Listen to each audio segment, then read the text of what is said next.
Chapter 118. Time went by bit. It was getting close to noon. There were countless people in the vast space surrounding the Fenghua platform. They were all discussing the Fenghua rank. Soon, the Fenghua banquet would enter the most critical moment when the emperor decided the candidates of the Fenghua rank. Everyone was waiting for this to happen. Young Lord Yi Wuchen was the cream of the crop with amazing swordsmanship. Zhuo Qianfan of the Kangye College was incontestably talented. They were both in the second Dharma plane. How amazing would their fight be? Wang Yu, the pride of the Wang family, had always been pursuing Lin Yuyaro, the #1 beauty of Kangye Kingdom. Would he be able to display his brilliance today and win the lady's heart? Yu Sheng seemed undefeatable in the glory plane. Would he or Lin Yuyaro be stronger? How would the three beauties of the glory plane, Lin Yuyaro, Hua Jixin, and Hua Jiyu, fare against each other? Yi Futian had defeated 7 strong opponents of the Qin clan. Next, there was a high possibility that he would face Bai Qiu's revenge. With Yi Futian's skills in the 7-star glory plane, would he be a threat to Bai Qiu or would he be humiliated? Would the talents from outside the imperial city be able to shake the brilliant geniuses of the city? All of this would be revealed shortly after. As time passed, the 15 people came to the Fenghua platform. Yi Futian gazed at the crowd, eyes sweeping past Bai Qiu and Yu Jiang, the genius of Kangye College. He hadn't forgotten about what happened at the banquet last night. The nobles and lords returned to their seats beside the emperor's seat. They looked to the 15 figures, also anticipating what was to come. Lord Wuchen's talent is unparalleled. He will definitely be part of the top 3 of the Fenghua rank, a clan member said to Lord Yi. Your Wang Yu is highly talented as well. He may have a chance. Lord Yi chuckled. The Wang clan elder smiled. Glancing at a youth beside the Fenghua platform, he said, "That boy's cultivation is unorganized. I don't know what he's thinking every day and his chatting even now." At the moment, Wang Yu was standing next to the beautiful Lin Yuyaro while saying something. They seemed to be chatting and attracted many jealous gazes. Perhaps only someone like Wang Yu was qualified to approach Lin Yuyao. Clan leader Wang, you must be lying. If he gets the Lin family girl, you'll probably dislocate your jaw from laughing, someone else said. The Wang elder laughed as well. If Wang Yu really could win Lin Yuyao, it would definitely be a great thing. While they were conversing, the royals arrived and sat in their seats. Looking at the sun, the emperor announced, "Let us begin." The Kangye College elder walked onto the Fenghua platform. There were no bookmarks this time. Instead, the elder gazed at the 15 stars in the air and said, "Listen carefully." The people nodded. 15 gazes fell upon the elder. "There are no rules in the final round," the elder said. "Anyone who wishes to perform can step onto the Fenghua platform. You can display your talents however you wish. Everything will end when no one else wishes to continue. In the end, the emperor will personally name who will enter the Fenghua rank, depending on your performance." After the elder finished, he stepped off the platform. Everything hereafter was for the 15. They could do whatever they wanted without any restrictions. Many looked to the 5 in the glory plane. Of them, Yi Futian's trio wouldn't fight against each other. This way, there was no more leeway. Would they challenge those of the Dharma plane? Those who remained until now were all abnormally talented. Even Lin Yuyaro probably had no confidence against the Dharma plane. Lin Yueyao's gaze fell upon Hua Jixin and Yi Futian's group. She was the highest of the glory plane, but challenging those below her was not as impressive. The atmosphere was strange and no one stepped onto the Fenghua platform. "I'll fight the first battle," Hua Jiyu whispered to Yi Futian. "Okay." Yi Futian smiled gently. He and Hua Jiyu were both unpopular, but he believed in Hua Jiyu. As a full elemental spiritual sorcerer, her talent was much better than what others imagined. Otherwise, the Nandu clan wouldn't have put all their hope on her. Ministers hadn't predicted her fate yet at that time. They had chosen her purely for her talent. Hua Jiyu's body flashed. She descended onto the Fenghua platform like a fairy. She looked up into the air and everyone's gazes sharpened. She was looking at the #1 beauty of Kangye, Lin Yuyao. Everyone thought that the emperor didn't name Hua Jiyu because she was overshadowed by Lin Yuyao. However, the one she wanted to challenge first happened to be Lin Yuyao. Hua Jiyu didn't speak, but Lin Yuyao seemed to understand. Her clothes fluttering, she flew down and landed on the platform. The two beauties wanted to complete the battle they didn't have the chance to before. Your plane is a disadvantage, Lin Yuyao murmured. She was at the 9-star glory plane while Hua Jiyu was 2 planes lower. Let's start, Hua Jiyu said softly. After that, light flashed behind her. She had released her life spirit. This was Hua Jiyu's first time releasing her life spirit. She had inherited her mother's, but it was even more beautiful. It was a crown, elegant and holy. It radiated with dazzling light. When the crown rested on Hua Jiyu's head, there seemed to be invisible spiritual ripples all around her. Even Lin Yuyao, standing far away from her, could feel her own spiritual strength tremble. The spiritual chi around Hua Jiyu seemed to erupt. Wind wrapped around her and the wood elemental spiritual chi transformed into the lock of 1,000 vines. It covered the sky and extended forward. She instantly glowed with holy light like a fairy. When they saw this, everyone realized that they'd underestimated Hua Jiyu's talent. She was stronger than what they'd thought. Lin Yuyao felt threatened too. A similarly beautiful glow appeared behind her. She released her life spirit. It was a beautiful demon, the purple gold rock. Lin Yueao's mount was a purple gold rock as well. The elders of her clan had captured an arcana-level purple gold rock for her so she could understand her life spirit better. That was how powerful a big clan was. Beautiful golden feathers appeared on Lin Yueao's body. A similar wind wrapped around her body. She also knew wind sorcery. 2 beautiful figures shot into the air. They hovered above the Fenghua platform, captivating everyone. The lock of 1,000 vines curled toward Lin Yuyao. Her golden wings flashed sharply like daggers. They flapped, continuously slicing the vines curling at her. Boom! The wings shook and Lin Yuyao flew toward Hua Jiyu at an extreme speed. She also cultivated martial arts. Her life spirit gave her amazing power and speed. Hua Jiyu mainly cultivated spiritual sorcery and didn't study martial arts. Fighting Hua Jiyu from the distance was not a smart choice. Seeing Lin Yuyao approach, Hua Jiyu remained calm. Water elemental spiritual chi gathered around her. Poof, poof. Golden blades continuously popped out of Lin Yueao's wings. With the wind spell's help, she charged at Hua Jiyu. A dazzling light flashed past Hua Jiyu's eyes. An invisible spiritual strength burst forth. The golden daggers slowed down and exploded into spiritual chi before Hua Jiyu.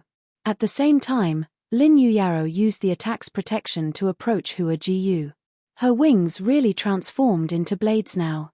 Once she got close, Hua Jiyu would be in trouble. Hua Jiyu reached forward. A terrifying spiritual wave rippled out like a storm sweeping forward. Lin Yueao's terrible speed reduced too and even paused temporarily in the sky. Her life spirit seemed to shake violently. Golden lightning tore through everything. The purple gold rock's shadow appeared on her body. She broke free from the restraint and continued forward. There was rumbling, and a water spell suddenly erupted before Lin Yuyao. It instantly swept toward her body. This spell wasn't offensive but it seemed to stick to her, making it impossible for her to advance.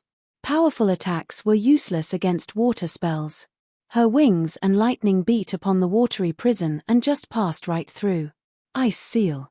Hua Jiyu's powerful spiritual strength erupted again and the watery prison turned into ice. Lin Yuyao was instantly frozen inside. There were rustles again. The lock of 1,000 vines swept toward Lin Yueao's ice-sealed body and buried her within. But things didn't stop here. Countless golden swords appeared in the air. Supported by the wind spell, they hovered quietly in the air, aimed at Lin Yuyao. With a loud boom, the ice seal and lock of 1,000 vines all exploded. Lin Yuyao burst free with a beautiful flash. But at the same time, a gust of strong spiritual strength fell onto her, making her stop again. The golden blades transformed into real lightning. They descended in an instant, landing before Lin Yueao's beautiful figure. But then they stopped without stabbing down. Lin Yueyao's eyes went blank. The countless hovering daggers right before her eyes felt unreal. Then she looked up at Hua Jiyu. "You lost," Hua Jiyu said softly. Her voice was still calm and indifferent, but all the strong talents around the Fenghua platform were frozen on her. She had used the spiritual power to guide all the elements. As a spiritual sorcerer, Hua Jiyu had made everyone overlook her terrifying talent of the other elements. Now, she displayed her talent in wind, metal, water, and wood. The first battle of the Fenghua banquet's last round had shaken everyone. Lin Yuyaro, #1 beauty of the Kangye Kingdom, was defeated. Chapter 119. It was yet another battle full of surprises. #1 beauty of the Kangye Kingdom, Lin Yuyaro, was thought to be a shoo-in for the Fenghua rank. When she entered battle with Hua Jiyu, who was at a lower level, everyone thought it was going to be a no-brainer. But things never turn out as expected. Hua Jiyu revealed her outstanding gift. As a spiritual sorcerer, she incorporated the use of sorcery of various elements and defeated Lin Yuyaro, blow by blow. She was so quick, Lin Yuyaro did not even have time to demonstrate her powers. Just like that, the person who was a shoo-in for the Fenghua rank was now Hua Jiyu, not Lin Yuyaro. Yi Futian watched the beautiful figure on the Fenghua platform. A smile reached his eyes. At age 12, the young girl entered Qingju Academy and revealed her shocking talents. 3 years later, she became a female legend at the academy. After arriving in the city of Donghai, she entered Donghai Academy and became a legend there as well. Today, she was finally able to shine at her brightest. Although, it was not in the Nandu Nation but at the Kangye Kingdom's Fenghua banquet. Many important figures gave Hua Jiyu a look of admiration. Under the calm and collected use of sorcery, Hua Jiyu was able to defeat Lin Yuyaro without giving her a chance to prove her worth. Appearance aside, this girl was way more cultivated in terms of combat than Lin Yuyaro. The sharp golden swords turned into spiritual qi and dissipated. Lin Yuyaro blinked a couple of times. It seemed that she had only just broken out of her daze. She actually lost to Hua Jiyu, a lower-level cultivator. "I have been defeated," Lin Yuyaro smiled bitterly and flew away from the battle platform. Taking a deep breath, Lin Yuyaro calmed herself. This defeat made her more clear-headed. She had always been the center of attention, with countless people praising her into the skies. She had finally been defeated. However, the Fenghua banquet had not yet ended. She still had a chance to redeem herself. This round was a free-for-all. No rules. Even if you lost a battle, you still had a chance to prove yourself. "Yuyaro, you were just a little careless. Don't take this defeat to heart," Wang Yu yelled from the skies above. His voice was anything but quiet, everyone heard him. Many have thought that Wang Yu was only saying that because he was chasing Lin Yuyaro. Although it was true that Lin Yuyaro had underestimated her opponent, but the reason for her defeat was far more complicated than simple underestimation. Lin Yuyaro did not reply. Wang Yu saw that he had been ignored and turned his attention below to Hua Jiyu, who was getting ready to depart. "Wait," a voice said coldly. Wang Yu began to descend on to the Fenghua platform. Hua Jiyu lifted her head to look at Wang Yu with her beautiful eyes. Still in the air, Wang Yu's body became enveloped in flames. He looked extremely domineering. The high temperatures radiating off of him seemed to be able to turn his surroundings into ash. Step by step, he made his way down from the skies. Everyone looked at Wang Yu strangely. At his level of cultivation as a first-level Dharma plane cultivator, he was not supposed to make a move on a mere 7-starred glory plane cultivator like Hua Jiyu. However, it was obvious that he was not doing so to prove his worth. He was doing so purely because he wanted to get even for what happened to Lin Yuyaro. First-level Dharma plane cultivator, Wang Yu. Even if he was victorious in his battle with Hua Jiyu, it would not be representative of his talents. He was fighting for the damsel. Lin Yueyao's was dumbfounded. She took a glance at Wang Yu. She did not have any special relationship with him. Neither had she accepted his feelings. However, she also did not do anything to stop Wang Yu. On the other side, Yi Futian was frowning. A cold expression washed over his face. His attention turned toward Hua Jiyu once again. Although there were no rules in this round, it was still possible to forfeit. At Hua Jiyu's level of cultivation, no one would think any less of her if she rejected this battle. But Hua Jiyu did not want to admit defeat before trying. She looked at the approaching figure.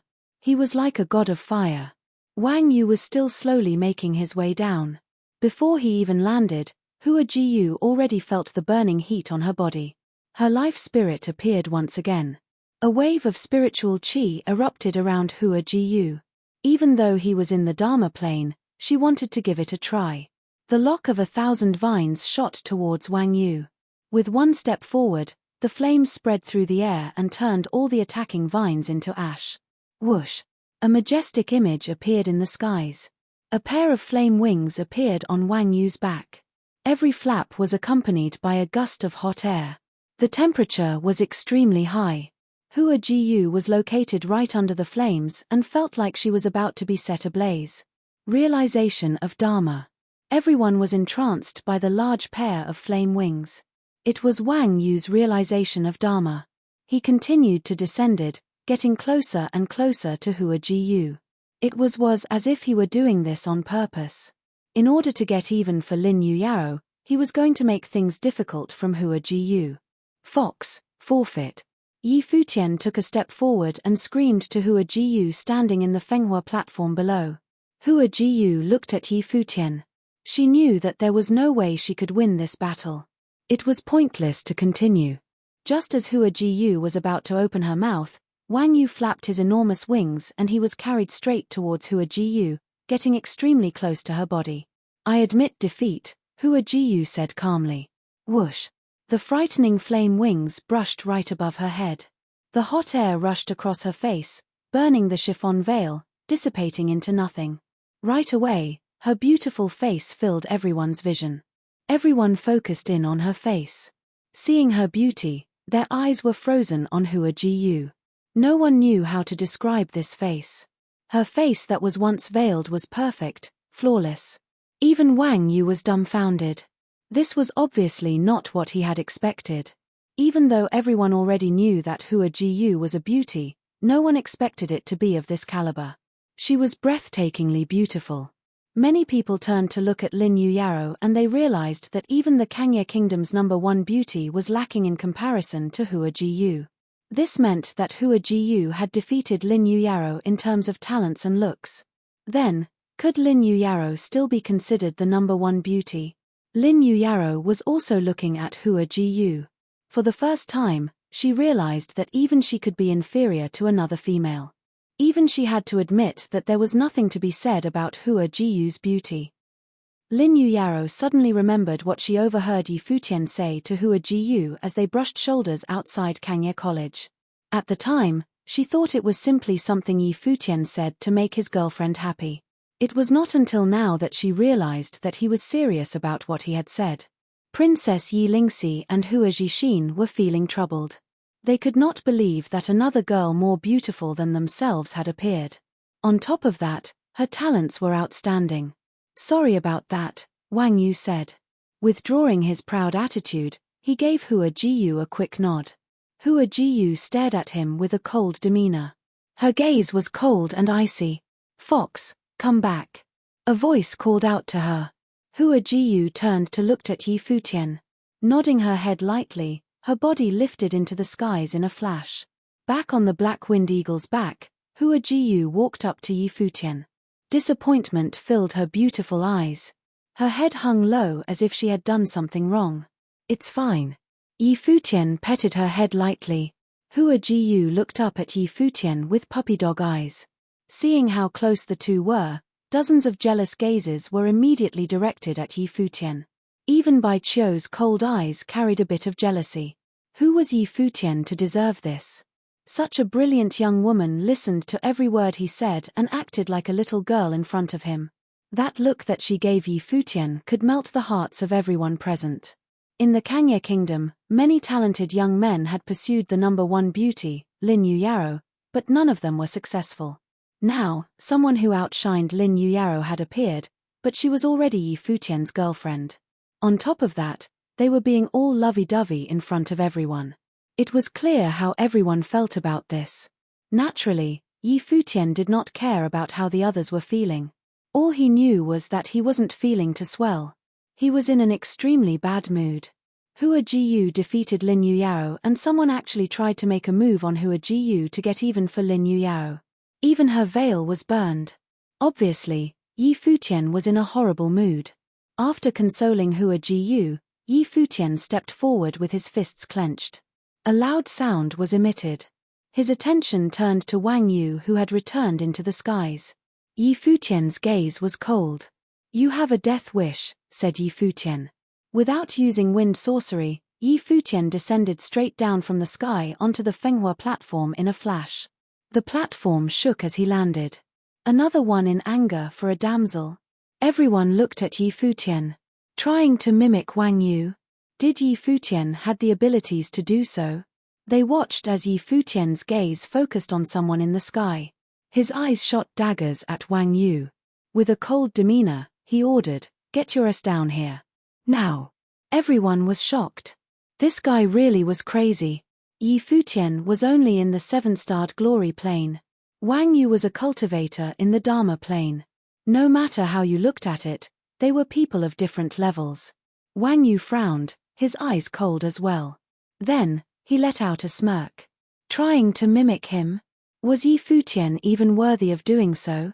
Wang Yu walked forward, ready to head down when a figure stepped out in front of him.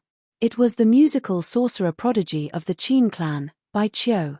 "Our problems have yet to be settled," said Bai Qiu. He was afraid that once Futian and Wang Yu battled, Futian wouldn't have the guts to step on to the Fenghua platform again. If so, how was he supposed to get revenge for what Futian did to the members of the clan yesterday? Futian looked at Wang Yu, then at Bai Qiu. "Then, let's go. One at a time." Chapter 120. Around the Fenghua platform, everyone's eyes were on Futian, a bit shocked at his confidence. Wang Yu, the pride of the kingdom, and in the Dharma plane. Bai Qiu, the most talented of the Qin clan's younger generation and a musical sorcerer in the Dharma plane. Futian, a musical sorcerer in the 7-star glory plane. Compared like this, there was no way for Futian to sway the other two. No matter how talented he was, the difference in plane was too much. He had to cross into the Dharma plane. Those in the Dharma plane could realize the Dharma, and were frighteningly powerful. Their abilities had a qualitative change from the glory plane. Just then, Bai Qiu descended slowly onto the Fenghua platform. There was still a cool smile on his handsome face. "Even though it's not impressive for me to defeat you, we have to settle the matter from before," Bai Qiu said to Futian. "Of course." Futian smiled, he completely agreed. "Then let us begin." Bai Qiu sat down with crossed legs, extremely charismatic. His Guqin spirit appeared and hovered before him. It was considerably more realistic than Futian's Guqin spirit. It was like a real Guqin. The life spirit developed as the cultivator grew stronger. Futian sat across from Bai Qiu and his Guqin spirit also appeared. His aura had changed from before as well. His handsome face was calm and solemn, it was as if only the Guqin was in his eyes at the moment. Some girls looked at Futian, and they had to admit that Futian and Hua Jiyu matched in terms of looks. Even the handsome and charismatic Bai Qiu wasn't as attractive as him. A string of notes sounded. Bai Qiu played first. It was just a note, but everyone could feel a shocking boom on the Fenghua platform. They all looked over. Bai Qiu's movements were graceful. His fingers flitted over the instrument strings gently. As the music entered the audience's ears, they were brought into the artistic conception. It was as if the sky was about to change. Wind rose on the Fenghua platform. Futian was solemn. He also strummed the strings and there was another boom. His music was resonant like thunder. He closed his eyes and his memories went back to the Nandu clan. He was on the crane and his grandmaster played the Guqin. The pair of calloused hands flew wildly over the strings and the song shook one's heart. Another musical spell sounded on the Fenghua platform. It accompanied Bai Qiu's playing like screaming wind and booming thunder. The crowd discovered with a shock that lightning continuously flashed in the sky above the platform. The sunny day had changed under the music, turning into bad weather. Even the talented ones spectating were dragged into the artistic conception of the storm. There was no more sunlight, dark clouds covered the sky. No wonder he is the best of the Qin clan's younger generation. Everyone gazed at Bai Qiu, playing his guqin on the Fenghua platform. He hadn't displayed his true ability in the earlier fights. Now, he didn't play casually when faced with Yi Futian, who was in a lower plane. Instead, he used his absolute power to obliterate the opponent, letting everyone see the true musical sorcery of the Qin clan to redeem his honor. The Qin clan members all smirked when they saw this scene. There was no place for Yi Futian if Bai Qiu was there. Above Yi Futian, dark clouds covered the sky and the wind howled. The lightning was terrifying. Crack! A dazzling bolt of lightning streaked directly toward Yi Futian. Everyone's hearts trembled.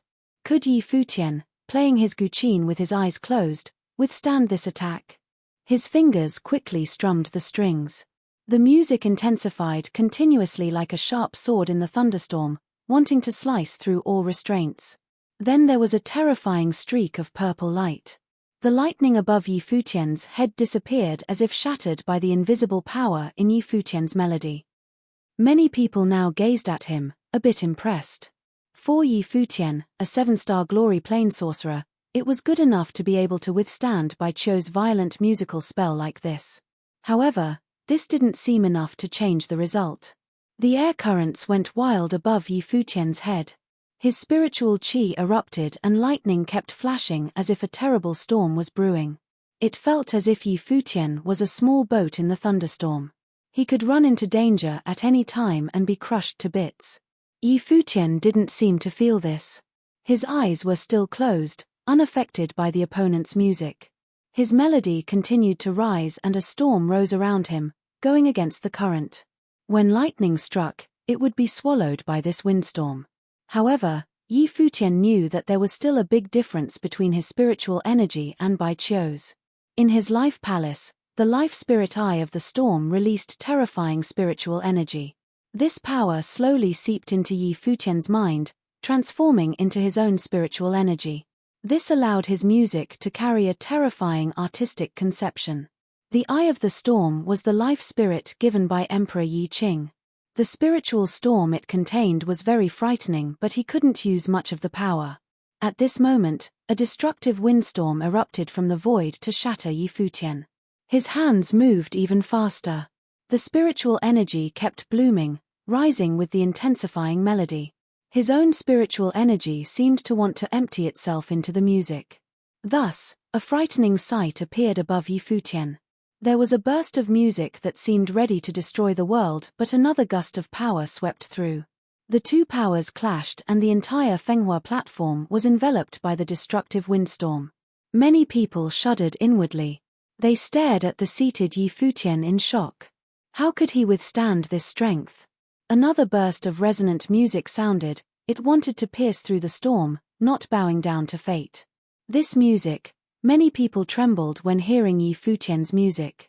He was far from Bai Qiu's plane and was repressed, but the power his music displayed and his past determination gave many an indescribable feeling. Bai Qiu's brows knitted. He'd wanted to use his absolute advantage to crush Yi Futian, but it wasn't working. His fingers flew across the strings and the storm grew even more terrifying. It seemed to want to flatten the world. Attacks swept through continuously, destroying everything and out to kill Yi Futian. At this moment, Yi Futian was completely immersed in his music. This scene was reminiscent of what happened at the Nandu clan. He thought of his grandmaster's tragic but powerful performance. In his life palace, the spiritual energy of the Eye of the Storm continuously transformed into Yi Futian's consciousness. It increased his spiritual energy and there seemed to be no limit for his song. It kept rising. The unparalleled power destroyed everything. The crowd realized with a shock that the increasingly wild thunderstorm in the sky wasn't defeating Yi Futian. Instead, it showed signs of breaking down.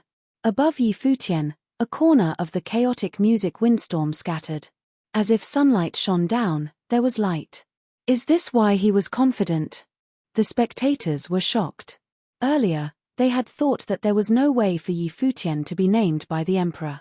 Now, they weren't so sure. The emperor might take note of him just for this melody and add him to the Fenghua rank. However, this was unbearable for Bai Qiu. Countless gukins hovered around him. They seemed to be playing in unison, and the light of the musical spells endlessly fell upon his guqin spirit. In an instant, an even more terrifying musical windstorm pressed toward Yi Futian. At the same time, he rose to the air and floated toward Yi Futian. In a moment, he was above Yi Futian. He sat in the air as if he was high and mighty. Bai Qiu's hands flew furiously over the strings. The windstorm covered the sun and endless lightning bolted toward Yi Futian. Yi Futian's fingers moved just as fast, almost at his limit. A bright sound pierced through everything and went toward Bai Qiu, hovering above him. The two faced each other directly and clashed violently. The audience only felt that both of them were swallowed by the windstorm. The unstoppable power swept toward Yi Futian's body. With a boom, Yi Futian's music stopped. His body continued to be forced backward. However, at the same time, another beam of music charged into Bai Qiu's mind. He shook and his music stopped abruptly too. The windstorm above the Fenghua platform disappeared. Sunlight shone down and everything went back to normal, but the results were clear. Yi Futian had still lost, though no one could blame him. This battle was impressive enough. Many gazes fell upon Yi Futian's handsome face. His eyes opened slowly. The black eyes were clear and bright, not frustrated at all by his defeat. His bright smile was like sunlight, nothing like the repressiveness and chaos from earlier. This Yi Futian was a completely different person from before. He had wanted to try with his grandmaster's piece, but the difference in playing was still too much. They were both musical sorcerers and it was difficult to cross such a wide gap. However, he wasn't disappointed. In his last battle with Ju Mu, his musical spell wasn't enough to defeat him. Now, he could use his music to cross 3 planes into the Dharma plane and still force Bai Qiu to this extent. He had improved a lot. "You should be proud that I treat you so," Bai Qiu said nonchalantly, though his heart was pounding. Yi Futian smiled subtly at Bai Qiu. Then he stood up and smirked. He turned around and gazed in the emperor's direction. Bowing, he said, "Your Majesty, when I registered at the Kangye College, I wrote that my occupation is a musical sorcerer. In actuality, I only cultivate musical sorcery to better myself. It is not my expertise. Please forgive me." Chapter 121. After Yi Futian had spoken, many people were dumbfounded. Their gazes were frozen on the handsome young man. He only cultivated musical sorcery to better himself. In the battle just now, Yi Futian's musical sorcery was able to push the Qin clan's brightest pupil, Dharma plane prodigy, Bai Qiu, to such limits. Now, he was telling the emperor that he only cultivated musical sorcery to better himself and that it was not his expertise. Bai Qiu's expression darkened. Up to this point in the battle, there was nothing he could say he was proud of. He wanted to get sweet revenge on Yi Futian for what he had done, but by the looks of it, his efforts were nowhere near good enough. What was the meaning of what Yi Futian had just said? From far up in the skies, Hua Fengliu dry coughed. On the Black-winged eagle, Hua Jiyu sat there just blinking her eyes, while Yu Sheng sat wide-eyed. He looked at Bai Qiu with pity. But forget about everyone else, even the emperor was not prepared for Yi Futian's utterance. He faltered momentarily and then looked at the handsome young man on the Fenghua platform. With a smile, he said, "That's fine. Then you may battle with the skill of your expertise." "Thank you, Your Majesty." Yi Futian bowed to the emperor. After that, he turned to look at Bai Qiu with a smile. "I would also like to see what your expertise is," said Bai Qiu said with a darkened expression. He placed his hands on the guqin and the music started once again. If he couldn't defeat Yi Futian, then all pride would be lost. The moment Bai Qiu's fingertips met the guqin, thunder and lightning filled the sky. The winds and the clouds shifted. He was playing the same piece as before. Yi Futian stepped forward, a majestic bright light accompanied the release of his golden rock spirit. In a split second, Everyone's eyes were drawn back onto Futian as they watched in shock while the life spirit appeared behind him. Twin spirits.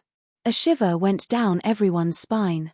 Futian previously battled as a musical sorcerer and revealed his Guqin spirit. Now, his golden rock spirit has also been unveiled. Twin spirits. The audience finally understood. Not only had they underestimated Hua Jiyu, they had also underestimated Futian. Futian, Yu Shang, and Hua Jiyu. The seven-starred Glory Plane trio were mysterious newcomers. It seemed like they were destined to stir up trouble at the Fenghua banquet. Yu Sheng and Hua Jiyu had already revealed their true talents. Now, it was Futian's turn. His musical sorcery was able to force Bai Qiu to attack at full power, but he told the emperor that he only cultivated musical sorcery to better himself. He wasn't solely a musical sorcerer. After that, he released a second life spirit. Bai Qiu, who had already begun to play, was also shocked. His cold eyes swept over to Futian. Bai Qiu was supposed to have the advantage, fighting Futian as a Dharma plane cultivator, but Futian had stolen his spotlight from the very start. Thinking about this, Bai Qiu released his realization of Dharma. Gukins appeared in the air, and when he played, all the Gukins harmonized. A wave of frightening energy washed over the platform. The airflow became wild. The sound of the Gukins metamorphosed into sorcery. Lightning struck down on where Futian was, but he ducked quickly and it struck onto empty space. He's so fast. Everyone looked towards the figure in the sky. Futian's wings fluttered behind him. Wind sorcery wrapped around his body, making he even faster. He reached out his hand and the metal spiritual qi immediately formed into a golden rod which Futian wrapped his hand around. Futian took one step forward, and a force of invisible energy erupted from him. More flashes of lightning struck at him, but this time, Futian did not duck to avoid it. Instead, he waved the rod forward and the bolts of lightning disappeared with a loud bang. Futian stood stable like a mountain, his aura growing stronger by the moment. The music continued frantically.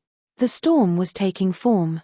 At the same time, the sound of the Guqin continuously crept into Futian's ear, wanting to drag him into the mood of the music. The sky was dark, but lightning lit it up intermittently. Bai Qiu's music contained the double attack abilities of spirit and sorcery. With a peculiar look in his eyes, Futian took advantage of the large force of spiritual energy from the eye of the storm to reject the influence of the music. In a flash, he turned into a bolt of golden lightning and struck toward his opponent. As a musical sorcerer, it was only natural for Futian to understand the weakness of musical sorcerers. Musical sorcerers were able to completely overpower powerful cultivators who cultivated only martial arts and not the element of spirit. More powerful musical sorcerers were also able to utilize their music to release attacks with sorcery. However, their weakness was very obvious: close-range combat. What would happen if someone got too close to a musical sorcerer during battle?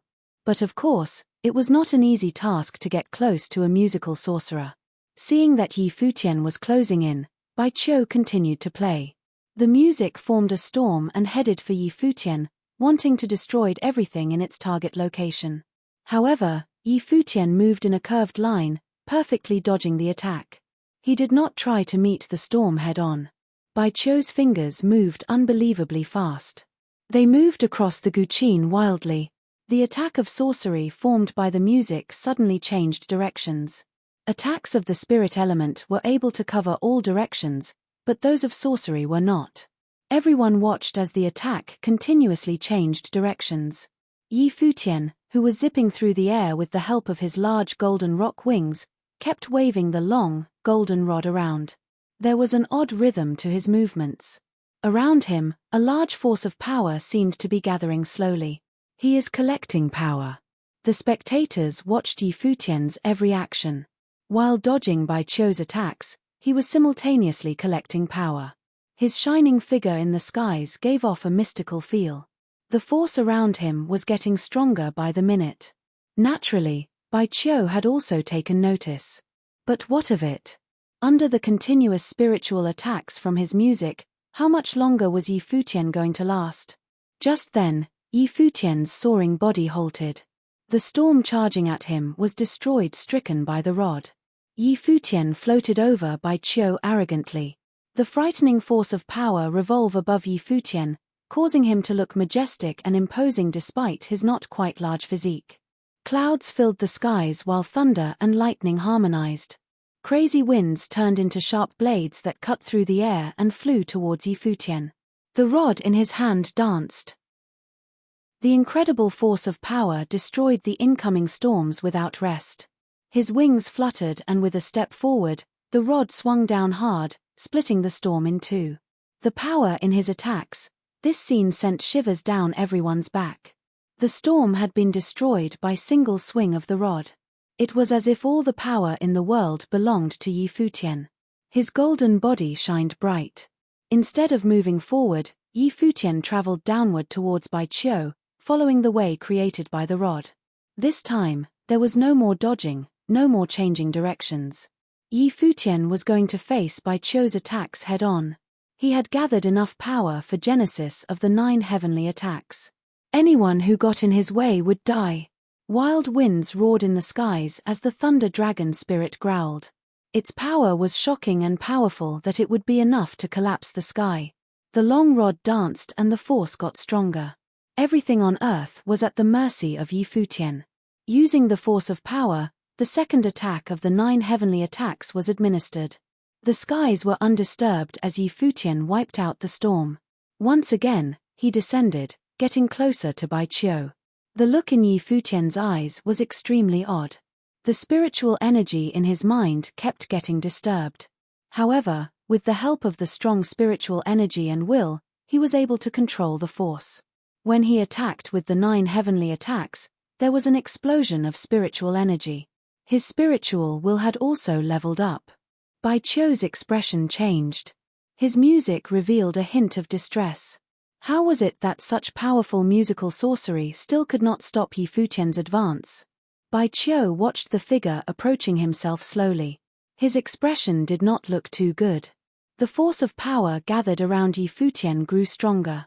In fact, it was so strong that it could crush everything in its way.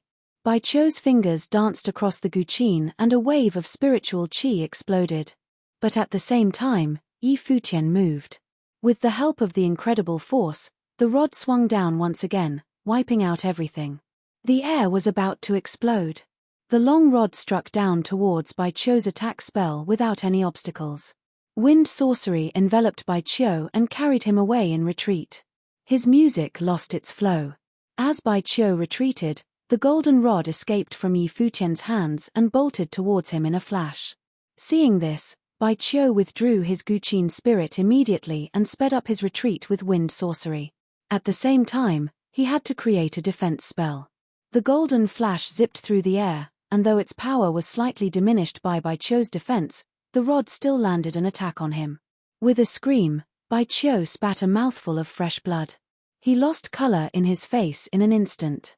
His body was thrown back and landed at the edge of the Fenghua platform. The crazy storms dissipated slowly. On the battle platform, Yi Futian stood arrogantly. His gifts were like no other.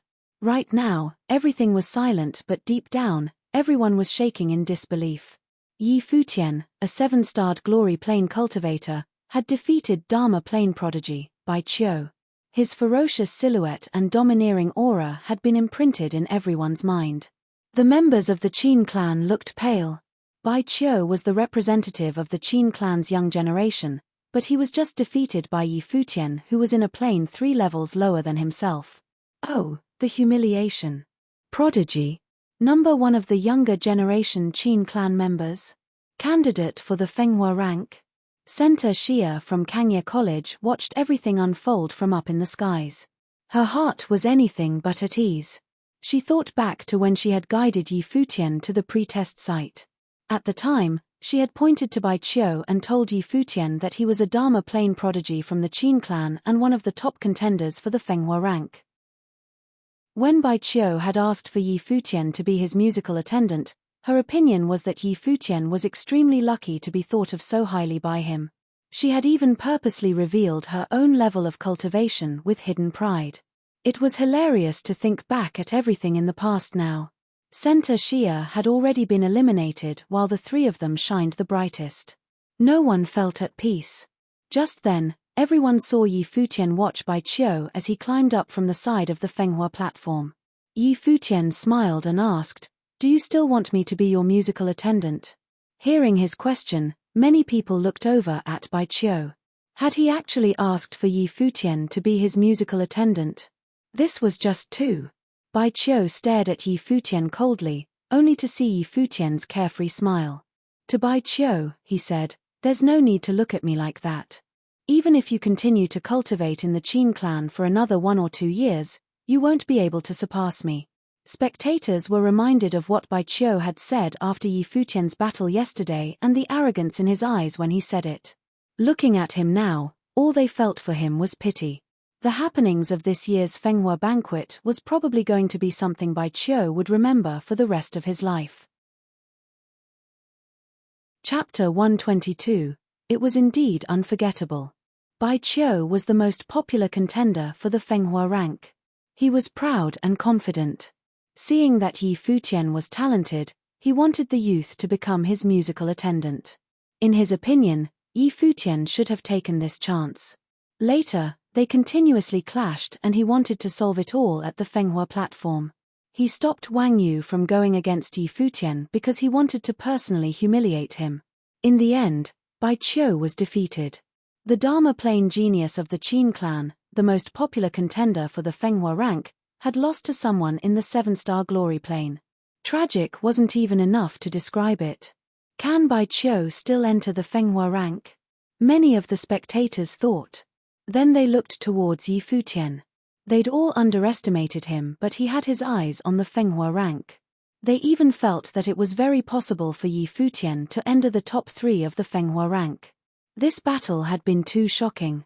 "This guy is crazy," Princess Yi Lingxi said beside the throne. She smiled at Yi Futian. She couldn't believe that the youth who had played the guqin with her that night was actually so powerful. "This is confidence." Emperor Yi chuckled, a pleased look flashing past his eyes. Everyone knew that Yi Futian had been right. If nothing extraordinary happened, Bai Qiu would never be able to surpass Yi Futian, let alone in 1 or 2 years. He'd never be able to erase this humiliation.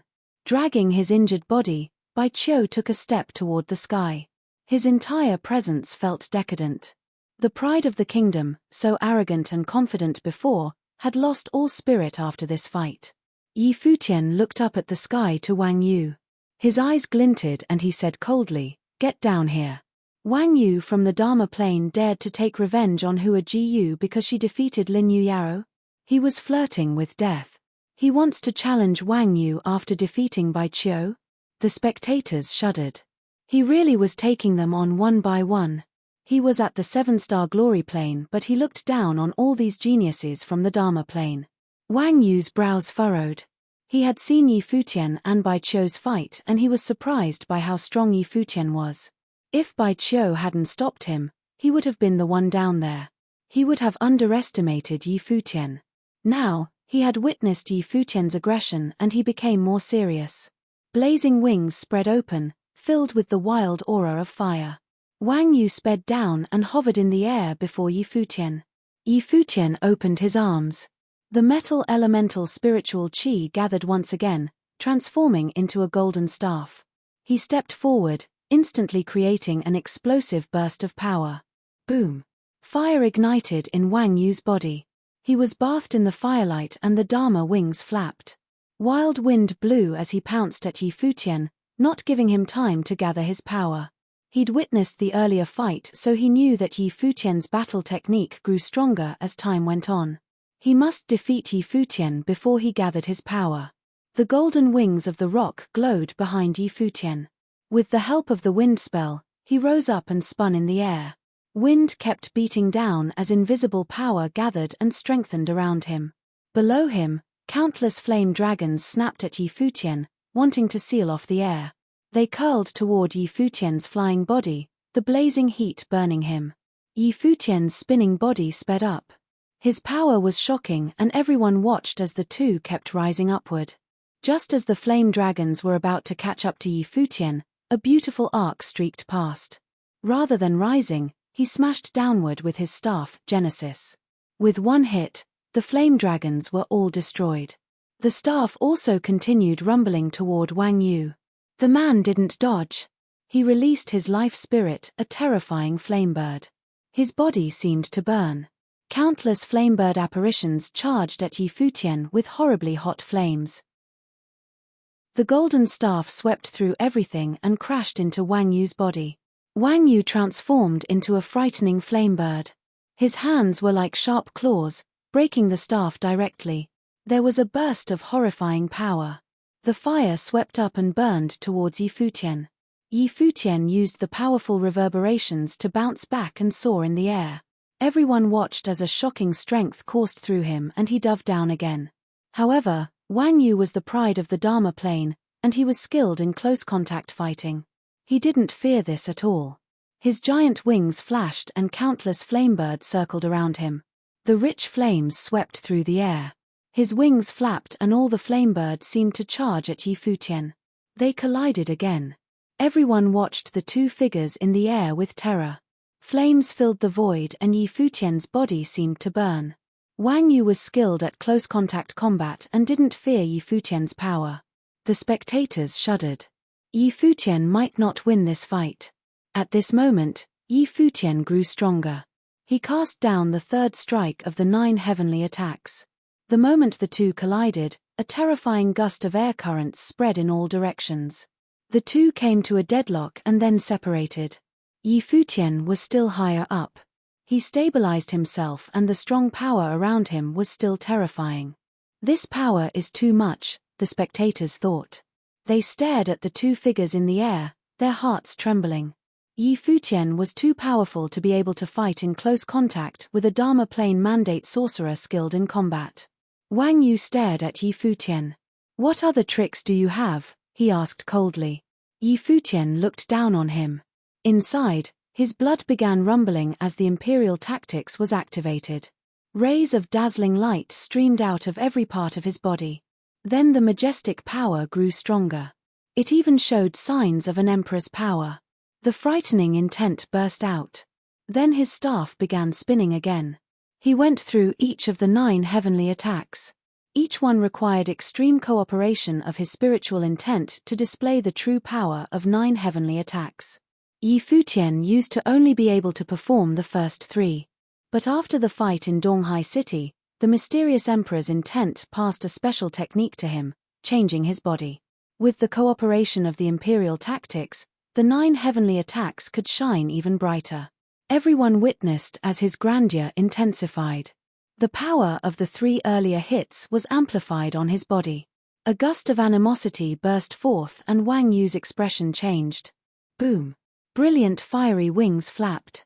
Wang Yu moved up, charging at Futian. He had felt danger. However, the moment he charged, Futian looked over. His wings flapped and there was a burst of sound. Futian rushed toward Wang Yu in a shockingly imposing manner. The fourth strike of 9 heavenly attacks swept through, creating a flurry of after-images in the air and flattening everything.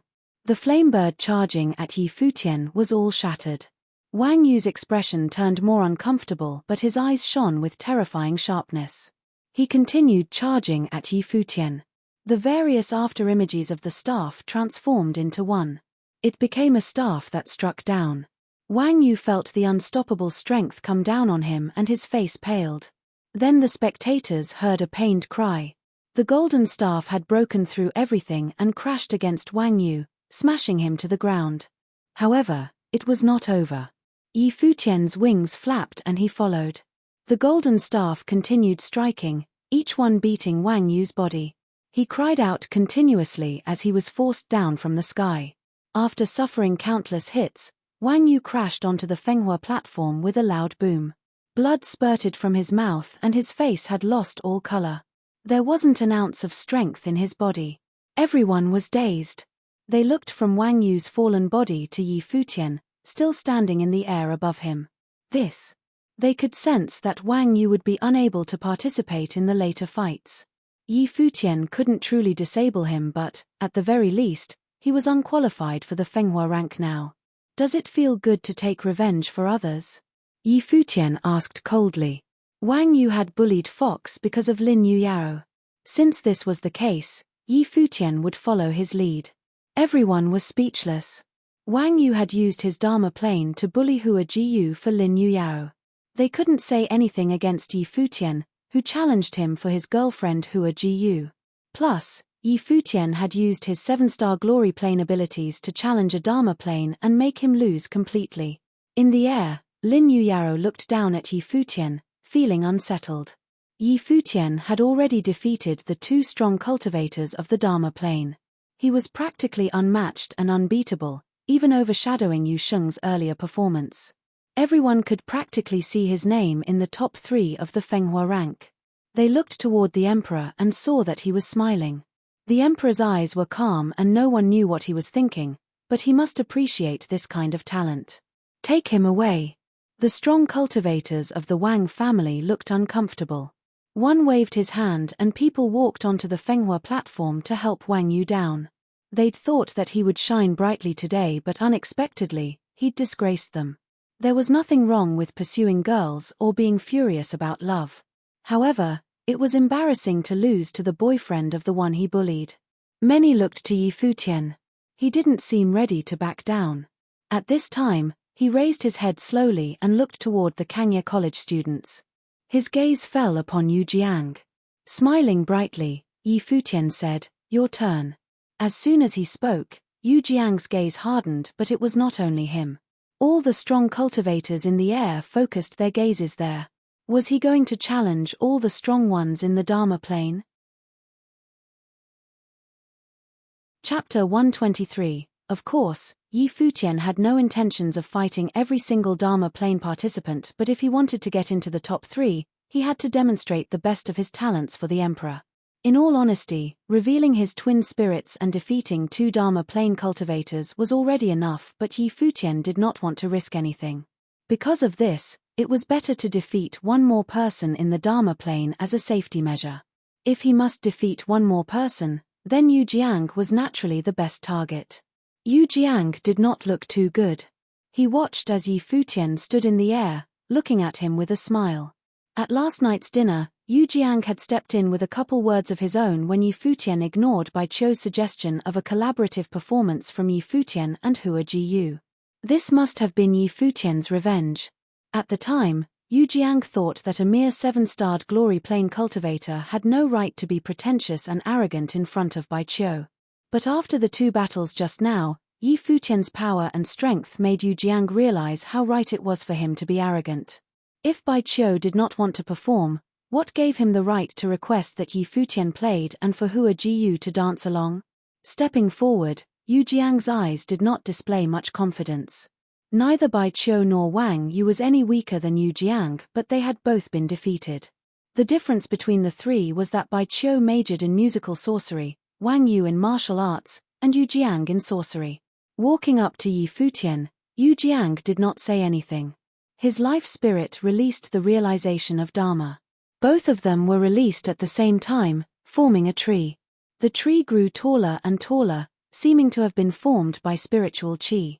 The branches and leaves extended outward non-stop and Yu Jiang stood at the center of the tree. Yu Jiang was a wood elemental sorcerer. He only cultivated in one element, but because he was a mandate sorcerer, he was able to cultivate this one element to its greatest potential. His powers were just as frightening as the rest. The giant tree's branches rustled toward Yi Futian. Gathering the spiritual qi around him, he was able to release the lock of 1,000 vines.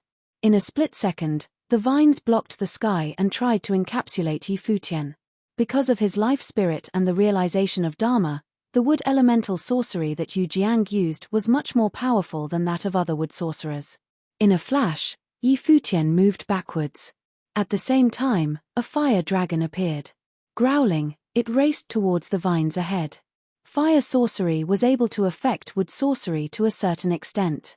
But this was also true vice versa. Yu Jiang's sorcery was far more powerful than Yi Futian's. The vines brushed over the fire dragon and continued to travel towards Yi Futian. He can also use fire sorcery. He cultivates in sorcery. Everyone watching Yi Futian was speechless. Once again, they thought back to what he said, "I only cultivated musical sorcery to better myself." Boom! A wild flame erupted from Yi Futian. Unless amounts of fire spiritual qi rushed into his body. Very quickly, Yi Futian was bathing in the burning flames. His body was like an incinerator, ready to turn everything into ash. Even the long golden rod in his hand was enveloped in flames. The colors of the gold and the flames together were captivating. Of course, Yi Futian knew that he couldn't go up against a powerful cultivator in the Dharma plane with just sorcery. Although his sorcery was pretty powerful, it was visibly much weaker than his abilities in martial arts. He cultivated the enhancement methods passed down from Emperor Yi Qing, and then later acquired the imperial tactics. Every fiber of his body incredibly powerful. With just pure strength, he would have been able to defeat everyone below the Dharma plane. However, those in the Dharma plane were able to release the realization of Dharma. It was necessary to use tactics never seen before, like the 9 heavenly attacks, to bridge the gap in planes. It was the only way to defeat an opponent in a much higher plane. Even though it was true that Yi Futian was a full attribute mandate sorcerer and was highly gifted, because he cultivated in battle tactics, he was still stronger in martial arts under comparison with sorcery. When the vines came closer, his body soared through the air. His rod danced and a great force of power collected. The vines kept chasing after Yi Futian like there was no limit to where they could go. Yi Futian ignored the vines and continued to fly in the sky. He then swung his rod downward and a fearsome burst of flames rushed to engulf the vines. An apparition of the rod appeared and attacked Yu Jiang. Yu Jiang's face was emotionless. Countless vines appeared in front of him and blocked off the attack. However, that could not be considered a real attack. Yi Futian's rod swung down once again. His movements in the sky were not those of a battle. It looked more like he was practicing using the rod. This guy. Many people watched Yi Futian as he waved the golden rod enveloped in flames around in the sky. They began to realize that he was indeed practicing. To practice while in combat with Yu Jiang. What did Yi Futian take him for? Yu Jiang had realized as well. His expression was not too good. He moved up along the tree and straight for Yi Futian. The tree rustled loudly as wood spiritual qi exploded in the air. Behind Yu Jiang, the giant tree shined brightly and began to grow outward continuously. It blocked the sky like a mystical tree. The giant tree vine curling toward Yi Futian looked like a coiling black dragon. The binding of the black dragon was a wood elemental spell and needed to be initiated with a strong force of wood spiritual qi. Yi Futian continued to mess with the rod. It was as if he could not see what was going on. When the vine got closer, he struck down for the 3rd time and the wood elemental black dragon was destroyed. Yu Jiang's expression fell. Watching Yi Futian wave the rod around, collecting more power, he knew that things were taking a turn for the worst. Yi Futian destroyed Wang Yu with 4 strikes during the previous battle. Now, he was collecting power in preparation for his 4th strike at Yu Jiang. Just as everyone thought, Yi Futian was indeed cultivating. Previously, he made it to the 4th attack of the 9 heavenly attacks because of the imperial tactics. Now, he wanted to accomplish the same thing with his own powers. His will was strong. Right now, Yi Futian had no other thoughts. Everything around him had nothing to do with him. A large force of power gathered around him. It felt heavy. The 9 heavenly attacks were aggressive but hard to control. Strong willpower was needed to initiate it. Yi Futian's movements seemed to have slowed. Just then, the binding of the black dragon descended upon him once again.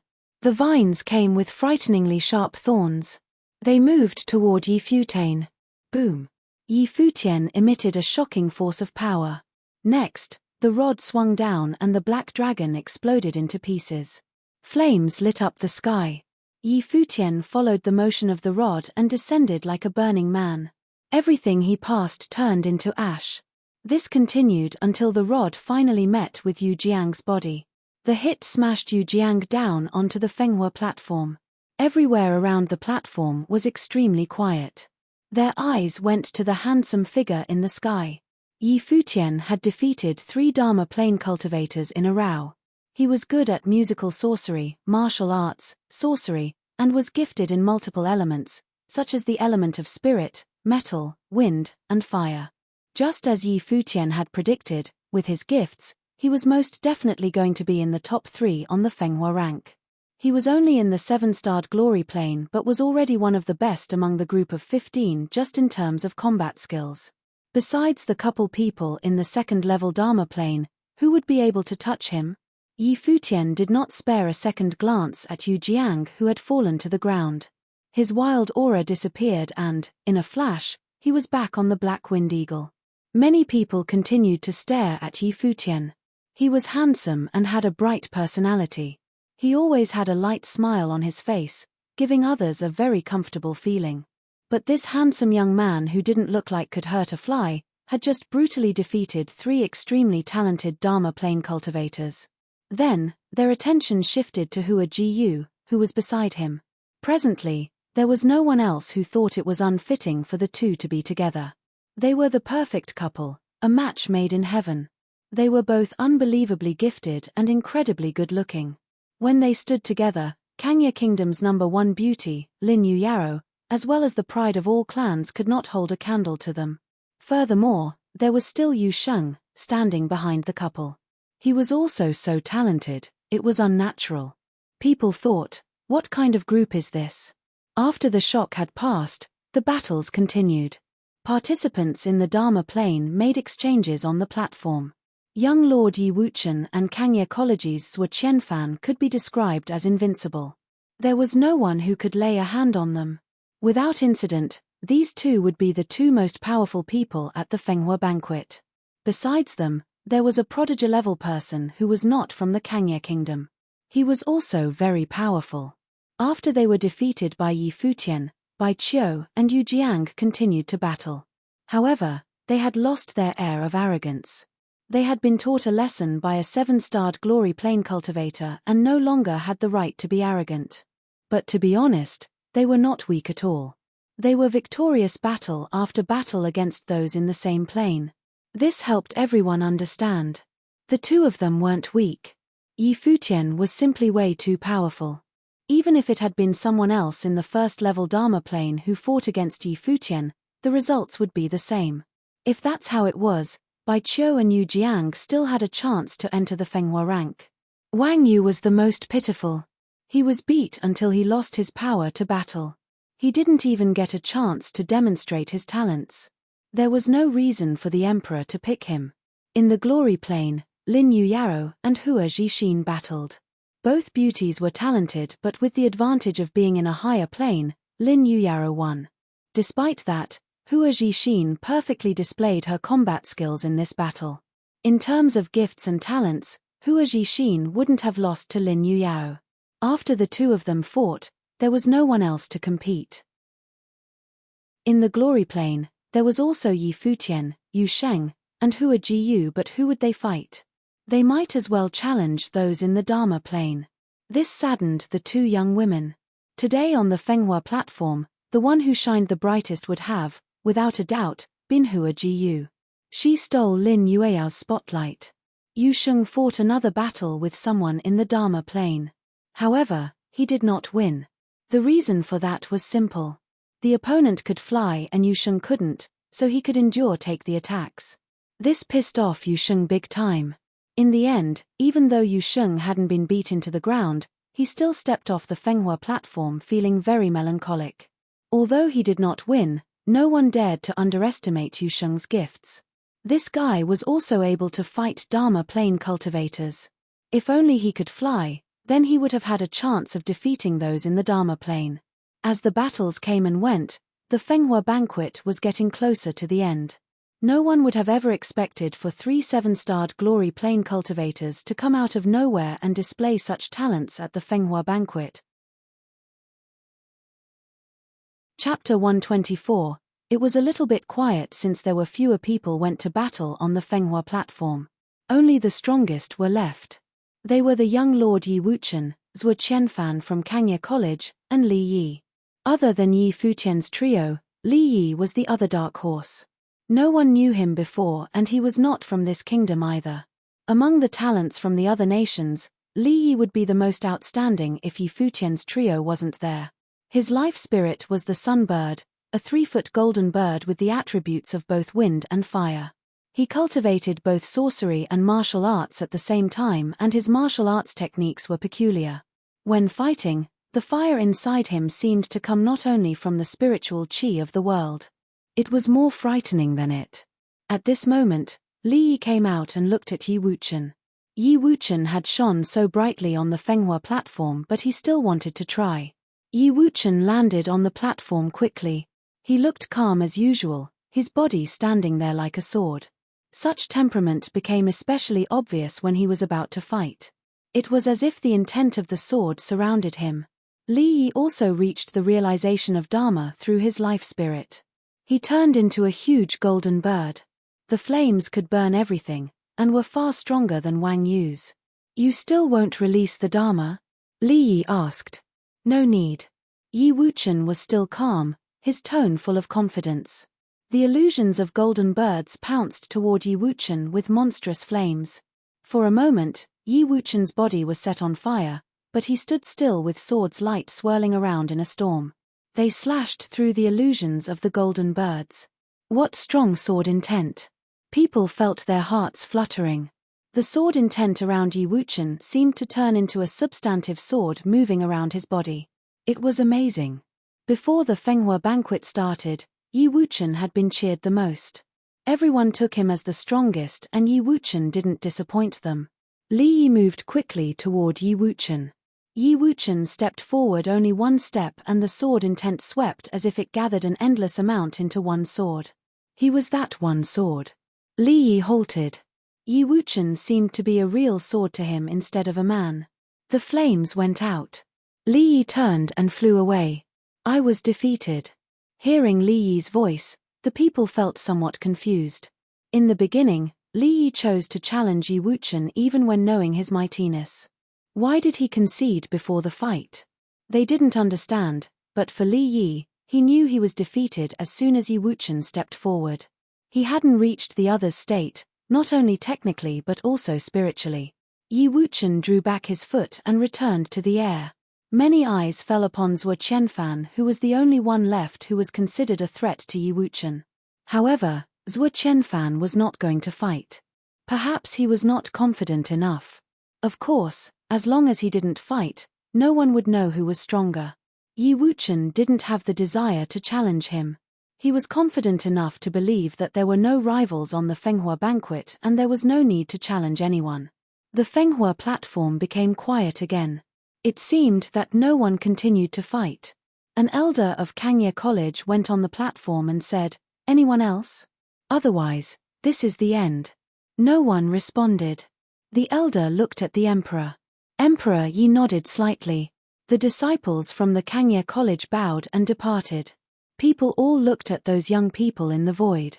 10 of them would be called out by the emperor and shine brightly. There were many guesses about the ranking. "Go up to the platform," the emperor said, smiling. Everyone went to the stage, including Yi Futian's trio. Only Wang Yu was lifted up pathetically. The pitiful Wang Yu glared at Yi Futian. He didn't want to come since it was impossible for him to be on the list. However, this is the rule of the Fenghua banquet. His father ordered some people to carry him to the platform. Yi Futian didn't look at Wang Yu. Wang Yu definitely hadn't expected to have such consequences when he was fighting for Lin Yuyao. The 15 people all appeared on the platform. Yi Wuchen still looked calm as if he didn't care about anything while Zhuo Qianfan smiled handsomely. Lin Yuyao looked around with a complex expression. Her beautiful eyes flitted between Yi Futian and Hua Jiyu. She had never thought that there could be another woman who shone brighter than her. Yu Jiang and Bai Qiu had lost their previous arrogance because of that man on the platform, Yi Futian. Although they performed well in the later rounds, people would only remember the round with Yi Futian. The youth was too talented that they could only serve to make him look better in comparison. Gradually, they looked up at the throne in front. The emperor smiled at them and said, "Number 10 on the Fenghua list, Lin Yuyao." The emperor's voice made people's hearts tremble. Lin Yuyaro, the first beauty of Kangye Kingdom, was very talented. She had been renowned even before the Fenghua banquet. Now, she was indeed on the Fenghua list but in last place. To appear on the list was unattainable for most people. However, there was nothing to be proud of for Lin Yuyaro. In her 2 fights, she was defeated by Hua Jiyu and won Hua Jixin slightly. No one could complain about the emperor's ranking. It was reasonable. Number 9, Yu Jiang, the emperor continued to announce. The hero of the Kangye College was 9th. Although he was defeated by Yi Futian, he still performed outstandingly. He deserved the 9th place. Number 8, Bai Qiu, the emperor went on. Many people also guessed this outcome. Yu Jiang, Bai Qiu, and Wang Yu were the 3 talents in realization of Dharma, but they were all defeated by Yi Futian. However, it was proved later that Yu Jiang and Bai Qiu were not weaker than the others in the Dharma plane. It was just because Yi Futian was too monstrous. Therefore, Yi Futian must be one of the top 3. It was absolutely a miracle that a man from the 7-star glory plane could be one of the top 3. Number 7, Hua Jixin. Hua Jixin, another beauty, was the 7th. Hua Jixin herself felt a little bit surprised. She looked at the emperor with puzzlement. She had only fought with Lin Yuyaro and she was defeated. Why would the emperor put her in 7th place? It was unexpected not only for Hua Jixin but also for many other people. However, they knew that it couldn't call a defeat since Hua Jixin had used the 8-star glory plane to fight with Lin Yuyaro to that extent. If she was on the same plane as Lin Yuyaro, it was quite possible for her to win. Lin Yuyaro was also stunned. She had battled twice, defeated by Hua Jiyu but victorious over Hua Jixin. However, the emperor ranked her at the last and set Hua Jixin at the 7th place. It was natural to be upset. Number 6, Li Yi, the emperor continued. Li Yi, a strong cultivator in the Dharma plane, was 6th. There were 5 people left. Yi Futian's trio were all in the top 5. Other than them, there was also Yi Wuchen and Zhuo Qianfan. These 2 hadn't been defeated yet. In fact, Yu Sheng was just like Hua Jixin. He had only fought once and was defeated. So what? Who was Yu Sheng's competitor? It was the genius in the Dharma plane and it shouldn't be counted as a defeat. He had left because he couldn't hit the other. As for Hua Jixin and Lin Yuyaro, Yu Sheng just didn't want to fight with them, which made sense to everyone.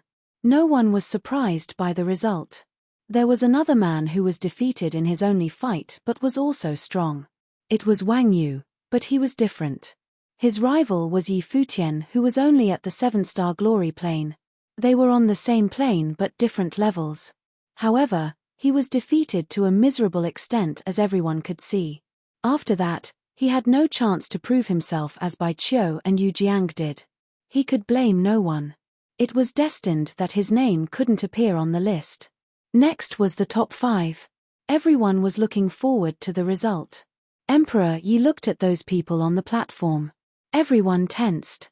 The remaining people were really difficult to rank. Of Zhuo Qianfan, Hua Jiyu and Yu Sheng, who would be the 5th? Zhuo Qianfan hadn't been defeated yet, while what he had showed was just as powerful as Yi Wuchen. Therefore, Zhuo Qianfan and Yi Wuchen must be the 2 strongest. Some people wondered whether Zhuo Qianfan didn't challenge Yi Wuchen to deliberately avoid him. As for Hua Jiyu, she had only fought once and defeated Lin Yuyaro, crossing 2 planes.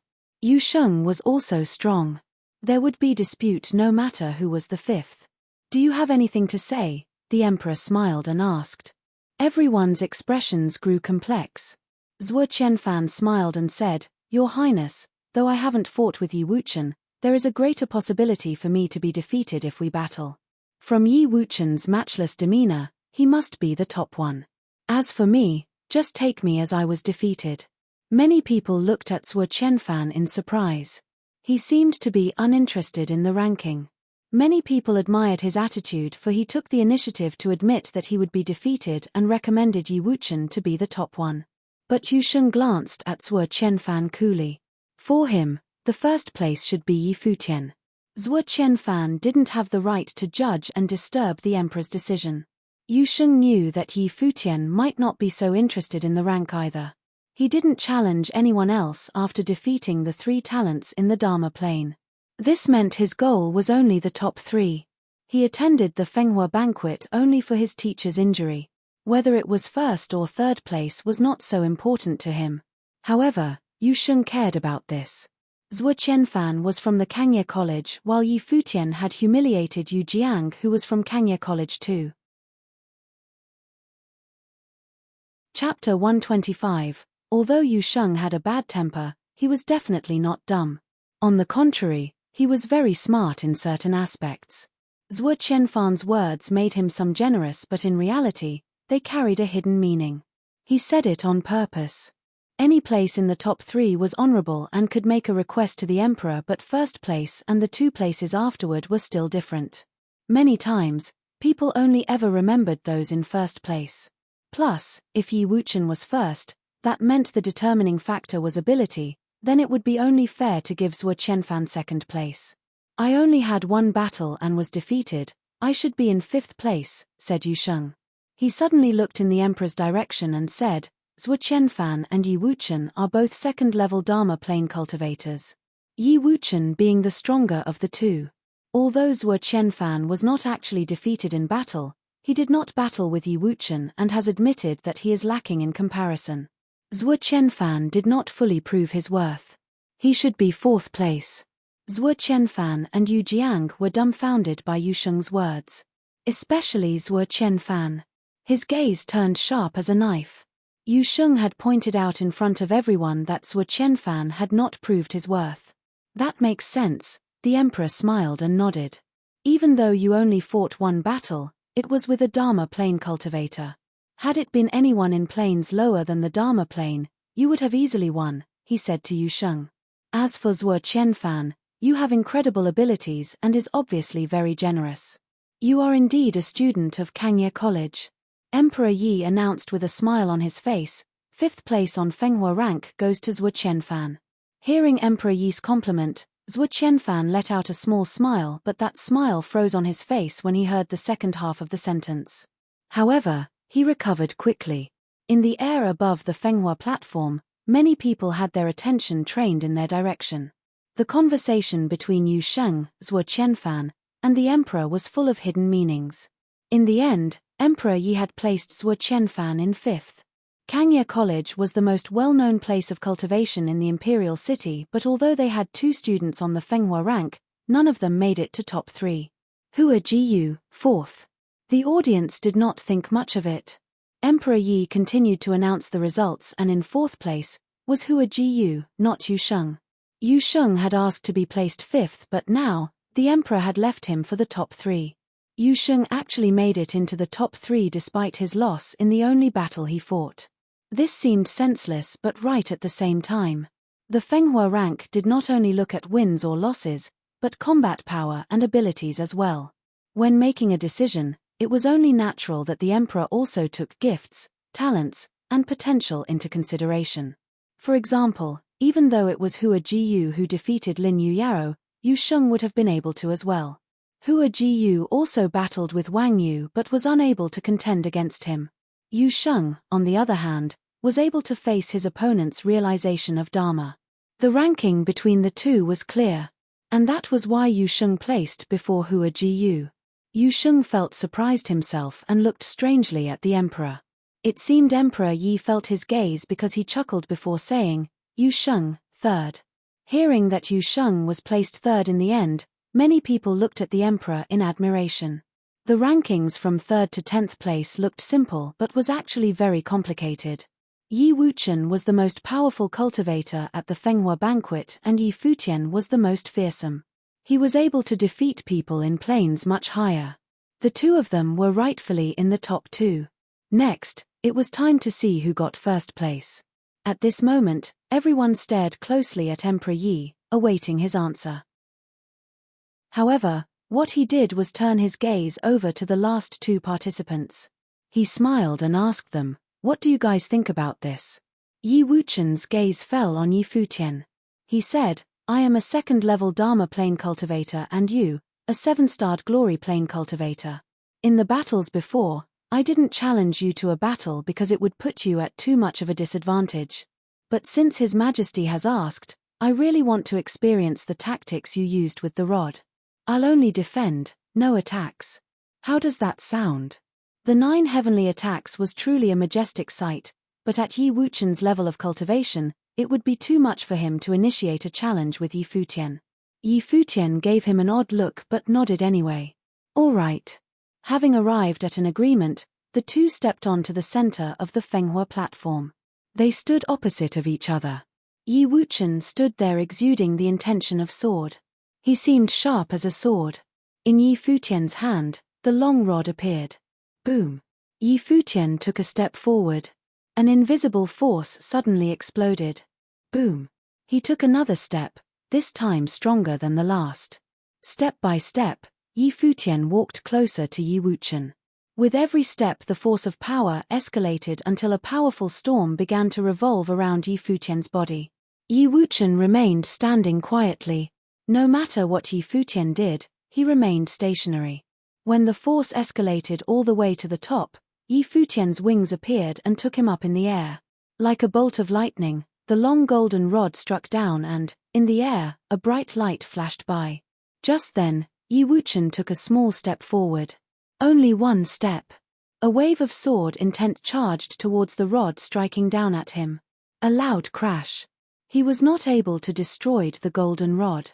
Instead, the intent of sword was repelled back at Yi Wuchen. Yi Futian used the force of repulsion to his advantage. He soared through the sky, his force even stronger now. The rod struck down a second time, stronger than the first. Yi Wuchen reached out his hand to point into the air. The intent of sword filled the air and raced into the sky. Yi Futian could feel an invisible storm of swords hitting the long rod. Even though Yi Futian had a great force behind him, he was still unable to advance forward. He soared through the air once again and administered the third attack of the 9 heavenly attacks. Yi Wuchen lifted his head to look up at the sky, and the intent of 1,000 swords gathered by him. All of them rushed towards the rod coming down at him. The third attack had also been blocked. Having been fended off once again, Yi Futian stood arrogantly in the air. The force of power flowed around his body.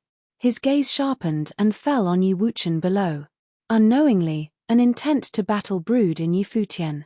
Compared to Wang Yu, Bai Qiu, and the rest, Yi Wuchen's abilities were much, much stronger. He was on a different level from everyone else. The long rod danced in the air and its apparitions appeared. A large wave of intent of battle washed downward and an explosion sounded. With the great force of power pushing forward, the rod struck for the 4th time. The tens of thousands of apparitions combined into one. The intent of sword rushed towards the rod once again, but this time, it was destroyed. At this sight, Yi Wuchen moved quickly. With a step, he lifted into the air. His body morphed into a sword, the intent of sword joined his body and charged at the long rod. Finally, when the rod struck again, the endless amount of sword intent filled the finger that Yi Wuchen pointed out with, and a large sword appeared. When the two weapons meet, they were both destroyed, dissipating into nothing. Yi Futian stood in the air and looked at Yi Wuchen. With a smile, he complimented, "Incredible." Yi Futian did not care too much about wins and losses. Although Yi Wuchen was in the 2nd level Dharma plane, he was incredibly gifted to begin with. So, even though he was in the same plane as Bai Qiu and others, they could not be compared. This gap between Yi Futian and Yi Wuchen was too large for Yi Futian to overcome. Yi Wuchen nodded and returned to his original position.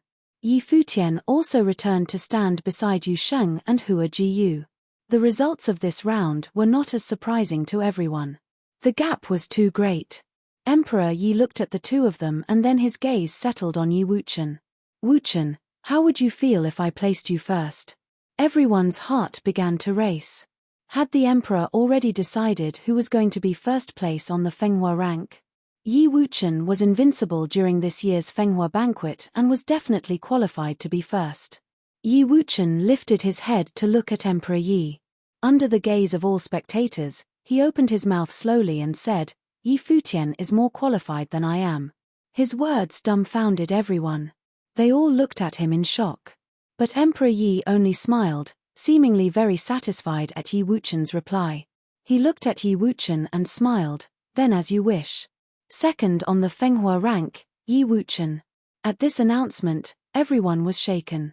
They were surprised by the emperor's decision. The emperor had asked Yi Wuchen what he thought of being first. This made everyone think that he was going to be in first place. But now, countless pairs of eyes landed on the Fenghua platform, right at the handsome figure standing between Hua Jiyu and Yu Sheng. They all knew that after today, Yi Futian would be famous throughout the entire Kangye kingdom. Beside Emperor Yi, Yi Lingxi smiled at Yi Futian. He was finally receiving the honor he deserved for his gifts. He defeated 3 Dharma plane cultivators in a row and was destined to shine brighter than others. First place on the Fenghua rank, Yi Futian, said Emperor Yi with a smile. Everyone was so quiet, you could hear a pin drop. All eyes were focused on a single person, truly the center of attention. Zhuo Qianfan and Yu Jiang of the Kangye College stood frozen. Yi Futian, first place. While Zhuo Qianfan was placed 5th. Bai Qiu and Wang Yu looked coldly at Yi Futian. Hua Jixin hid a smile. She was happy for him. Lin Yuyaro looked conflicted. Hua Jiyu smiled at Yi Futian. He had been chased from the Nandu nation. Carrying rage and hate, he had come a long way to arrive at the Kangye kingdom. He never expected to stand out so much in this country. This was the kind of person Yi Futian was. No matter where he went, he would always be the most outstanding, the brightest existence. No one could go above him. Yu Sheng burst into laughter. His smile was silly, making him look like a completely different person than the wild fighter from before. He was so happy, it was like he had gotten first place. It was possible that Yu Sheng wouldn't even be this happy had he actually gotten first place himself. Far away, Hua Fengliu, Nandu Wenyin, Tang Wan, Tang Lan, and Yi Qingxian were all looking at Yi Futian. A great big smile met all of their eyes. The young man already stood out from the rest in the city of Donghai. It was Emperor Luo's imperial order that ended his journey in the Nandu nation abruptly. It was fortunate that the emperor of the Kangye kingdom appreciated Yi Futian's gifts and gave him the honor he deserved. Out of all the gifted and talented young cultivators in the Kangye kingdom who had gathered for the Fenghua banquet, Yi Futian was first. Emperor Yi smiled at Yu Sheng and asked, Yu Sheng, have you thought about what request you would like to make? Yu Sheng lifted his head, and his eyes met with Emperor Yi. He scratched his head. He actually hadn't thought of any request he would like to make because he never thought he would make it into the top 3. Your Majesty, you seem like a pretty nice guy, so I won't ask you for anything, Yu Sheng said with an honest smile. To him, Yi Futian's honor was more important than everything else. The sight of Emperor Yi was a lot more pleasing to Yu Sheng now. Everyone was shocked by Yu Sheng's utterance. A pretty nice guy. Even Emperor Yi was dumbfounded. He then let out a light-hearted laugh. To Yu Sheng, he said, no one has ever said that to me before. I'll remember what you said. Chapter 126. The nobles around Emperor Yi also laughed. His Majesty seemed to really appreciate Yu Sheng. But everyone was surprised to find him, a humanoid monster when fighting, so simple and honest. No one expected that Yu Sheng would give up such an opportunity which many people longed for. Emperor Yi even joked that he had the chance to marry the princess with this opportunity. You idiot, Yi Futian scolded under his breath while still smiling. He looked toward the emperor. Yu Sheng, there is no jesting in His Majesty's words. Since you get the top 3, you should ask for something or you are looking down upon His Majesty. Hearing Yi Futian's voice, everyone looked at him, startled. That handsome figure, standing there quietly, looked to the emperor straightforwardly and sincerely as if he was really thinking for the emperor's good. Even Emperor Yi was astonished. His words seemed to be quite reasonable. That's right. Yu Sheng, if you don't ask for a reward, you are looking down upon me. Think about it again. The emperor smiled at Yi Futian and Yu Sheng. These 2 little kids are really interesting. Yu Sheng was bewildered. He looked at the emperor and then looked at Yi Futian. Hua Jiyu chuckled. He was the same as before. Wuchen, what's your request? The emperor looked at Yi Wuchen, smiling. Your Highness, I would like to pay a visit to the palace's library, Yi Wuchen answered. The emperor's eyes flashed. He smiled and said, you make some good requests. Okay, I promise you. Thank you, Your Highness, Yi Wuchen said. The emperor finally looked to Yi Futian and asked, Yi Futian, what do you want? Your Highness, I want to have my teacher cured, Yi Futian said with anticipation in his eyes. This was the reason why he attended the Fenghua banquet. Many people were somewhat surprised. Since Yi Futian was so talented, who would his teacher be? And this person seemed to have been injured, so Yi Futian asked for the emperor's help.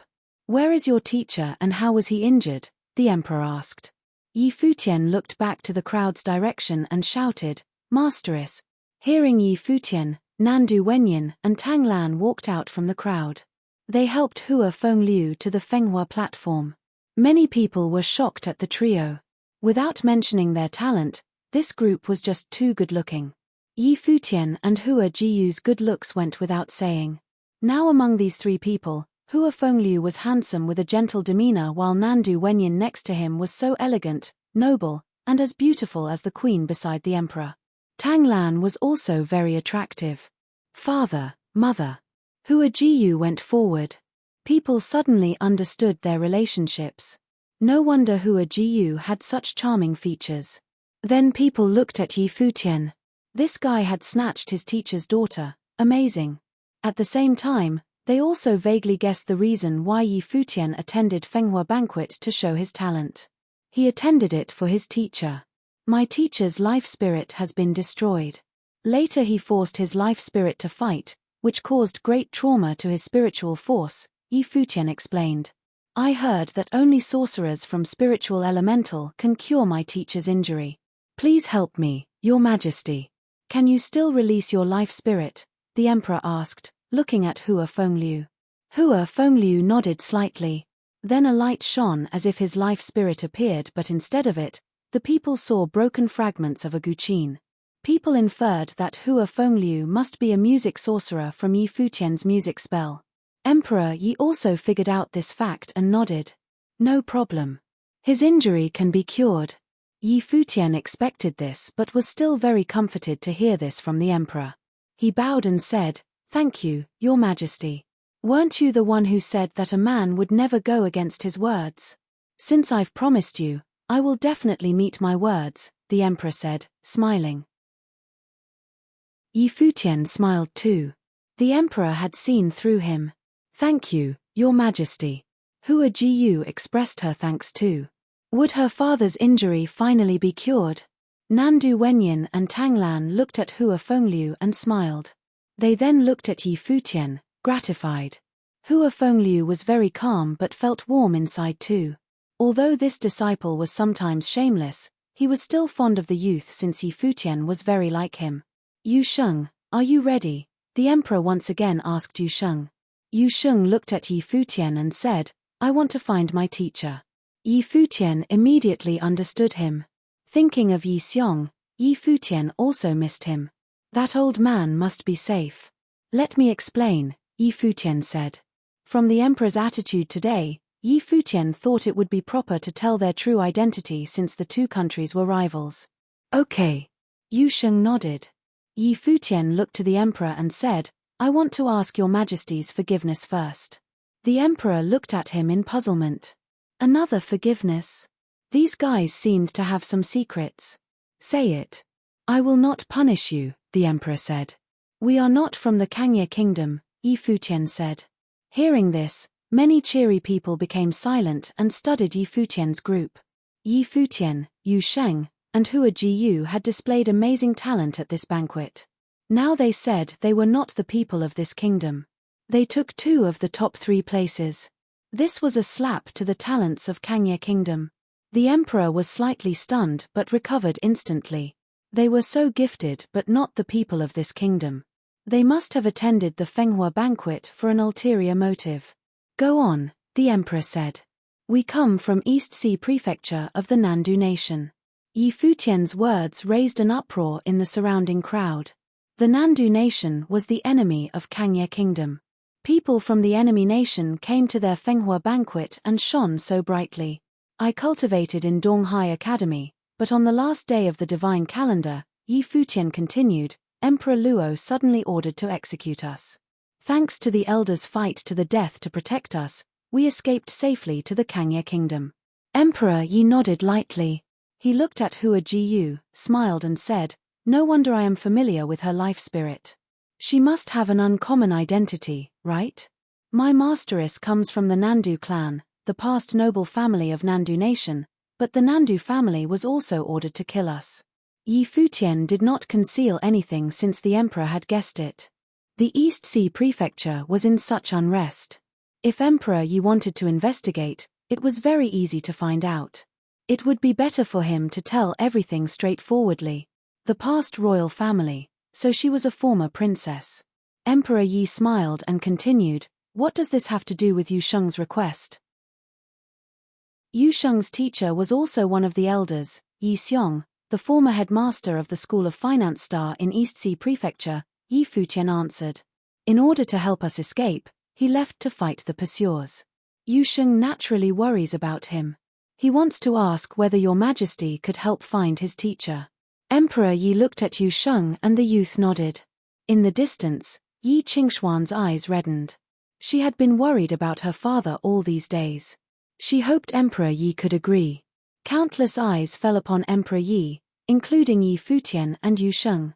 Although they were from Nandu nation, they were being chased by the killers from Nandu.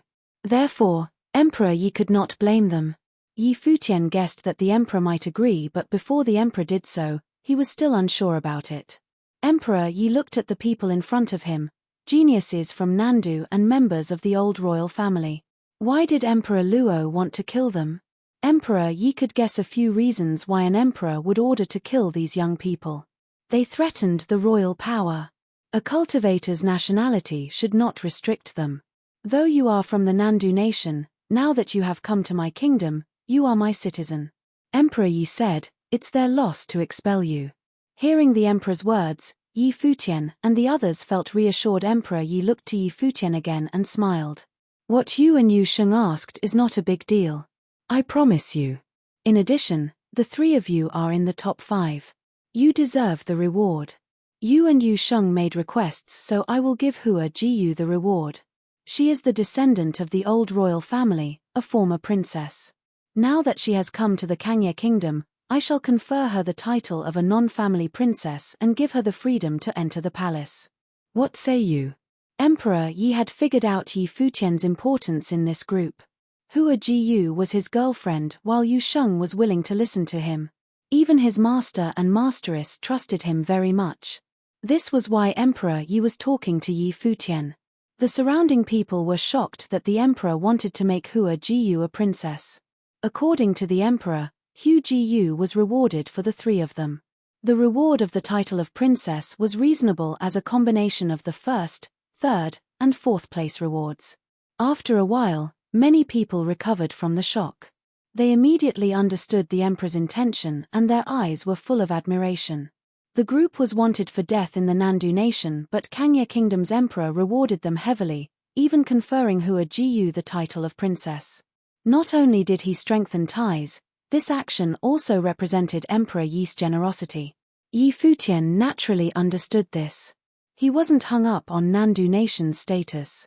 Hua Jiyu's title of princess was just a title, but it represented Emperor Yi's attitude and required a response. Thank you, Your Majesty, Yi Futian said without any hesitation. Everyone was stunned by this. What a surprise for today's Fenghua banquet. Hua Jiyu was conferred the title of non-family princess. Chapter 127, Hua Jiyu was still in a daze. How did she suddenly become a princess of the Kangye kingdom? Hua Fengliu and Nandu Wenyin also froze momentarily. Then, they broke out into a smile. This way, it could be said that they had gained a footing in the Kangye kingdom. This would solve many of the worries they had. Many nobles stood to bow at Hua Jiyu. Greetings, Princess Jiyu. Even though Hua Jiyu was an outsider given the title of princess and did not equal a real princess, everyone understood the emperor's intentions. From now on, Yi Futian's trio was definitely going to be of an extraordinary status. The people must show respect to the emperor's decisions. Besides, it was very logical for Emperor Yi to confer the title upon Hua Jiyu. Conferring her was equal to conferring Yi Futian. The man a princess was in love with would naturally become a prince in the future. What should Jiyu call your majesty? Yi Futian asked the emperor. It's just a title, not of importance. For now, she can call me however she pleases. When she gets used to this title, she may even call me godfather if she is willing, smiled Emperor Yi. Hua Jiyu looked at Yi Futian and then at her parents. She was not perfect without proper etiquette. Emperor Yi was so nice to her and had agreed to heal her father. How could she be casual with what she called him? She looked at Emperor and bowed, greetings to godfather from Jiyu. Emperor Yi smiled brightly. He went on to say, talented young men and women have demonstrated their gifts at the Kangye Kingdom's Fenghua banquet. Hua Jiyu has proven herself to be beautiful and capable like no other. I am very happy to have her as my goddaughter. Congratulations, father, said the princes and princesses beside him. Congratulations, your majesty, the nobles congratulated once again. They stood and held out both hands while they bowed to the emperor. Some people in the crowd looked toward Kangye Kingdom's #1 beauty, Lin Yuyaro, who was still standing on the Fenghua platform. Emperor Yi had said that Hua Jiyu was beautiful like no other. There was no need for explanation. Hua Jiyu was indeed more beautiful than Lin Yuyaro. Now, Hua Jiyu had been bestowed the title of princess and was the recipient of everyone's endless praises. It seemed like the title of Kangye Kingdom's #1 beauty was going to have to transfer over to someone else. Jiyu, I don't have a welcoming gift prepared at hand, but I will personally make a request to the imperial advisor for him to help your father, Emperor Yi said, smiling. Many people looked at Hua Fengliu enviously. He must have been so proud to have such a disciple and such a daughter. Thank you, godfather. The smile on Hua Jiyu's face was big and bright. The imperial advisor must have been a person of great power, seeing how the emperor said he would make a request. As for everyone else's rewards, I have already prepared them in the Kangye Kingdom library. According to your placing on the Fenghua rank, you may choose one out of 3 things, a treasure, a spellbook, or battle tactic book. You may all follow me into the imperial palace. Emperor Yi stood up and continued, the Fenghua banquet is now officially over. After he was done speaking, he turned to guide the empress onto the carriage. The princes and princesses followed after them. Yi Futian and Hua Jiyu looked at each other and smiled. The Kangye Kingdom's Fenghua banquet had finally come to an end with great results. They hadn't wasted a trip. Master, let's head into the palace, Yi Futian said to Hua Fengliu. Let's go.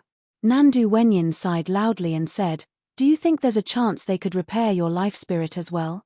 My life spirit was shattered into pieces.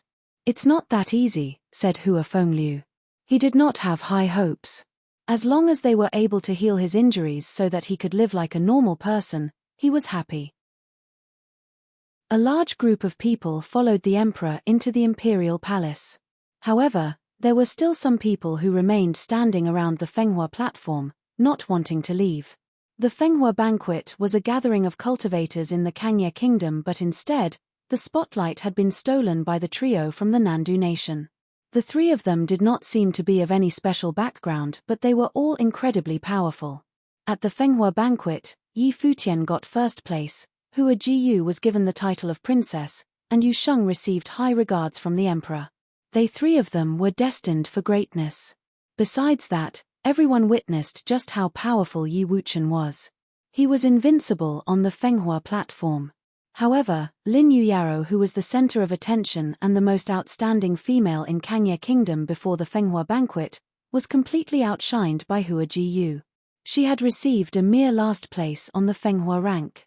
Even Hua Jixin had placed higher than her. Only when they saw the large group of figures disappear slowly, did the people around the platform go their separate ways. Afterward, the news spread rapidly all over the imperial Kangye city. In the imperial palace, the carriage was moving forward. Just then, an imperial bodyguard beside the carriage came to Yi Futian. His Majesty has requested you. Yi Futian nodded and headed for the carriage ahead. Lin Yuyaro, Bai Qiu, Zhuo Qianfan, and the others watched Yi Futian's silhouette with a mix of emotions. They were all thinking something different. Yi Futian arrived next to the carriage. "Your Majesty," he greeted the emperor seated in the carriage. "There are still many things you have yet to explain. As talented as you are, what is the royal Luo family's reason for wanting you dead?" asked Emperor Luo. "Your Majesty, it might have had something to do with a prophecy told by the Nandu nation's left minister, Minister Zhuo," answered Yi Futian. "I know that Minister Zhuo is an astrologer." "Explain," said Emperor Luo. "I once traveled with Minister Zhuo. It was then that he might have told my fortune. He bestowed the decree of the minister upon me afterward. Then by chance, he also told Jiyu's fortune. Because of this, the Crown Prince became aware of us. He went all the way to Donghai Academy to see me. He asked for me to follow under his leadership and told me that he would make me his minister once he became the emperor, but I rejected. Then came an imperial order from Emperor Luo. He made me the Crown Prince's study attendant and Jiyu the Crown Princess. Our only choice was to defy the order and flee for our lives." Yi Futian did not keep anything from Emperor Yi because he could easily find out the truth by sending someone to Donghai City. The emperor's eyes brightened. Based on what Yi Futian had said, many things became clear. It was obvious that Emperor Luo gave such an order on purpose as an excuse to get rid of Yi Futian and Hua Jiyu. "Looks like you and Jiyu were destined to become emperor and empress." Emperor Yi laughed at Yi Futian. "But I've never even thought about becoming emperor. I had no intentions of stealing the Nandu nation throne," said Yi Futian. He did not mention that he indeed was fated to be emperor but not the emperor of a country. "You didn't think of it before, but after what happened, there's a chance of it happening. This is probably what they call fate," smiled Emperor Yi. Yi Futian did not say anything. He was not going to become the emperor of a country, those were not his intentions, but the royal family of the Nandu nation must be eliminated. He was willing to do anything to make sure this happened. "The Luos found an excuse to kill you and yet you were able to escape." Emperor Luo was curious. If Emperor Luo gave out such an order, then it would only make sense that he would have made sure that there was no way Yi Futian could make it out alive. "We barely made it," said Yi Futian. "My grandmaster sacrificed his life to make sure we survived, and Yu Sheng's master, Senior Yi Xiong, is still missing." He did not tell the emperor that even though such grave sacrifices were made, they never would have made it out of Donghai City alive if it hadn't been for the emperor's will in his body. What Yi Futian didn't know was that even with the emperor's will, he almost didn't make it out of Donghai City. "Your grandmaster is very respectable. As for Yi Xiong, I will send people to find him, but since he is on the run, he may be in hiding. It won't be easy to find him. Unless you are able to let him know that you're here," said Emperor Yi. Yi Futian nodded. He understood what the emperor was trying to say. They continued through the imperial palace. The empress and others left first. Emperor Yi ordered someone to lead Yi Wuchen and others on the Fenghua rank to the imperial library while he personally led Yi Futian's group to another place in the palace. Accompanying them was Princess Yi Lingxi. Deep within the imperial palace was a mountain. It was quiet on the mountain. The only things on the mountain were the ancient trees and a single residence. Everything was peaceful and quiet. Emperor Yi personally guided Yi Futian and the rest onto the mountain. As soon as they entered the residence, an elder came out to welcome them. The elder had white hair and a white beard. He looked wise, like a sage. However, his eyes were shut tight, even in the presence of the emperor. On the way up, Yi Lingxi had told them that the imperial advisor could not see. "You're here, Your Majesty," greeted the imperial advisor. Even though he was blind, it was like he could see who had arrived. He walked directly towards the emperor. "Teacher, it's been a while since I came to bother you," said Emperor Yi. Yi Futian and the others had a look of surprise on their faces. The imperial advisor was Emperor Yi's teacher. "Your Majesty, have you come because of him?" The imperial advisor turned in Hua Fengliu's direction. "That's correct. Teacher, the Fenghua banquet ended today. This is Yi Futian, Hua Jiyu, and Yu Sheng. The three of them are unbelievably gifted and have a lot of potential. They may even surpass me in the future. Yi Futian ranked first, and his request was for his master's injuries to be healed. Originally, I did not want to disturb you, but then I took Jiyu as my goddaughter. So, the only thing I could do was to ask you to help heal her father, explained Emperor Yi. They are extraordinary indeed, nodded the imperial advisor. He turned to Hua Fengliu and asked, "How are your injuries?" Hua Fengliu released his broken life spirit once again. Then leaned against Nandu Wenyin fatigued. He didn't even have energy to speak. Yi Futian spoke for him. Master forcefully summoned his life spirit in a battle after it was disabled. I can heal him, but it's not something I can do in a day. Especially since his life spirit is shattered. It will take a long time to recover fully, said the imperial advisor. You can repair his life spirit, asked Yi Futian with a shaking voice. Even Hua Fengliu's heart skipped a beat. He had never even dared to dream of it. There's nothing surprising about teacher being able to do what others can't, chuckled Emperor Yi. Hearing this, everyone was surprised and happy. All of them bowed to Emperor again. Thank you, Your Highness. You guys should be thanking my teacher, laughed Emperor Yi. The imperial advisor waved his hand. Since His Majesty has requested, it is only right for me to oblige. He will need to stay here for treatment. As for the rest of you, if you don't mind that there isn't much to offer here, you guys can stay here as well. Thank you, Senior. Yi Futian put his hands together and bowed at the elder with great gratitude. Hua Jiyu was excited. Her father's life spirit could actually be healed. Nandu Wenin's eyes were getting red. All these years, she'd never had any high hopes. Then you guys shall stay here with teacher. If anything happens, you go down the mountains and find someone to report directly to me. Emperor Yi instructed the group and then departed with Princess Yi Lingxi. Just when the Kangye Kingdom's Fenghua banquet ended, in the Nandu Nation's imperial city, cultivators gathered for their countrywide event. The Nandu Nation's Tingfeng banquet was about to begin. Chapter 128. Countless strong cultivators gathered here in the magnificent imperial city of Nandu Nation. There were 36 prefectures in the Nandu Nation, with many cities in each prefecture and academies in each city. At this time, the younger generation of talents from all the cities gathered here in Nandu City for the Tingfeng banquet held by the Nandu Nation. Different from the Fenghua banquet of Kangye Kingdom, the Tingfeng banquet had no preliminary test. Any young person could participate and show their talents. The Fenghua banquet was held every 3 years in Kangye Kingdom, so efficiency was highlighted and it was fast-paced. As for the Tingfeng banquet, held every 10 years, it was grander. People from the East Sea Prefecture gradually arrived at the imperial city.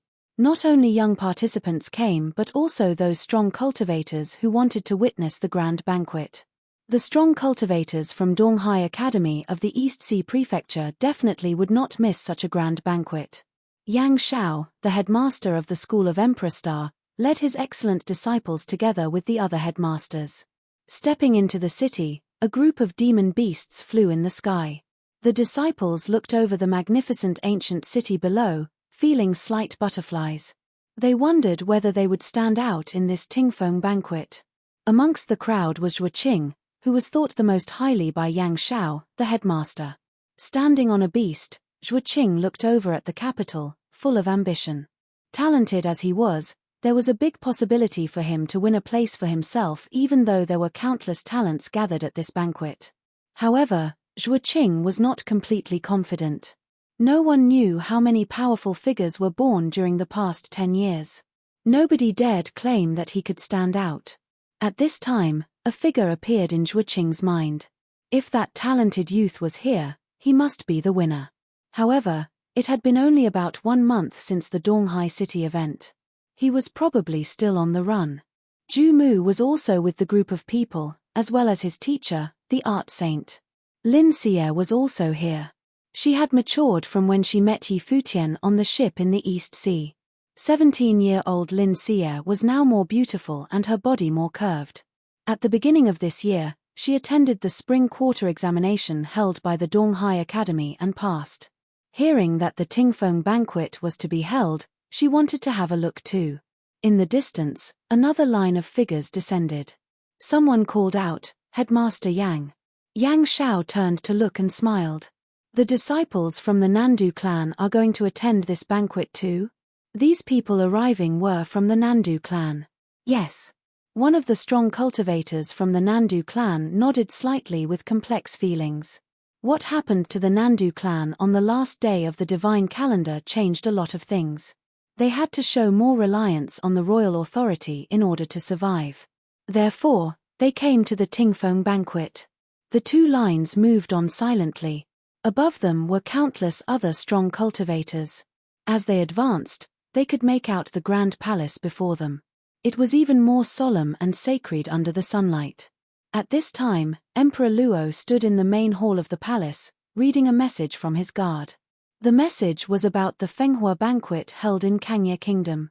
It was held every 3 years and many outstanding persons would emerge. Nandu Nation would naturally pay attention to such news. However, Emperor Luo generally wouldn't care about such things. Countless talents emerged every 3 years. How could he, the emperor of the Nandu Nation, have enough energy to care about these trivial matters? But this message was sent to his hands because several names that should not have appeared were on the Fenghua rank. First place was Yi Futian. What a familiar name. As the emperor, he should not pay attention to a youth. However, ministers were, Minister Hua, and the prince all showed a great interest in him. Therefore, 1 month ago, the Emperor Luo had sent a decree that everybody in Nandu Nation shall listen to him for he stood for God. However, Yi Futian still escaped from Nandu Nation.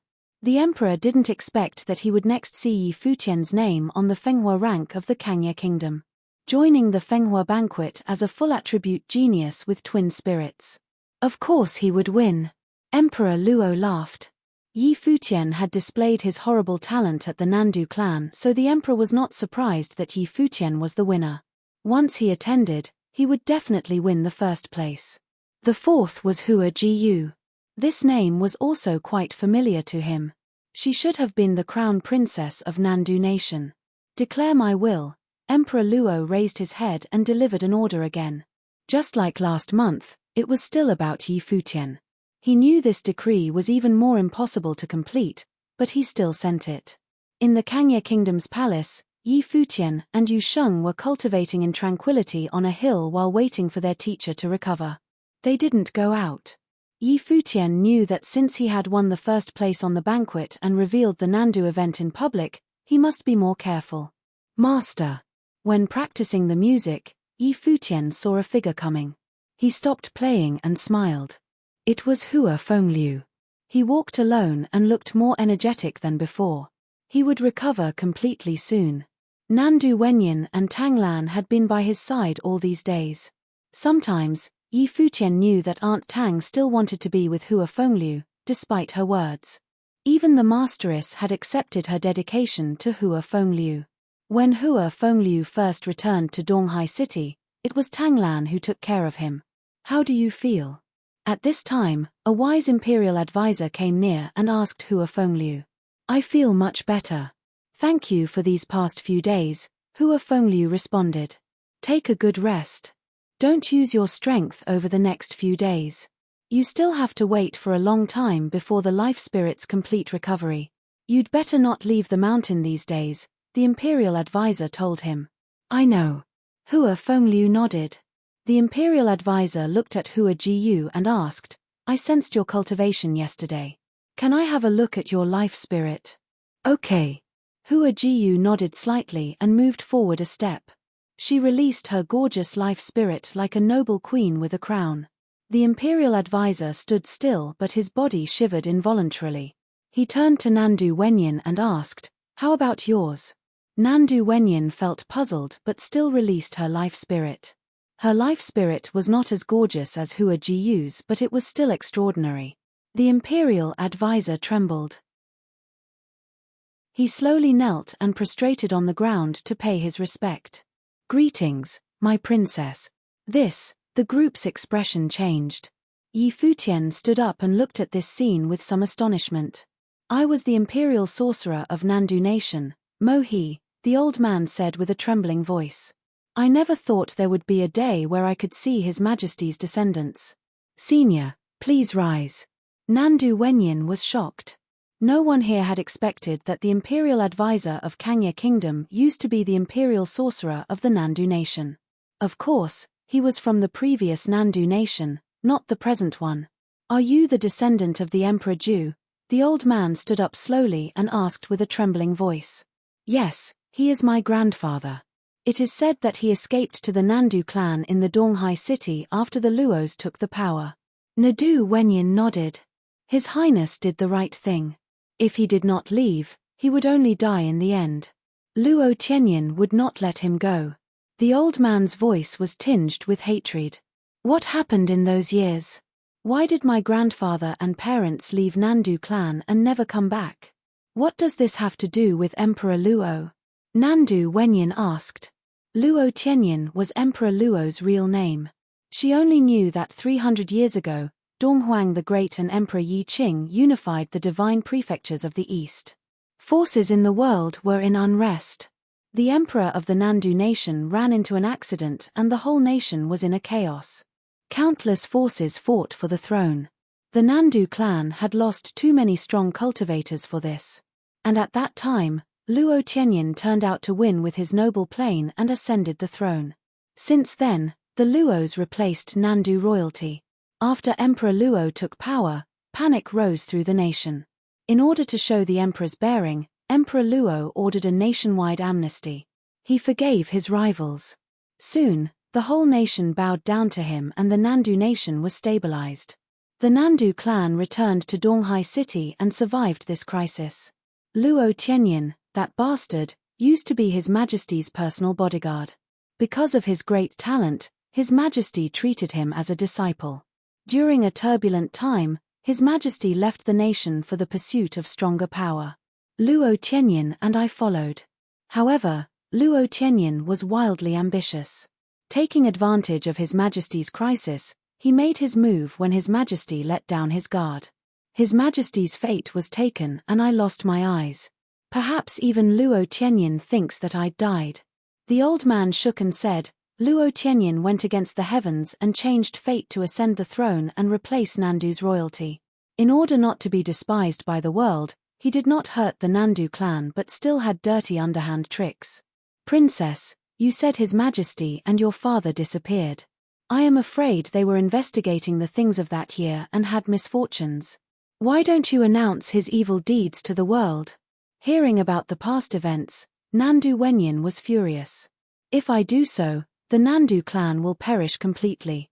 The old man sighed. I settled in Kangya Kingdom with a disguised identity for so many years. I taught the emperor how to cultivate so the Kangya Kingdom can become stronger and one day overthrow the Luo reign. Yi Futian didn't expect this secret and suddenly understood many things.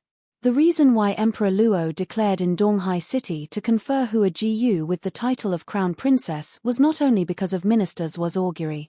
The poor Nandu clan didn't know that the emperor would definitely not let Hua Jiyu rise unless she became subordinate to him and became the crown princess. Moreover, Emperor Luo had once gone against fate. He was not afraid of fate at all. Now he'd become stronger. As the emperor, how would he fear the two fated youths? When they were discussing this issue, a messenger from the Nandu nation came to visit the emperor of the Kangya Kingdom. Chapter 129. In the main hall of the Kangya Kingdom's imperial palace, an ambassador from the Nandu nation had arrived. Emperor Yi met him seated on his throne. Greetings, Emperor Yi, said the ambassador. He knelt down on the floor in a deep bow. Rise, said Emperor Yi. Thank you, Your Majesty. The ambassador rose from the ground and looked at Emperor Yi. I have come under the order of His Majesty of the Nandu nation. We heard that traitors of our country, Yi Futian and Hua Jiyu, were here at the Kangya Palace. His Majesty has sent me in a request that they be returned to the Nandu nation for punishment. They are already citizens of the Kangya Kingdom. Furthermore, I have already conferred the title of princess upon Hua Jiyu and she is now my goddaughter. Relay the message to your emperor, they no longer have anything to do with your country. Do not use the term traitor in reference to them anymore, Emperor Yi said with a cold demeanor. He was dignified and stern. They were once citizens of the Nandu nation's East Sea Prefecture and have defied the orders of the emperor. They are traitors and deserve capital punishment. Is it really proper for Emperor Yi to handle things this way? The ambassador asked the emperor without fear. How preposterous, said someone on the sideline. They stared at the ambassador with cold eyes, but he only lifted his head to look at Emperor Yi calmly, neither haughty nor humble. I will repeat myself once more. They are now part of the Kangye kingdom. Hua Jiyu is a princess and, in the future, Yi Futian will be a prince. Did you hear me clearly? Said with a natural sternness. Noble will befell the ambassador, and he could feel an invisible force pushing down on his head. Our country is willing to trade a city for each of them. The ambassador bowed his head. If I want one your cities, I will fight for it myself. You may head back to answer to your emperor now, said Emperor Yi. Battles always happened at the borders of the two countries. One day, the border cities belonged to the Nandu nation, the next, to the Kangye kingdom. It changed hands every couple of days. To an emperor of an entire country, of what use was one city?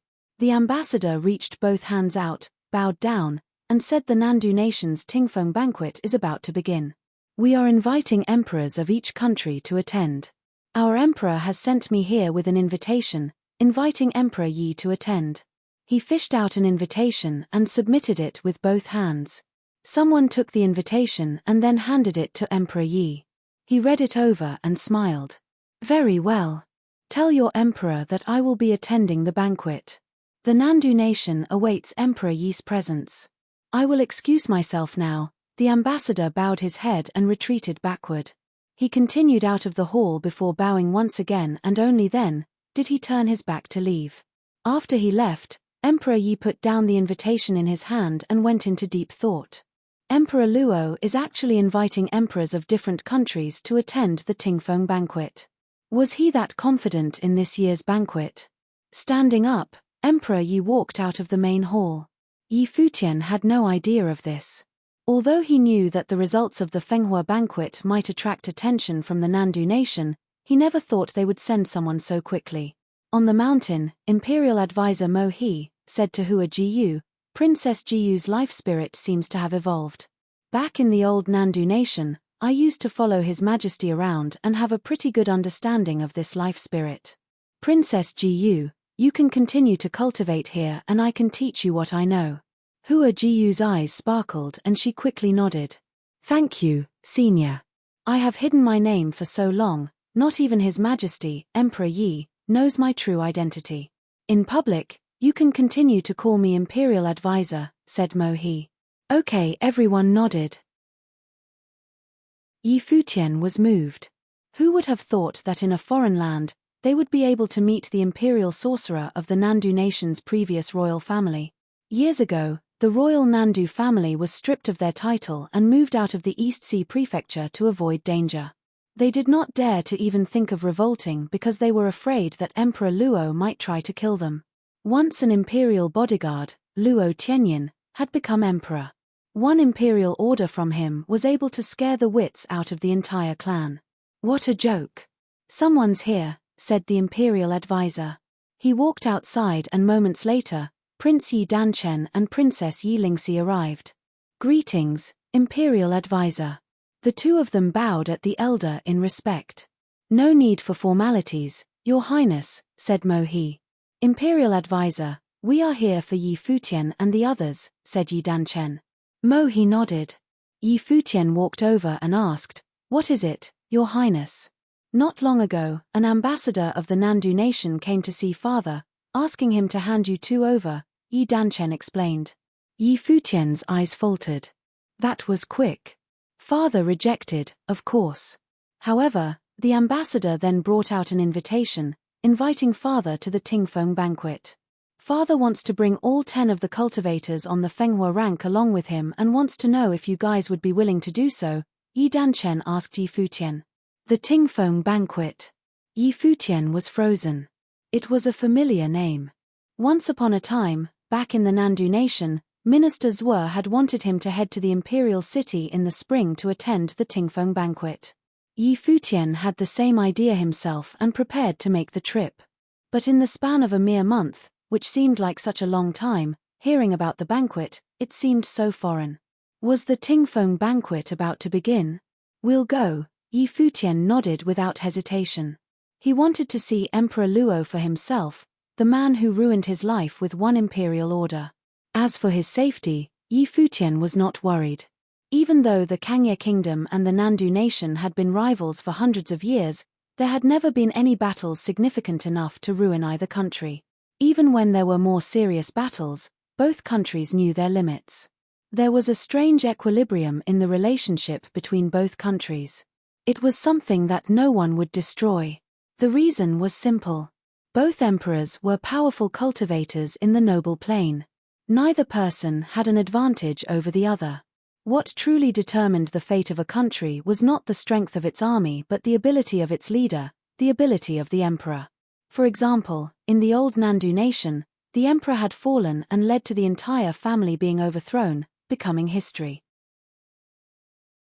If Yi Futian attended the banquet with Emperor Yi, Emperor Luo wouldn't kill him even if he wanted to, because what would happen if Emperor Yi charged into the Nandu nation's imperial palace in a fit of rage? Fighting with a person in the noble plane would only mean death. Even between rival countries, there was a mutual understanding. No one was allowed to cross the line and break equilibrium. Or else, there would be heavy consequences. That was, unless one of the emperors was already strong enough to kill the other on the spot. In the world of cultivation, personal abilities were more important than anything else. Even royal power was the result of a person's abilities. Since Emperor Yi had Yi Danchen come to ask Yi Futian to attend, it was obvious that he had also realized this point. Emperor Luo wouldn't dare to touch Yi Futian, especially not in his own country. Are you all going?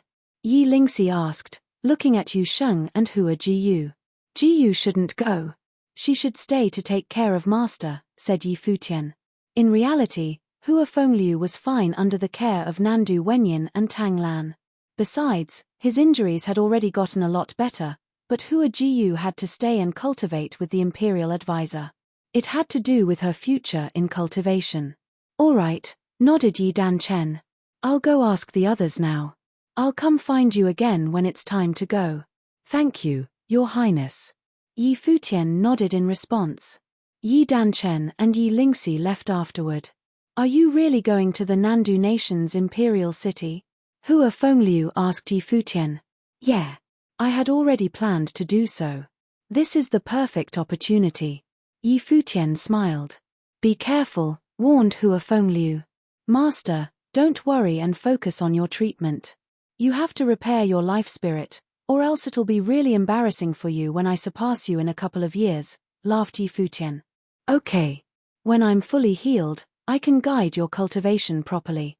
Hua Fengliu smiled at his disciple. Yi Futian shivered at the fake smile on his face. Master, your gifts are peerless. When you're fully healed, you'll definitely do great things. I cannot compare. Only then did Hua Fengliu nod in satisfaction. Deep down, Yi Futian was cursing him for being so shameless. He's such a bully to his disciple. The next morning, a group had gathered outside the imperial palace. They were the brilliant cultivators from the Fenghua banquet. Their attention fell on Yi Futian, Yu Sheng, and Yi Danchen when they stepped out. Everyone had a different look on their faces. Wasn't Yi Futian from the Nandu nation? Going to attend the Tingfeng banquet was the perfect chance for them to check out just how powerful the cultivators in the Nandu nation were. Where's Hua Jiyu? Lin Yuyaro could not help but ask when she noticed that Hua Jiyu was missing. She has other business to attend to and won't be coming with us, Yi Futian answered. He was quite surprised. He didn't expect that Lin Yuyaro would ask about Jiyu. Lin Yuyaro nodded her head lightly and didn't say anything else. Moments later, a group of people came out from the palace. It was Emperor Yi and his people. Besides the emperor, there were a few very dignified-looking individuals. They must have been people of very high cultivation. A loud roar came from within the imperial palace. Everyone looked up and saw a fearsome creature headed toward them. The scary beast was a flood dragon. The flood dragon approached and moved to stay near Emperor Yi. Let's head out since we're all here. I wanted to bring you guys on this trip to show you guys cultivators of other countries.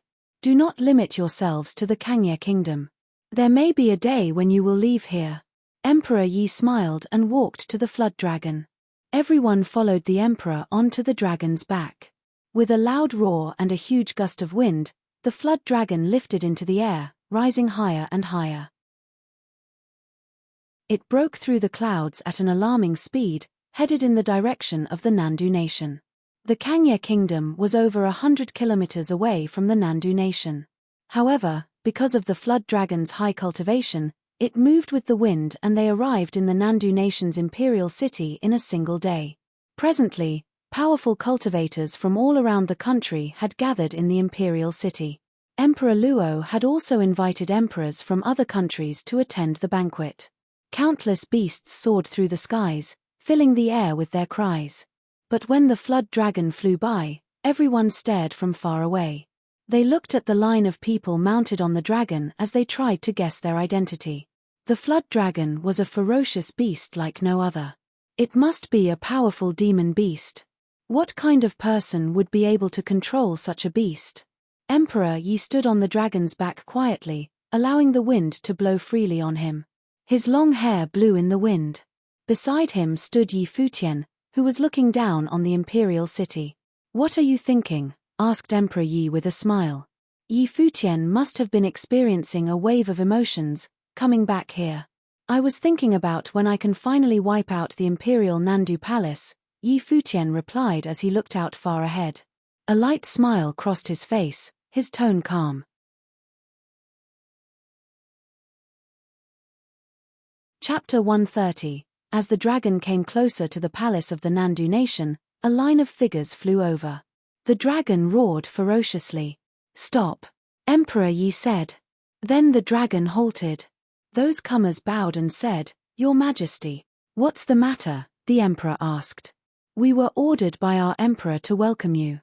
The accommodation has been arranged for you," the man said. "Lead the way," Emperor Yi said lightly. The other nodded and walked in front, leading the way. Soon, they arrived at a giant palace near the imperial palace. Though the two nations were rivals, courtesy was necessary since the emperor was invited here. Everything in the palace for the stay had been arranged well for them. Since Emperor Yi was the emperor of the Kangya kingdom, only people from the Kangya kingdom could share the palace with him. "Yi Futian, come with me.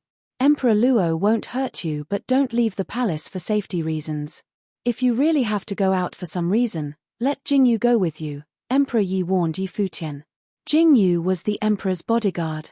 The emperor had assigned Jingyu many things in his daily life. "I'll be careful." Yi Futian nodded. Although Emperor Luo wouldn't hurt him in public, there was still the possibility for him to arrange an assassination or kill him by another's hand without any evidence left. Emperor Yi couldn't blame it on him then. The group settled down in the palace while the outside world was stirred up. The Tingfeng banquet was to be held the next day. The decennial banquet was more magnificent than the Fenghua banquet of the Kangya kingdom. The whole nation paid great attention to it and all the heroes would attend. A sensation was inevitable. Everyone was looking forward to the opening of the Tingfeng banquet the next day. 1 hour later outside the palace, a row of figures strode over and went directly into the palace. The leader was a beautiful woman. She seemed like an unordinary person. Following behind her were her strong bodyguards. Jingyu stood before her and said, "This is the Emperor Yi's palace. Any intruders will be killed without pardon. I'm looking for Yi Futian." The woman looked up to Jingyu and Jingyu suddenly grew hesitant. "Since this is Emperor Yi's palace, what do you think we can do?" the woman continued. Jingyu thought for a while then said, "Follow me." He led the way and the woman's people followed behind. They came to a place in the palace where Yi Futian's group lived. Seeing many people coming over, Lin Yuyaro and the others went to Yi Futian's room out of curiosity. Yi Futian sat in the courtyard. When he saw the newcomer, he was stunned. "Yi Futian, why did you join the Kangya kingdom?" the woman asked angrily. She seemed to come here for an explanation. Yi Futian looked up to this beautiful but capricious woman and said indifferently, Are you talking to me? This woman turned out to be the princess of the Nandu nation, the daughter of Emperor Luo and the sister of the crown prince. My teacher gave you the minister's decree and my brother let you be minister but you rejected him, Luo Mengyang said. My father even conferred you with the study attendant of the crown prince. What did we do to you? Is it just because of Hua Jiyu? Is Hua Jiyu the reason why you joined the Kangye kingdom? Get out. Yi Futian looked at her coldly. Was this girl stupid? What did they do to him? You, Luo Mengyang pointed at Yi Futian and shouted, you are a jerk. I'll kill you. She pounced forward. Yi Futian stood up and stepped forward too. As if remembering something bad, Luo Mengyang froze in place. I'm here to accompany His Majesty, not for recalling past days. Princess, please leave, Yi Futian responded nonchalantly. Only then did people know that this woman was the princess of the Nandu nation. Many people looked at Yi Futian curiously. What did this guy do to the princess? It's your own choice to betray Nandu nation, but you shouldn't trouble my teacher. Because of you, my teacher doesn't pay attention to the outside world anymore and even neglects me. It's all because of you. Luo Mengyan's eyes grew red. Yi Futian was surprised. He didn't mean to trouble Minister Zhuo. It could be said that this whole thing was triggered by Minister Zhuo, but he knew that Minister Zhuo was thinking for his good. The emperor's decree should have nothing to do with Minister Zhuo. Did the astrologist minister not care about anything anymore? Yi Futian took out the decree of the minister and threw it to Luo Mengyang. Return it to Minister Zhuo and tell him that I won't blame him. You won't blame him? Luo Mengyang took the token and asked indignantly in return. You can leave now. Yi Futian was kicking them out. Luo Mengyang looked at Yi Futian coldly and turned away. People around the court moved aside but Luo Mengyang stopped and turned around. She asked, you said that your girlfriend is more beautiful than me. How beautiful is she that you could betray the Nandu nation for her? You don't deserve to be compared with her, Yi Futian answered indifferently. Luo Mengyang is so naive. Does she really think that Emperor Luo and the Crown Prince were thinking for his good? Or maybe it's just hard for her to think of her father and brother as bad people. Luo Mengyang looked coldly at Yi Futian and left. After she left, Lin Yuyaro asked Yi Futian in confusion, what have you done to the princess of the Nandu nation? Yi Futian looked at Lin Yuyaro and smiled slightly. Do you want to try? Seeing Yi Futian's mean smirk, Lin Yuyaro said, no, thank you. With that, she left. Bai Qiu and Yu Jiang watched the whole thing silently. As the top beauty of the Kangye kingdom, Lin Yuyaro was always very aloof but she had struck up a conversation with Yi Futian several times. However, Yi Futian just directly ignored this beauty, which annoyed the onlookers very much. The difference between them. But Yi Futian's girlfriend was indeed more beautiful than Lin Yuyaro. Let's go out for a walk, Zhuo Qianfan suggested. All the strong cultivators gathered here in the Nandu nation. They could go take a look. Since the emperor of the Nandu nation invited them, he wouldn't stoop so low as to play tricks on them. Good idea. Yu Jiang nodded and went out. Yi Futian didn't go with them but continued his cultivation. The next morning, people from the Nandu nation came to the palace and visited Emperor Yi. He went to greet them and Yi Futian's group also showed up. The people from Nandu nation bowed and said, My Majesty ordered me to invite Your Highness to the Imperial Palace so that all their majesties can attend the Tingfeng banquet together. What about them? Emperor Yi asked, looking to Yi Futian's and others.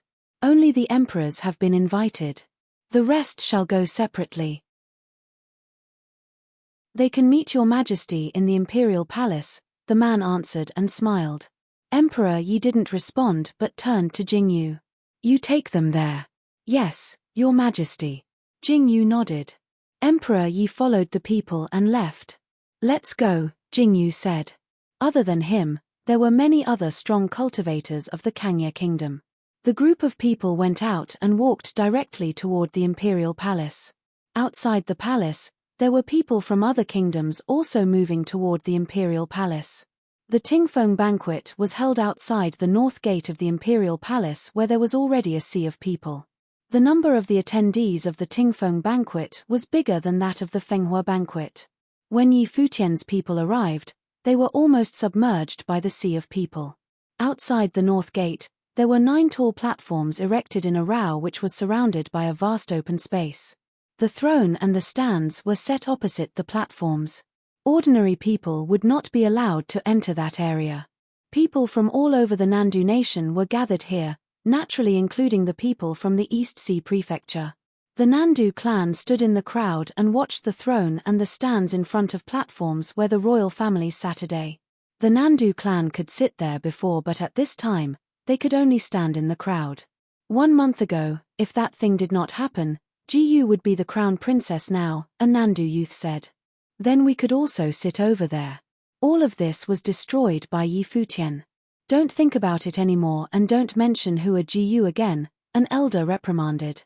Hua Jiyu was a sinner of the Nandu nation. They had to cut all ties with her. Okay. That youth nodded and looked at the crowd. The youth would participate in this banquet, so every strong cultivator here might be his opponent. He continued to observe and stopped when somewhere. He frowned, looked backward, and found a line of figures. Yi Futian, the youth called. People from the Nandu clan all turned to him. An elder said, "Nonsense. How could Yi Futian appear at the Tingfeng banquet? He is there." The youth pointed somewhere with great shock in his eyes. He didn't believe it either, but he definitely had seen Yi Futian. The Nandu clan all looked toward the direction he pointed in and their eyes fell on a handsome figure. Every cultivator of the Nandu clan was stunned and their eyes flashed. Yi Futian dared to attend the Tingfeng banquet. Did he want to die? Go take him down. The strong cultivators from the Nandu clan immediately bolted in that direction. They had never forgotten what had taken place in Donghai City a while ago. Hua Jiyu was taken away and a group of strong cultivators of Nandu clan also disappeared. And Yi Futian was the reason. "Don't let him go," a youth shouted, worrying that Yi Futian would mingle within the crowd. "This guy is really bold. How dare he come back to where the Tingfeng banquet is held? Take him and give him to the emperor," someone said.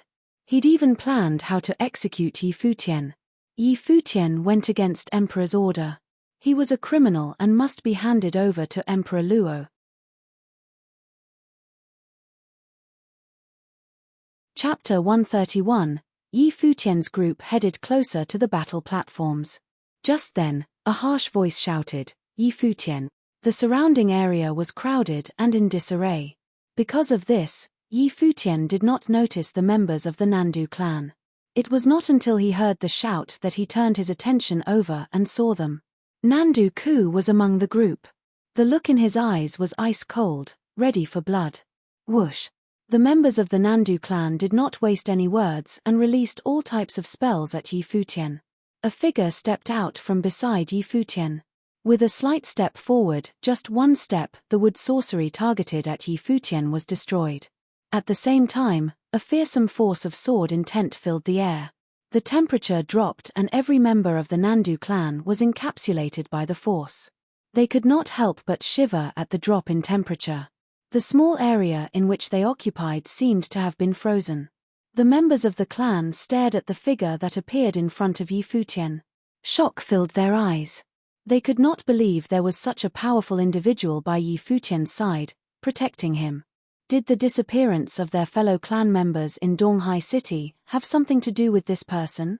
When Yi Futian had appeared in front of their very eyes just a moment ago, they had no other thoughts but to capture him.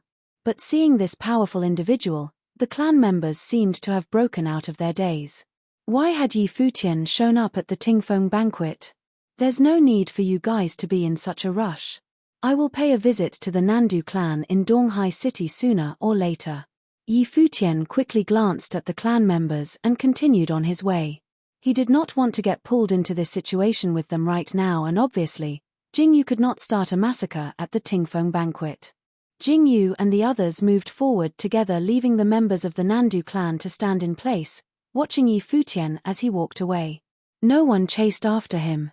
They were all intimidated by the powerful feel Jingyu gave off. What on earth was going on? It was true. Everyone thought it was odd that Yi Futian had the guts to show up at the Tingfeng banquet, an imperial event held by the emperor. Jing Yu was strong, but no matter how strong he could not go up against the emperor of the Nandu nation. Emperor Luo was a cultivator in the noble plane. He was the only one in all of the Nandu nation. The Nandu clan could not even take care of themselves as of late, so of course, they did not know what had happened in the Kangye kingdom. To be honest, only the royal Luo family would care about what happened in the neighboring countries. Thus, never in a million years would the Nandu clan members guess that Yi Futian came with the emperor of another country. Many imperial bodyguards appeared to maintain order. They stood around the 9 battle platforms. Up ahead, a crowd of powerful cultivators had arrived. Some of the guards cleared the road for them while royals, nobles, and clans stood on the sides to welcome them. From the imperial palace, a group of figures headed their way. The 4 people at the front of the group seemed to be chatting happily, as if they were the best of friends. The 4 of them had a certain aura around them. In the blink of an eye, the noisy area quieted down and everyone paid undivided attention to the group approaching. They knew that Emperor Luo was in the group, but who were the other 3? The 4 figures arrived at the platforms and sat down in their own respective seats. Their status seemed to higher than people expected. Today is the beginning of the Nandu nation's Tingfeng banquet. I have specially invited the emperors of the Kangye kingdom, the Yunchu nation, and the Yang kingdom to come watch the competitions. We shall enjoy the performances put on by the youths of the Nandu nation. They are our future, and I hope that our younger generation cultivators will not disappoint our 3 guests from afar, smiled Emperor Luo as he introduced his fellow emperors. Immediately, the area was filled with discussion. Besides the one side of the country that was bordered by the sea, the other 3 sides were joined with bordering countries. Today, the emperors of those 3 countries had come to attend the Tingfeng banquet. This year's Tingfeng banquet was graced with the presence of 4 emperors, the 4 strongest cultivators in the noble plane. Below where the 4 emperors sat, everyone began to sit down. Beside Emperor Luo, Crown Prince Luo Junlin as well as other princes and princesses had arrived, but only Luo Junlin could sit next to the emperor. This was the obvious difference in status among the children of the emperor. Below the throne were the left and right ministers. Ministers were no longer had the same energy in his eyes as he once did. It seemed like he was no longer interested in anything. On the other hand, Minister Hua looked fresh and energetic. Even though things in Donghai City were not a success as planned, to see ministers were fail was the best thing for him. Jing Yu, Yi Futian, and the others headed to where Emperor Yi was. As citizens of the Kangye kingdom, it was only natural that they stayed by the emperor's side. The Nandu clan members kept eyes on Yi Futian. When they saw that not only was Yi Futian not avoiding being seen by Emperor Luo and was even headed in his direction, some of them had already made predictions. They shivered at the thought.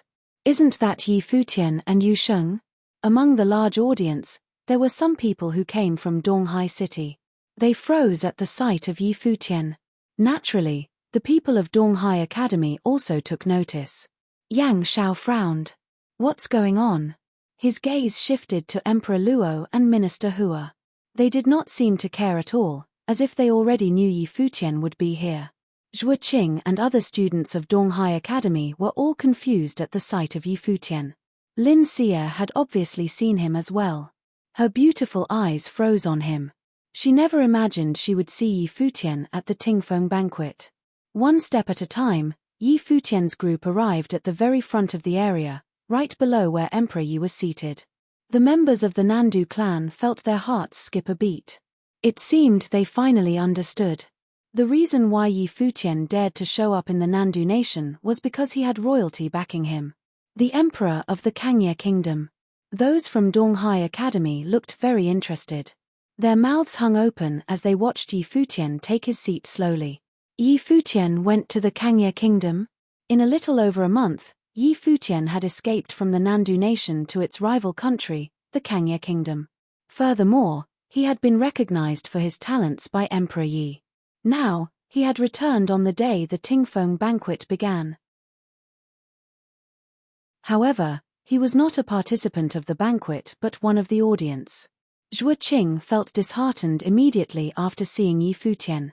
Zhuo Qing was here to participate in the banquet and did not even know if he would even be able to impress with his performance, but then, there was Yi Futian. He was already seated by the emperor, though not Emperor Luo. Yang Xiao glanced at Zhuo Qing, who was beside him.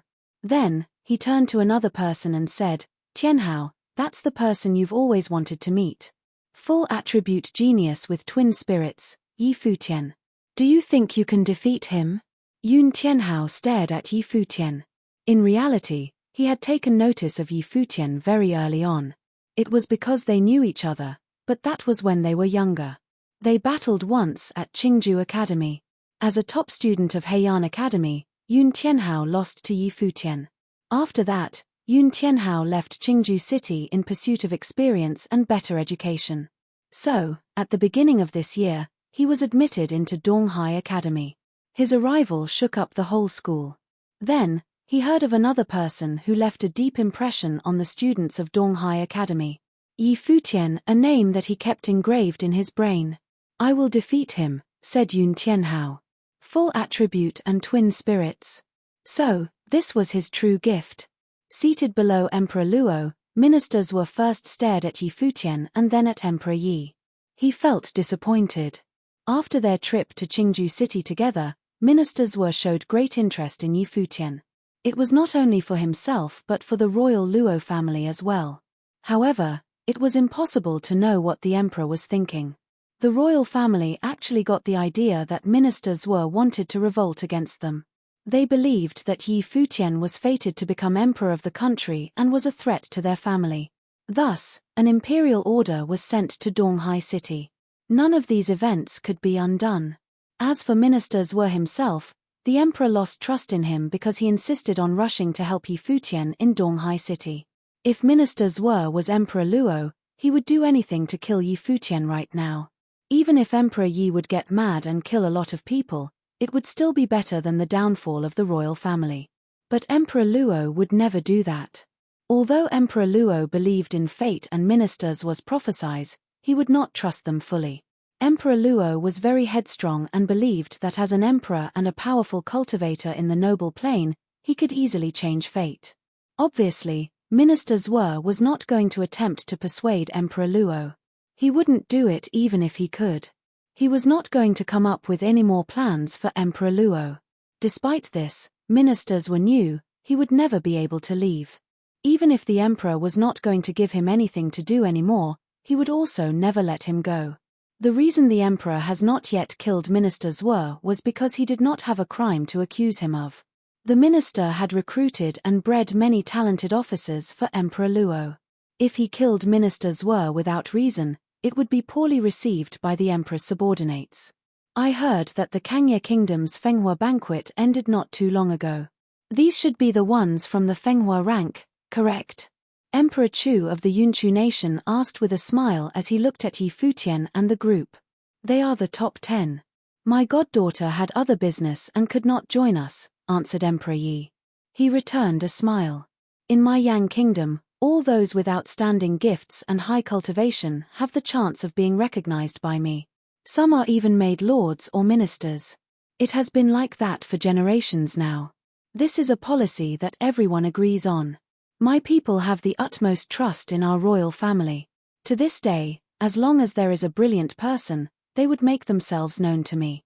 There is no need for us to hold some boring banquet. I've always been curious. Your countries hold these events once every couple of years. Does it actually help to pick out brilliant individuals?" said the emperor of the Yang Kingdom. He looked at the group of people seated below Emperor Yi. His words also included Emperor Luo, who was holding the Tingfeng banquet, but it did not seem like Emperor Luo minded. He smiled lightly and replied, "Every country has their own way of doing things. What matters is that we all do it for the same reason. I invited you all here today, so we'll just have to wait and see if some outstanding young cultivators will appear today. And, all of you have brought some younger generation cultivators along. If interested, you can tell them to give it a try as well." "I don't mind," Emperor Luo continued. The people that the emperors of the Yunchu nation and the Yang kingdom brought along were indeed younger generation cultivators. They were all people their country had high hopes in. They had been brought to attend the Tingfeng banquet to check out the genius cultivators of other countries. As of now, the Tingfeng banquet had not begun. Nobody knew what kinds of outstanding individuals would appear. But Yi Futian and the others had already piqued the interest of the cultivators from the two other foreign countries. From time to time, they would turn their gazes over to the group from the Kangye kingdom. Just then, Emperor Luo stood up. To everyone in the large area, he said, "Today is the start of the Tingfeng banquet. 4 emperors have gathered to observe the event. Starting from now, the stage is yours. I look forward to all your performances." Chapter 132. After Emperor Luo spoke, people walked onto the 9 battle platforms to organize the matters of the banquet. The Tingfeng banquet was different from the Fenghua banquet. The 9 battle platforms would have fights at the same time. Because it was only held once per decade, the requirements of the Tingfeng banquet were looser. Divided by plane, each of the 8 planes from the 5 glory planes and 3 dharma ranks had a battle platform. They could only fight within the plane to find the strongest of each plane. The center platform was for those of even higher planes. Those under 25 years of age and higher than the 3rd level Dharma rank could go there to display their radiance. This way, the age range was 10 years from 16 to 25. The Tingfeng banquet was held once every 10 years, so all the talents created during that time could have this opportunity. The rules were simple and straightforward. It wasn't as efficient as the Fenghua banquet, but it was easier to see what level the talents were at. Yi Futian sat quietly in the stands. He obviously wouldn't demand anything from Emperor Luo right outside the Nandu Palace. In fact, he hadn't even looked at Emperor Luo. The Emperor and Crown Prince hadn't looked at him either. Both parties had forgotten about the Donghai City event in mutual agreement. No one would bring it up. Today was the Tingfeng banquet and Yi Futian was a guest who had come with Emperor Yi. Seeing the people walk to and fro, and the endless crowds before the 9 battle platforms, Yi Futian realized that the Tingfeng banquet was on a much larger scale than the Fenghua banquet. It spanned 10 years and he was sure there were many monstrously talented people born in those years. However, this didn't make him feel anything. Monstrous? So what? Battles erupted on the platforms and the atmosphere rose instantly. Countless eyes stared at the 9 platforms. The young talents' eyes all burned with competitiveness. They were ready to go up and perform at any time. "Emperor Yi, how do you think our Tingfeng banquet is compared to your Fenghua banquet?" Emperor Luo gazed over at Emperor Yi and smiled while asking.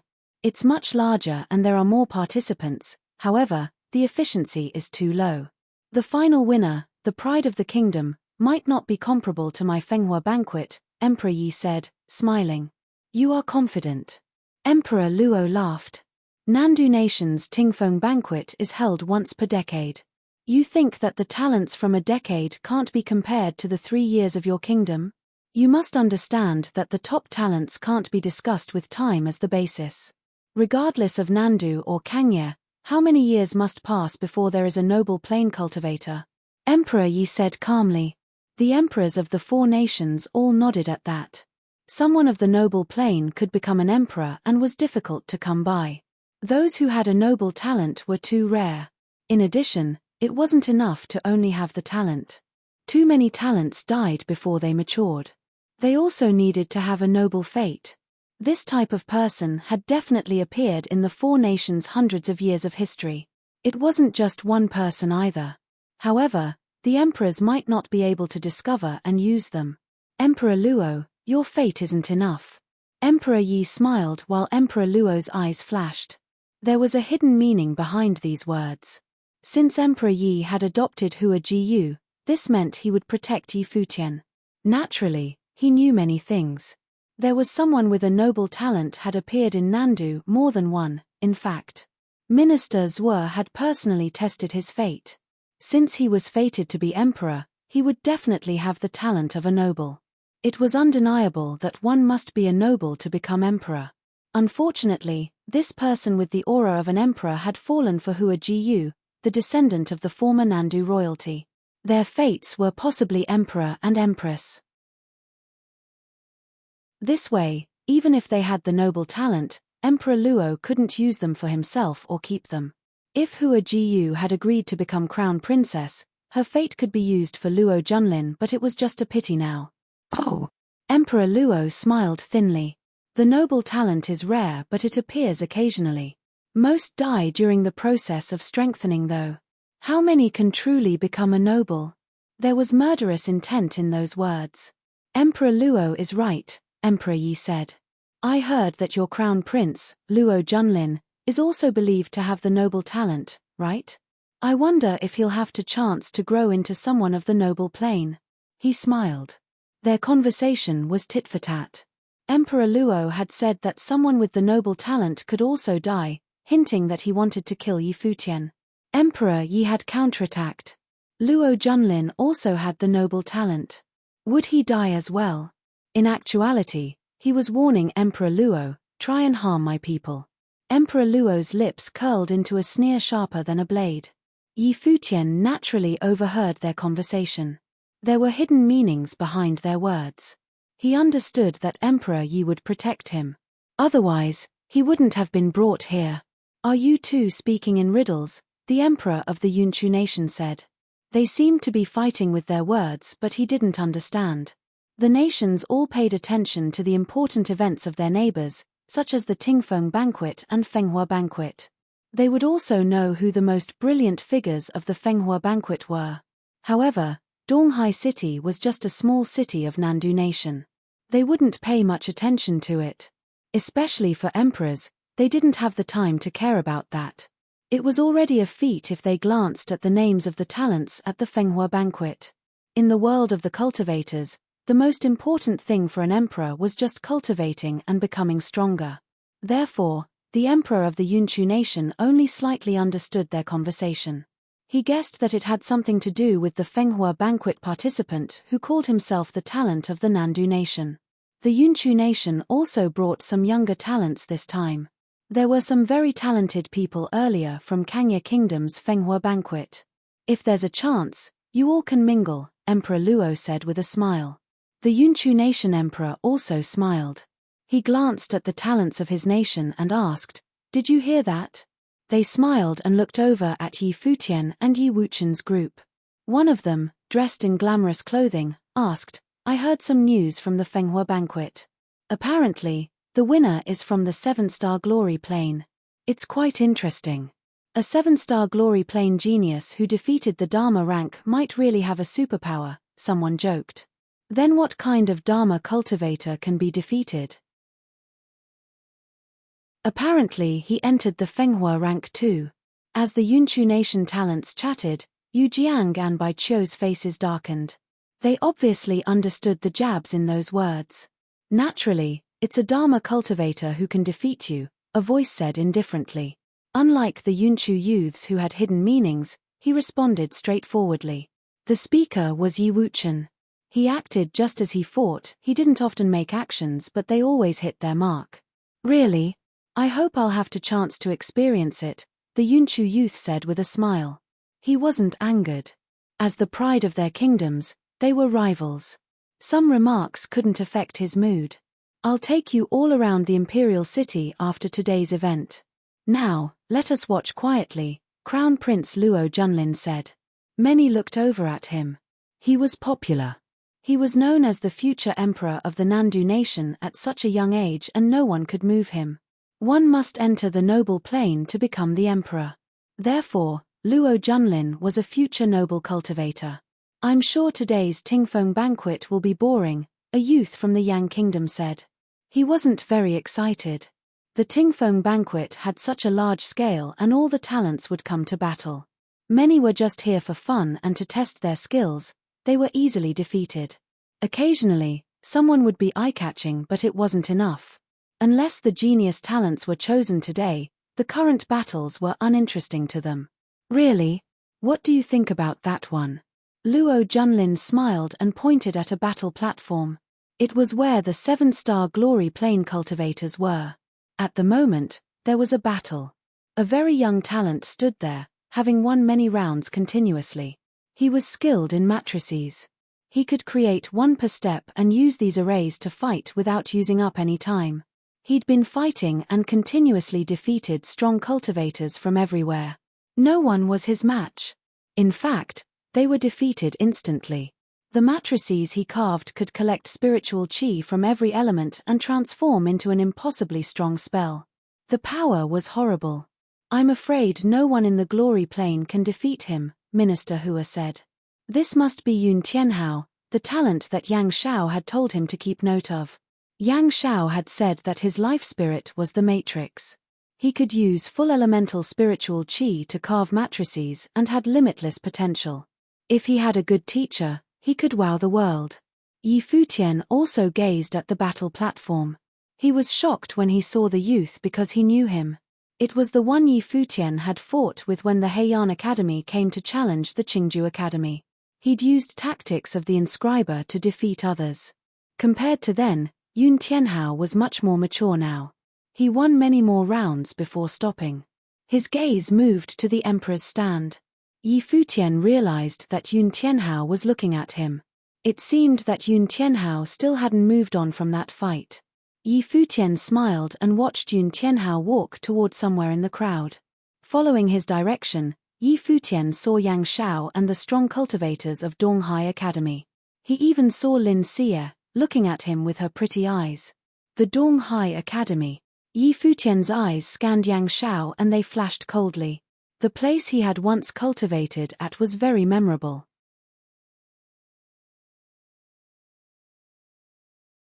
Chapter 133. Many students from Donghai Academy were participating in the Tingfeng banquet. After seeing Yun Tianhao, Yi Futian also saw Zhuo Qing and Zhu Mu arrive at the platform to defeat their opponents. Zhuo Qing and Zhu Mu were in the same plane and can both be considered geniuses. Zhu Mu was the disciple of the art saint and Zhuo Qing was known as best of everyone below the Dharma plane. However, during the battle at the School of the Emperor Star, while Yi Futian and Yu Sheng shined above the rest, many of the school's best lost their confidence. There was even less to be said after the battle at the Nandu Clan Palace on the last day of Divine Calendar Year 10,000. After that day, no one in Donghai City dared to claim to have unparalleled gifts. Time passed little by little. The Tingfeng banquet continued battle after battle. So many things happened at once, it was impossible for the audience to take in everything. The four emperors chatted about nothing in particular, but each word from their mouths carried hidden meanings. It was their own secret battle. Yi Futian was looking at the battle platforms, but he was not watching. His heart was elsewhere. Emperor Yi had already sent people to look for Yi Xiong, but since he had defied the emperor's order for Yi Futian, it was not safe for him to easily reveal himself. How was Yi Futian going to let Yi Xiong know that he was now following under the emperor of the Kangye kingdom? A burst of cheers would come from the audience every once in a while. As the Tingfeng banquet proceeded, many cultivators began to stand out from the rest. But Yi Futian did not seem to be interested. Slowly, the first day was coming to an end, but the audience did not seem to have gotten enough. They were still just as enthusiastic as before. At dawn, the sky was turning red. The MCs of the banquet exchanged a look, nodded, and waited for the current round of battles to end before announcing that the first day of the Tingfeng banquet was officially over and battles would continue the following day. Many audience members had not gotten enough, but they knew that this was only the beginning to the multi-day event only held once every 10 years. It was only going to get more interesting. The thought of this had them anticipating the events to come. Many people looked towards where the emperors were seated. For emperors had gathered here today. To everyone, it was hard enough to catch a glimpse of one emperor on a normal day. It was only possible during special events, like the Tingfeng banquet. Now that they were able to see 4 emperors at once, many people were going to be bragging about it for a long time. Where the emperors sat, Emperor Yang spoke up. Is the Tingfeng banquet the only reason you have invited us to the Nandu nation, Emperor Luo? Emperor Chu and Emperor Yi's eyes fell on Emperor Luo. They saw him smile before saying, Brother Yang, are you getting impatient already? What's so bad about watching the battles between younger generation cultivators in our free time? Besides, it's rare for all of us to be gathered like this. Later, we can talk about cultivation and check up on each other to see what we can improve on. It'll be better than cultivating on our own, right? Well, he isn't wrong, chuckled Emperor Chu. Then let's go, said Emperor Luo. What about them? Emperor Yi asked, looking at the people behind him. Crown Prince Luo Junlin will show them around. Just let the youngsters wander freely. They won't be comfortable with us around, Emperor Luo said. Emperor Yi did not say anything else. The four of them walked away alone, not bringing anyone with them. After all, they were the strongest, most powerful cultivators across 4 countries. There was no need for them to bring bodyguards. After the 4 emperors left, Crown Prince Luo Junlin smiled at the others. He said, "Everyone has come a long way. I have set up a dinner at the Qixing Lake to welcome you all. We'll be able to walk around the city and I can show you the beautiful sights of the Nandu nation's imperial city. This way please." He led the young people from the 3 countries forward. Yi Futian followed along as well. Yu Sheng stared coldly at Luo Junlin's back. It was after his visit to Donghai Academy that the imperial order was given. On the other hand, nothing seemed to have affected Yi Futian. It was almost as if he didn't know Luo Junlin. Yi Futian walked quietly. Behind the 2, many powerful cultivators followed. There were some from each country. Among the people walking up in the front were not only the top talents of the different countries but princes and princesses as well. More powerful cultivators, such as Jingyu from the Kangye kingdom, followed behind the group. They stayed far away as to not disturb the group. The Qixing Lake was not far from the imperial palace. It was located at the center of the imperial city. Night had come, and the waters of the lake looked extra beautiful in the moonlight.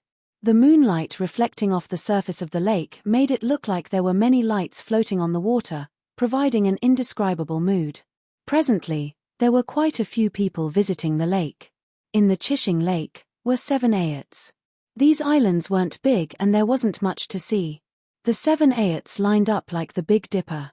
And it was on this strip of small islands that the famous Qixing restaurant was located. On the island at the very center, a feast had already been set up. Many beautiful servants were waiting there. This dinner was obviously prepared far in advance. The venue was set up along 4 sides. The people of the 4 countries sat in their own sections.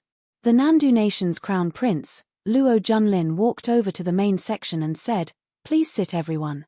Yi Futian's group walked over to one of the sides and took their seats. Everyone else in the venue did the same. In the center of the room was an empty space. It seemed to be a stage. A young woman with a veiled face played the guqin.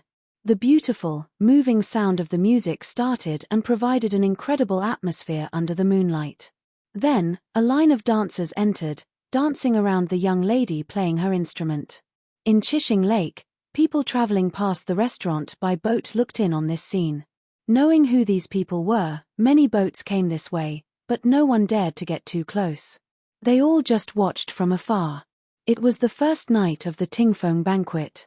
Crown Prince Luo Junlin had set up a feast to welcome the cultivators of the 3 neighboring countries. The onlookers were secretly anticipating for something to happen. "Everyone has traveled from far away. Please forgive me if something is not to your liking. I do apologize for not being a good host," said Luo Junlin. "Beautiful people, beautiful view, and this moving music. There is nothing not to our liking," said the extravagantly dressed young man from the Yunchu nation. And he wasn't saying so, brown-nosed the crown prince. This setting was truly perfect. "Whether it be music or beauties, there are better among our guests from the Kangye kingdom," chuckled Luo Junlin. Many people turned their attention over to look at the 3 beauties from the Kangye kingdom, Lin Yu Yaro, Hua Jixin, and Yi Lingxi.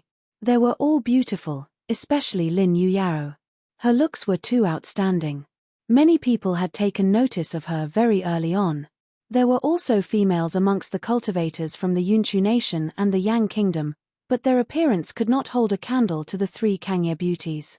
In the past, the one piece you played for me at Donghai Academy is still fresh in my mind. The world, Luo Junlin smiled and then turned to look in Yi Futian's direction. Yi Futian put down the wine glass in his hand and lifted his head to look at the crown prince. Luo Junlin was still as he used to be. A face of arrogance. Even today, he still gave Yi Futian looks of superiority. He still thought Yi Futian was inferior and a joke. I take back what I said in the past. The piece is not suitable for you. Yi Futian smiled. It doesn't matter to me. The world known as the Nandu nation is too small for me, said Luo Junlin. It seemed that this was not where his heart was. His target was a world larger than just the Nandu nation. But let's talk about you. I offered you a great opportunity. If you had taken it and aided me, the things that followed would have never happened. Perhaps that's just your fate, Yi Futian replied calmly. They both spoke sharp words. Luo Junlin thought that Yi Futian should regret the things that happened, but Yi Futian said perhaps that was Luo Junlin's fate, insinuating he should be the one who regrets what happened. The people from the Yunchu nation and the Yang kingdom all looked extremely interested in the exchange between the two young men. Who would have thought things would get so interesting right from the beginning? Luo Junlin stared at Yi Futian. He then smiled and asked, "How about you play another piece today?" Yi Futian glanced at him once and picked up his wine glass for a drink. Ignored. Just then, several figures approached. Luo Junlin looked over and saw Minister Hua, who greeted, "Your Highness." "Minister Hua, is something wrong?" asked Luo Junlin. "No. We saw Your Highness here, so I came to greet you on their behalf," said Minister Hua as he pointed in the direction of the neighboring ayat. Luo Junlin looked over to see Yang Shao leading a group from Donghai Academy, as well as members of the Nandu clan. They all stood there and bowed to him. Yang Shao and Minister Hua were senior and junior brothers, so there was nothing to say about that. But the Nandu clan was just trying to get on Minister Hua's good side. "All right, I understand. Minister Hua should go attend to your own business. No need to worry about what happens here," said Luo Junlin. Minister Hua excused himself and took a look at Yi Futian before leaving. Yi Futian returned the gesture and his eyes followed Minister Hua all the way to the next ayat. There was something Yi Futian wanted to ask those people. "So, you're the one emperor Yi picked for first place at the Fenghua banquet?" asked a young man from the Yang kingdom. Yi Futian looked at him and smiled casually. "I'm very curious as to how a 7-starred glory plane cultivator got first place at the Fenghua banquet," said a powerful cultivator from the Yang kingdom. "Guess I was lucky and looked pleasing to the emperor's eyes," said Yi Futian. "Do you guys believe him?" the young man from the Yang kingdom asked the Yunchu group. The extravagantly dressed young man from the Yunchu nation smiled. "Can't we just battle him to find out? Yang Zhon, didn't you want to test out the abilities of first place on the Fenghua rank?" asked the Yang cultivator. Yang Zhon stood up. Luo Junlin waved his hands and the dancers stepped down.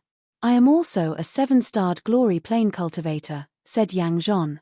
He stood there, his large body exuding an invisible force, staring at Yi Futian. "I have stuff to do, so count me out," Yi Futian said. He put down his wine glass and stood up. He stepped out, away from his table, but he did not walk towards Yang Zhon. Instead, he headed out of the dinner venue. "What do you mean by this?" a person from the Yang kingdom asked. "Not interested." Yi Futian did not turn back to answer. "Is this how bad Emperor Yi's judgment is?" Yang Zhon asked. Yi Danchen and Yi Lingxi were enraged. How dare he question their father's judgment? Yi Futian did not stop, he continued on his way out. It was as if nothing here had anything to do with him. Many people narrowed their eyes at his silhouette. Was he hiding from battle or did he feel he was too good to battle?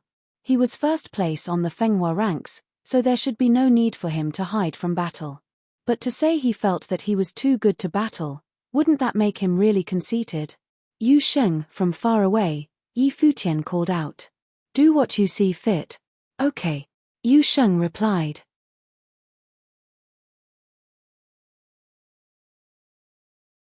Chapter 134, Yu Sheng walked out from the Kangye Kingdom group. Everyone instantly looked away from Yi Futian.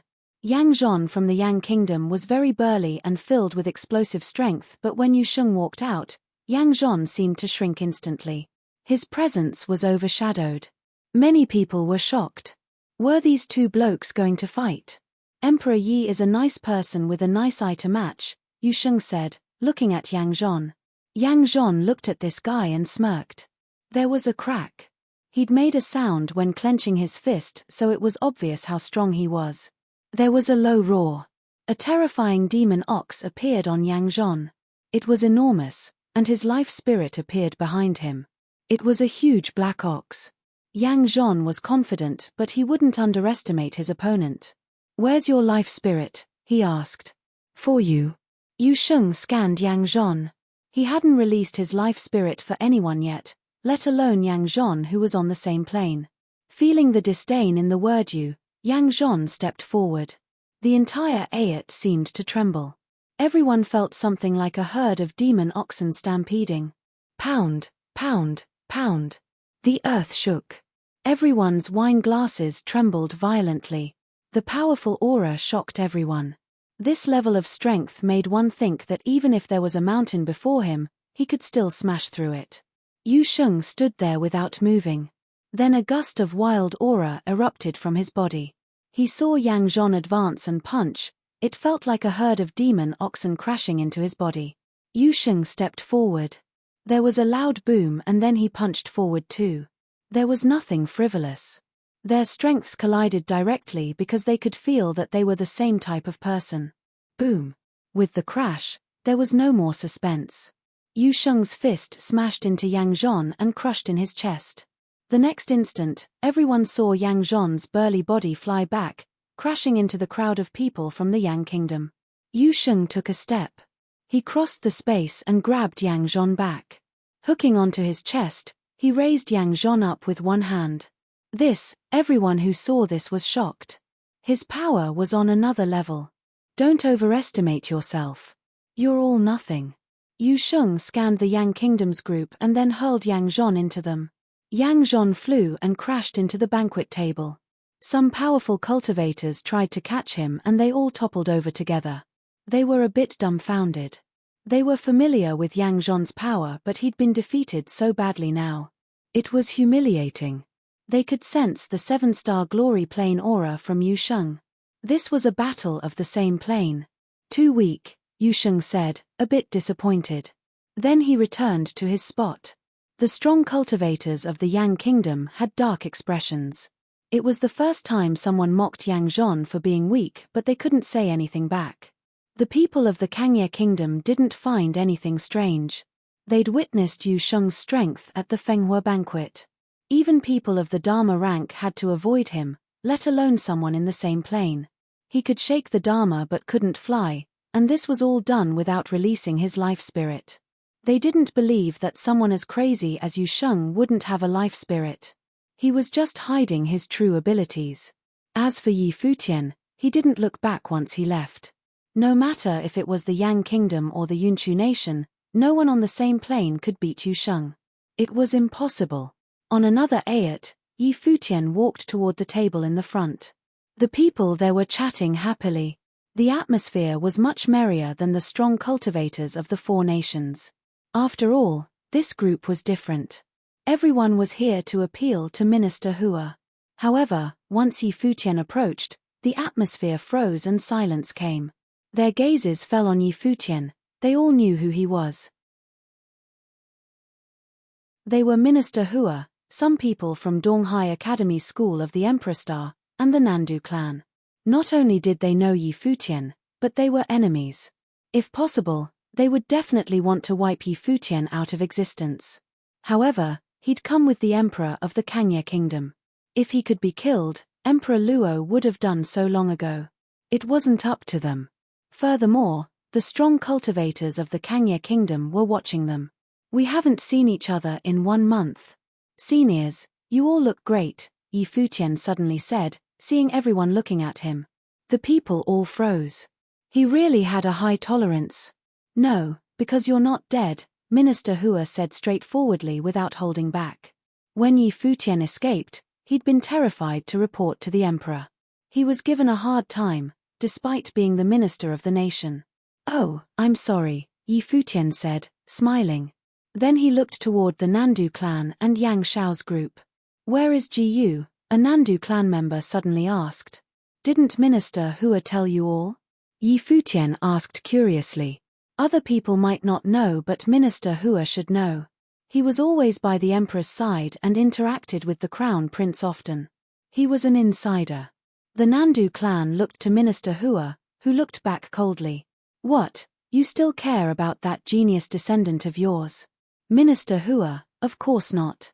We wish she could be arrested immediately," the Nandu clan member quickly said. "Arrested? Hua Gu is in the Kangye Kingdom's palace now, given the title of princess by Emperor Yi," Minister Hua said. The Nandu clan's expressions changed fascinatingly. Hua Gu had become a princess of the Kangye Kingdom? 1 month ago, the emperor had sent the decree to the Nandu clan, and they wished Hua Gu would enter the palace as the crown princess. However, Hua Gu was in love with Yi Futian and escaped with him. To the Nandu clan, Hua Gu was obsessed with an immature relationship. But 1 short month later, Hua Gu had become the princess of Kangye instead of the crown princess of Nandu. The Nandu clan's position in the Nandu nation had become even more awkward.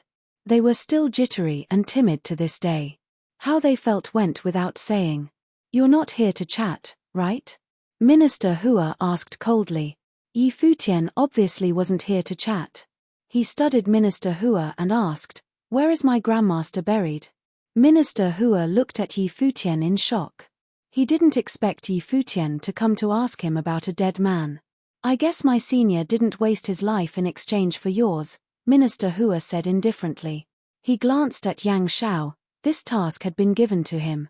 "There's no need for you to know," Yang Shao answered coldly. Yi Futian looked at him and then said, "Grandmaster liked the school of the Emperor Star. He said that that's his home even after death. He should be buried there." "Blasphemy," Yang Shao said coldly. The school of the Emperor Star wasn't a cemetery. "It's okay even if you didn't do it. I'll settle the score for Grandmaster later and let him return to the school of the Emperor Star. If I can't find him, I'll just have to let the school of the Emperor Star accompany him," Yi Futian said. With that, he turned and left. Yang Shao stared at his back, extreme murderous intent in his eyes. He just wanted to kill Yi Futian then and there. Yi Futian knew this because the feeling was mutual. However, they couldn't kill each other now. "Wait," a voice suddenly said. Yi Futian stopped and turned to see someone looking at him. It was Yun Tianhao. "I want to see your true abilities," Yun Tianhao said coolly. Yang Shao didn't say anything. Ever since Yun Tianhao entered the Donghai Academy, he knew that the youth would become the most talented one of the academy. He was a talent blessed by the gods. He would definitely snatch the spotlight during this Tingfeng banquet. Yi Futian looked toward Yang Shao and the school of the Emperor Star. They seemed to anticipate their battle. "Yi Futian, Tianhao's talent is at your level," Yang Shao said, somewhat proudly. His eyes smiling slightly, Yi Futian looked at Yang Shao and said, "Oh? Ask him how much of my true abilities he saw when he lost to me back then." Back then, he'd only revealed his talent as an inscriber.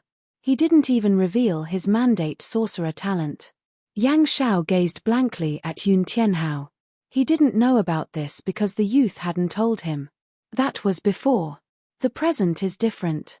Yun Tianhao's eyes were cold. "I don't have time to play. If you want to fight, then are you ready to die?" Yi Futian asked coldly. Yun Tianhao's eyes sharpened. The strong cultivators of the school of the Emperor Star glared at Yi Futian as well. He was way too arrogant. "Seems like you're not as confident as you thought." Yi Futian smirked and turned to leave. Countless eyes watched his receding figure, their eyes frigid. Yun Tianhao clenched his fists tightly. He'd lost to Yi Futian once at the Qingju Academy. Then, he thought that he could surpass the other. When he came to Donghai City, he realized that Yi Futian's name was known throughout the city. He had twin life spirits and was full elemental.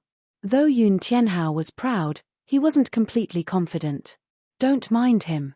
He won't live for long," Minister Hua said, raising his wine. Yang Shao and the others looked at him and nodded lightly.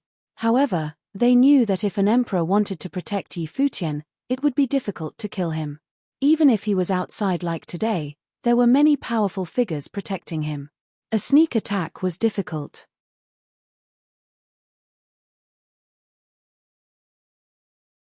Chapter 135. Yi Futian returned to the venue. The people from the Yunchu nation and the Yang kingdom were all looking at him. They had wanted to test out the abilities of the Fenghua rank's first place. However, Yi Futian did not want to. It was Yu Sheng who stepped out and threw a punch. This made it clear to them. Yi Futian was not hiding from battle, he thought he was too good for a battle. Yu Sheng and Yi Futian were on the same plane, but in first place was Yi Futian, not Yu Sheng. If Yang Zhon was defeated by Yu Sheng, what level was Yi Futian on? It was safe to say that it would be difficult for anyone in the 7-starred glory plane to win against him. At today's event, the Emperor of the Yang Kingdom said boring events like the Fenghua banquet could not help pick out truly brilliant people. But that doesn't seem to be true. What just happened is a perfect example. Do the others from the Yang Kingdom want to give it a try? The extravagantly dressed young man from the Yunchu nation opened his mouth again. Well, of course. Not only that, we also want to know how strong Chu Kuangren of the Yunchu nation is, said a young man from the Yang Kingdom, looking at the person who had just spoken. The young man was Yang Qi, and the extravagantly dressed young man he was speaking to was Chu Kuangren. Even back in the Yunchu nation, I have heard of Yang Qi's knives. In the 2nd-level Dharma plane, Yang Qi's knives were able to execute a person in the 4th-level Dharma plane. He even became the godson of Emperor Yang, and was given the family name, Yang, said Chu Kuangren with a smile. The two young men were attacking each other with their words. Chu Kuangren and Yang Qi were both the leaders of the young cultivators from their respective countries. One was an actual prince and one was bestowed the title of prince. Just as Emperor Yang had said, the Yang kingdom was in need of talent, so anyone with extraordinary gifts had a chance at high-status positions. It was even possible to become a prince. Chu Kuangren and Yang Qi met eyes. Both of their gazes were sharp like knives. An invisible force spread throughout the venue. Just then, Chu Kuangren laughed and the force disappeared immediately. The Tingfeng banquet has only just begun. Brother Yang, there is no need to rush. The time will come, said Chu Kuangren. It is such a shame that the cultivation of the Fenghua rank's first place is so low. That's no fun at all. If he were in the Dharma plane, then things would be so much more interesting. Even though they had all heard that Yi Futian defeated Dharma plane cultivators during the Fenghua banquet, they would not accept this as proof of Yi Futian's powers. Realization of Dharma that could be defeated by a mere 7-starred glory plane cultivator was definitely looked down upon. Chu Kuangren and Yang Qi's gifts were able to overpower every one of the younger generation cultivators in their respective countries, so there was no need to question just how strong and powerful their gifts were. But it's a relief that Yi Wuchen is also on the Fenghua rank, said Chu Kuangren. A moment later, he looked at the figure seated quietly across from him and said, Yi Wuchen, you were the most powerful participant of the Fenghua banquet and is 2nd place on the Fenghua rank. If Yi Futian did not defeat people levels above him, you would have been in 1st place. You know quite a lot, said Yi Wuchen. He put down his wine glass and finally looked up at Chu Kuangren, breaking his silence. It's not hard to find out about these things. After all, the Kangye Kingdom's Fenghua banquet isn't exactly a small event, answered Chu Kuangren. News circulated in the imperial palace and as a prince, it was not difficult for him to find out about every battle that went on during the banquet. Even though Chu Kuangren was not present at the event, 2 people made an impression on him purely based of the reports he received. One was Yi Futian who battled across plains, and the other was the invincible Yi Wuchen. Between these 2 people, Yi Futian's level of cultivation was much too low to pique his interest. Chu Kuangren was very obviously more interested in Yi Wuchen. But I don't know anything about you, Yi Wuchen said nonchalantly. An awkward smile was frozen on Chu Kuangren's face. Yi Futian chuckled. Yi Wuchen was indeed an interesting person. Chu Kuangren, it seems you're not as popular as you had thought, laughed Yang Qi. You're just the same. Yi Wuchen opened his mouth once again. Yang Qi gave him a strange look. Yang Qi knew that Chu Kuangren was extremely insolent, But he would never have imagined that he would meet someone even more arrogant today. Yi Wuchen was not being arrogant.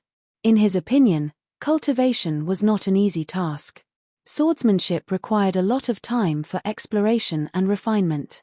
Where would he find the time to inquire about cultivators of the Yunchu nation and the Yang kingdom? To Yi Wuchen, if he wanted to find out about someone's abilities, one duel was all it took. Why complicate something that could be taken care of so easily? That's okay. You'll get to know us eventually. Chu Kuangren smiled at Yi Wuchen. Then, to the people seated beside him, he said, "Didn't you guys want to see what kind of realization of Dharma the Dharma plane cultivators defeated by a glory plane cultivator possessed? This is your time."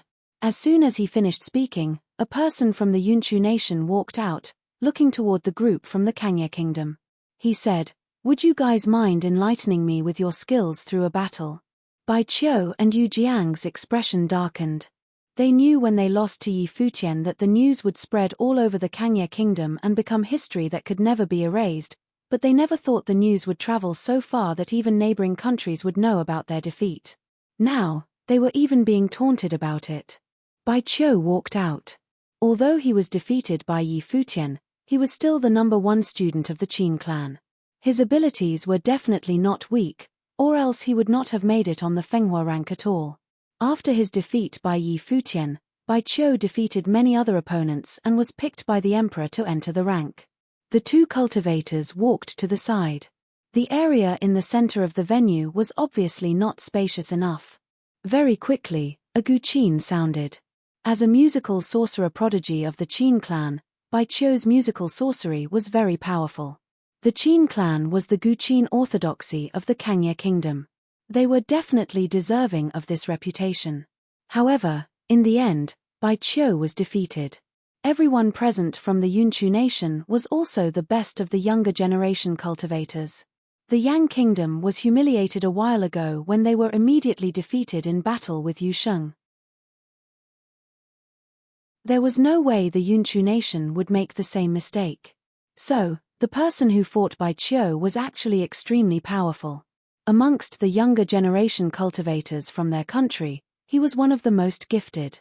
But Bai Qiu had no prior knowledge of this. All he knew was that he was insulted and then was defeated once again. The high-spirited prodigy of the Qin clan had lost his elan. Afterwards, the people of the Yang kingdom joined in on the fun and challenged Yu Jiang. Just the same, Yu Jiang was also defeated. The Yang kingdom's victory made up for the humiliation they received after the previous battle. The defeat of Bai Qiu and Yu Jiang answered the Yunchu nation's question, what kind of realization of Dharma could be defeated by a glory plane cultivator? By the looks of it, it's not as difficult as we thought to rank first on the Fenghua rank. Chu Kuangren laughed and looked at Yi Futian. Prince Yi Danchen, Princess Yi Lingxi, and others looked to Yi Futian. They couldn't just sit and swallow the insults. The Kangya kingdom had already lost twice. Even Bai Qiu and Yu Jiang had turned their eyes to Yi Futian. If he made a move, then maybe they could prove themselves to the Yunchu nation and the Yang kingdom. Yi Futian acted as if he did not hear anything Chu Kuangren had said. Yu Sheng, he called. No one said a thing. Was he going to make Yu Sheng fight again? Here, answered Yu Sheng. Yi Futian looked towards him and stood. Smiling, he said, I'm full. Let's go. Yu Sheng blinked and replied, okay. Just like that, the two of them disregarded everyone at the venue and walked out. The people of the Yunchu nation and the Yang kingdom watched them, dumbfounded. How can they be so arrogant and disrespectful? Chu Kuangren was very arrogant, as was Yang Qi. Yi Wuchen did not lose to them in this department either, but there was no one like Yi Futian. He did not say anything insulting, nor was he presumptuous or sarcastic, he simply ignored your existence. Wineglass in hand, Luo Junlin stared at Yi Futian's back. It was impossible to hide the intent to kill in his eyes. Twin spirits and gifts in all elements, Yi Futian was freakishly talented, but these talents still needed time to mature. Luo Junlin was not going to give him the chance to do so. I'm also full, said Yi Wuchen and rose from his seat. If so, then we will take our leave now, Yi Danchen said to Luo Junlin. The group from the Kangya kingdom stood one by one and exited the venue. Everyone from the Yunchu nation and the Yang kingdom watched coldly as they departed. Powerful cultivators from our 3 countries have gathered for the Tingfeng banquet. By the end of this event, we will know who's the strongest, Chu Kuangren said with a cold demeanor. Following that, he continued to drink. He had no intentions of leaving. Luo Junlin heard what he had said and smiled meaningfully. He had other thoughts in mind. As Yi Futian and the others walked further away from the venue, Lin Yuyao chased after him and arrived by his side. "Do you really not care?" she asked as she stared at Yi Futian. She was getting more and more curious about this guy. Yi Futian looked over at Lin Yuyao. She was indeed the Kangya kingdom's #1 beauty. Even though she could not compare to Hua Jiyu, Lin Yuyao was still captivatingly beautiful up close. "Why don't you take a guess?" Yi Futian chuckled. "I'm very curious as to what goes on in that head of yours." Lin Yuyao gave him a beautiful smile. She continued, "Why don't you just tell me?" Seeing her enchanting smile, Yi Futian smiled. "Your beauty has no effect me. After all, your looks cannot compare to my fox." Lin Yuyao slowed down and looked dumbfounded as Yi Futian walked past her. She glared at him. Passing by, Bai Qiu and others saw the anger in her eyes. They felt a twinge of jealousy in their hearts. Was this the same cold and indifferent girl? Between her and Yi Futian, who was more indifferent? The group headed back to the palace and split up. Upon arriving at the palace, Yi Futian saw a familiar silhouette waiting outside. When she saw Yi Futian, she headed for him with sparkling eyes. "You're back," she said loudly. Yi Futian walked toward the smiling girl. The people behind Yi Futian gave strange looks when they saw the beautiful girl. They remembered when they had arrived at the palace yesterday, a beautiful had come by. What's more, she was the princess of the Nandu nation. Tonight was their second night, and yet another beautiful girl had come for Yi Futian. Had he really escaped to the Kangya kingdom from the Nandu nation as a fugitive? Lin Yuyao looked at the 2 figures and was speechless. Isn't his luck with women too ridiculously good? Yi Danchen, on the other hand, looked at Yi Futian with worship in his eyes. "Impressive," he muttered. Everyone returned to within the palace. Only Yu Sheng remained, waiting for Yi Futian on the side. "Lin Xie, didn't you come with the people from Donghai Academy? What are you doing here?" Yi Futian asked. In the day, he saw her amongst the Donghai Academy crowd. His guess was that Lin Xie was cultivating at Donghai Academy.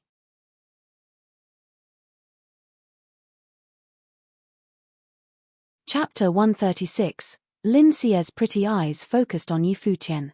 From the close distance, she could see that he'd matured a lot since their first meeting on the ship in the East Sea. He'd become even more handsome and was no longer the youth from before.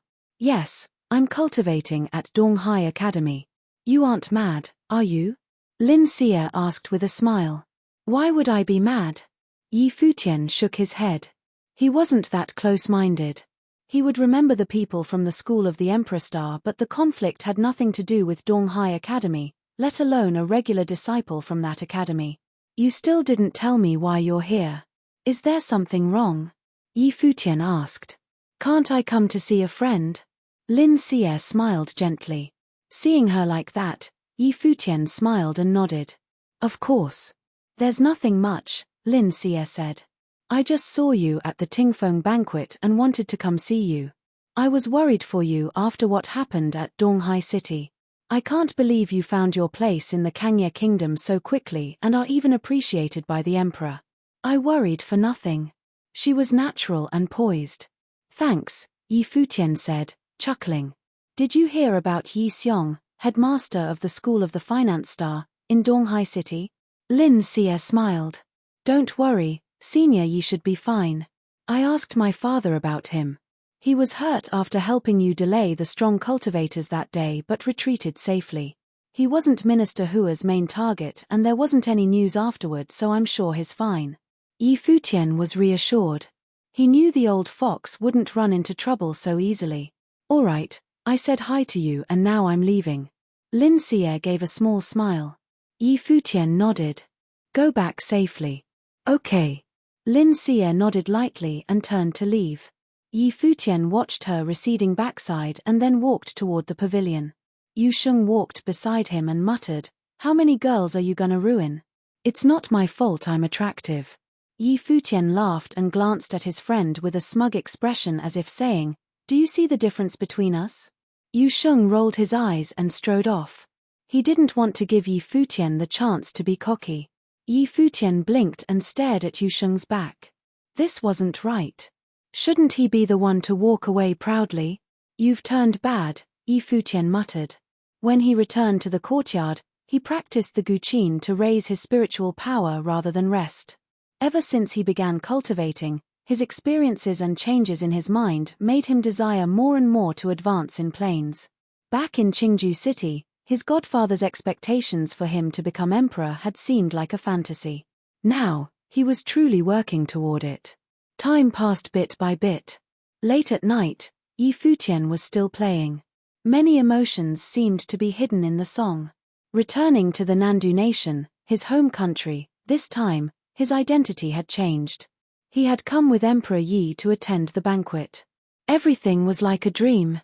As the music streamed into the silent air, there was a violent surge of spiritual qi in the air. They rushed into Yi Futian's body, but he didn't seem to feel anything. He continued playing and the melody gradually rose from the low tone. There was a feeling of throwing the past behind. The spiritual qi grew more furious, dancing with the song. This persisted for a long while. When the last note sounded, there was sudden silence and the spiritual qi was sucked into his body. His eyes flew open, sparkling. Then Yi Futian smiled. He'd had a breakthrough and entered the 8-star glory plane.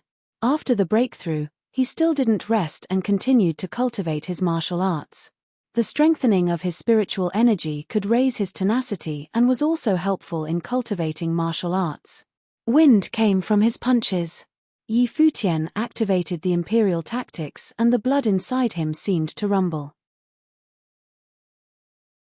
He seemed to have the emperor's intent. After the spiritual energy breakthrough, his martial arts cultivation was smoother too. His body was constantly changing.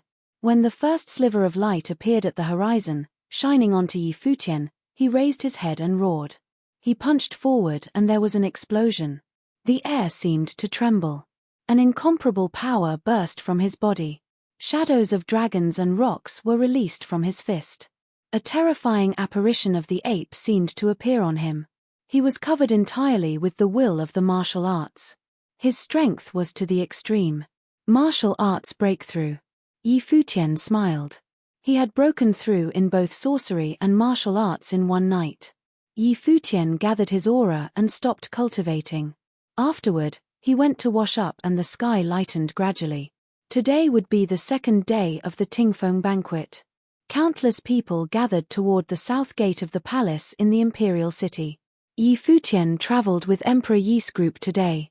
On the way there, Emperor Yi called Yi Futian over. "Yesterday in the palace, Emperor Luo asked me for you again," Emperor Yi said. Hearing this, Yi Futian was very calm. If Emperor Yi wanted to hand him over, he would have done so long ago. Even if Emperor Yi didn't think highly of him, the two nations were rivals. If Emperor Luo asked him for Yi Futian, he definitely wouldn't agree. How would the world see him then? He knew it was impossible, but he still mentioned it. In addition, I could feel his confidence in his voice. "It's as if something will happen at the Tingfeng banquet," Emperor Yi continued. Yi Futian furrowed his brows.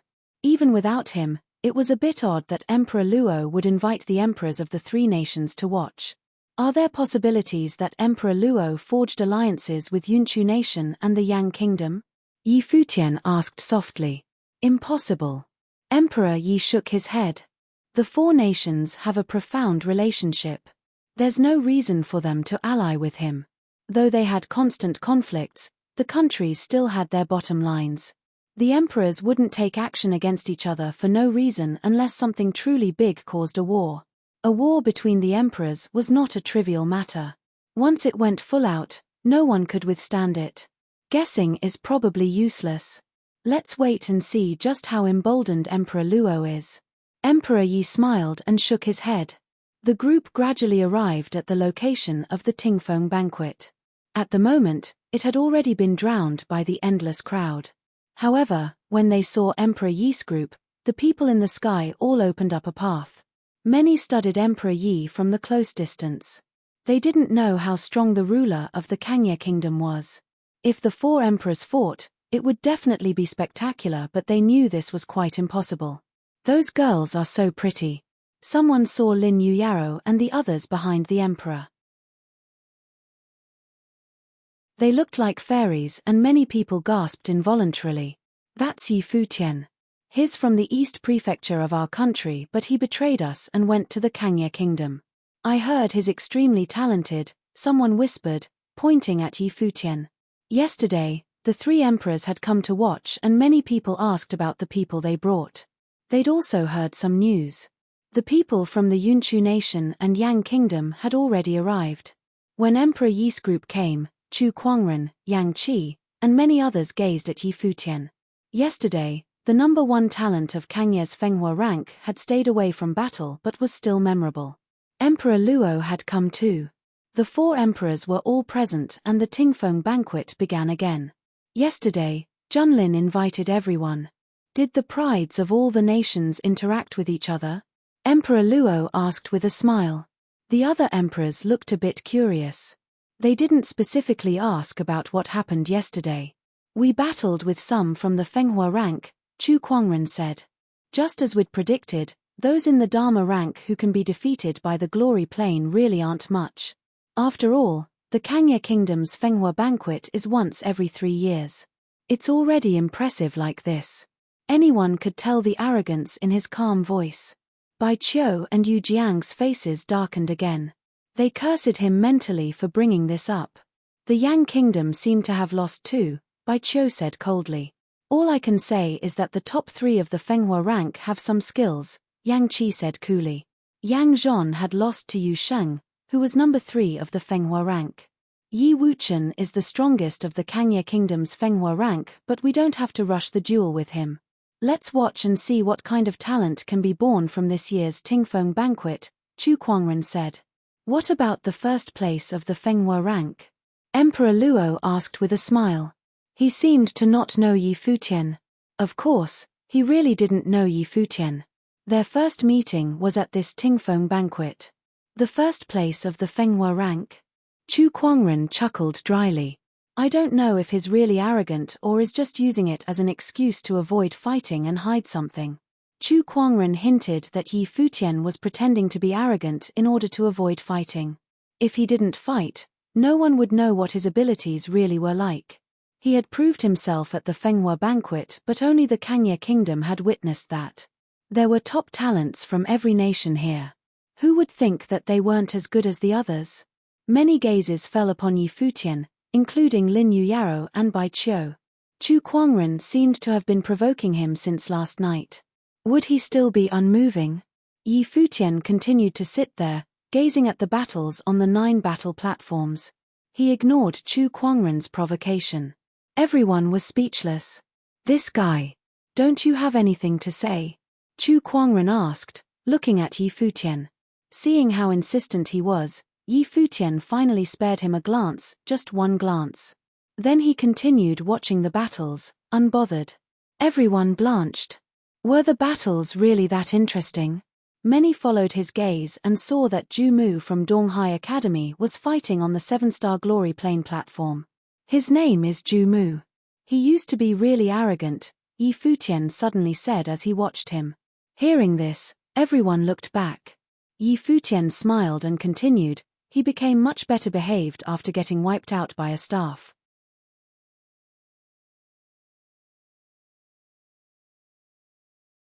Chapter 137. After Yi Futian had spoken, everyone around could only stare at him wide-eyed and dumbfounded. Even his fellow cultivators on the Fenghua rank were speechless. Yi Futian was just too arrogant. But at the same time, hearing him insult others was a great feeling. Even Bai Qiu was feeling better about Yi Futian. Good thing Yi Futian didn't use my defeat as an example. Would Ju Mu spit blood in anger if he heard what Yi Futian said? Emperor Yi blinked a couple of times. The young man he picked for first place on the Fenghua rank was one with personality. Everyone from the Yunchu nation and the Yang kingdom were frozen in shock. They watched as Yi Futian continued to focus on the battle platform. Although it was not specified that Yi Futian was speaking to Chu Kuangren, the latter could not stand what Yi Futian was saying. The emperors could not help but turn their attention to Yi Futian, especially the emperor of the Yunchu nation. Chu Kuangren was his son, so he knew well of his abilities. Where did this glory plain nobody get the courage to speak in such a manner? However, he was an emperor. So naturally, he was not going to involve himself in a conflict between those of the younger generation. But still, listening to what Yi Futian was saying, he was asking for a beating. Chu Kuangren was dazed for a moment.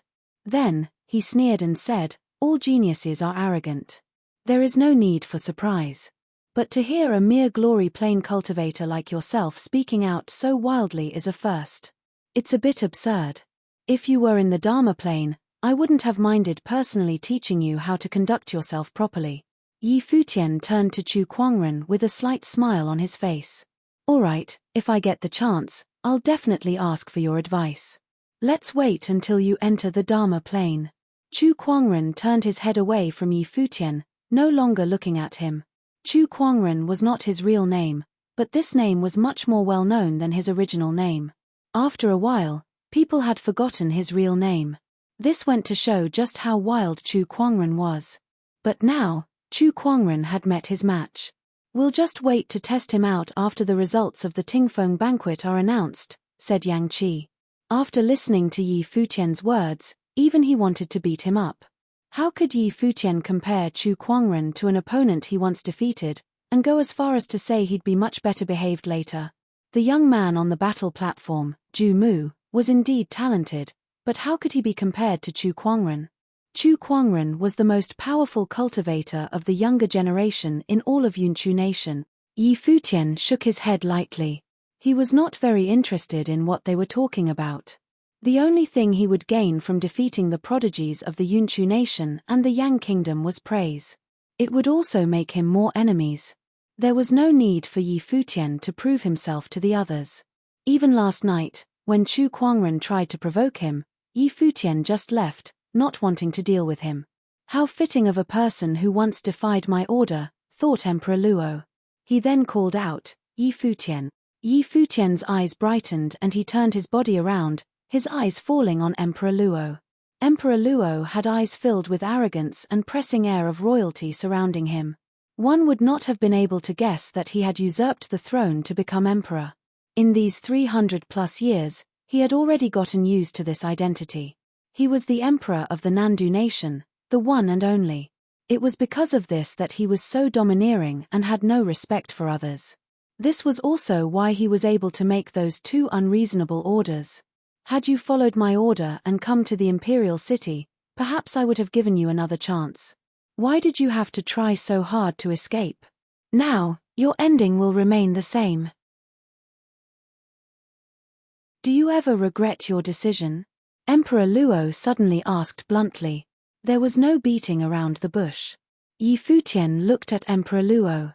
Just as Emperor Yi had said, he was very confident that he would get Yi Futian. Where did Emperor Luo get this confidence from? What's done is done. Why would I regret it? Yi Futian said nonchalantly.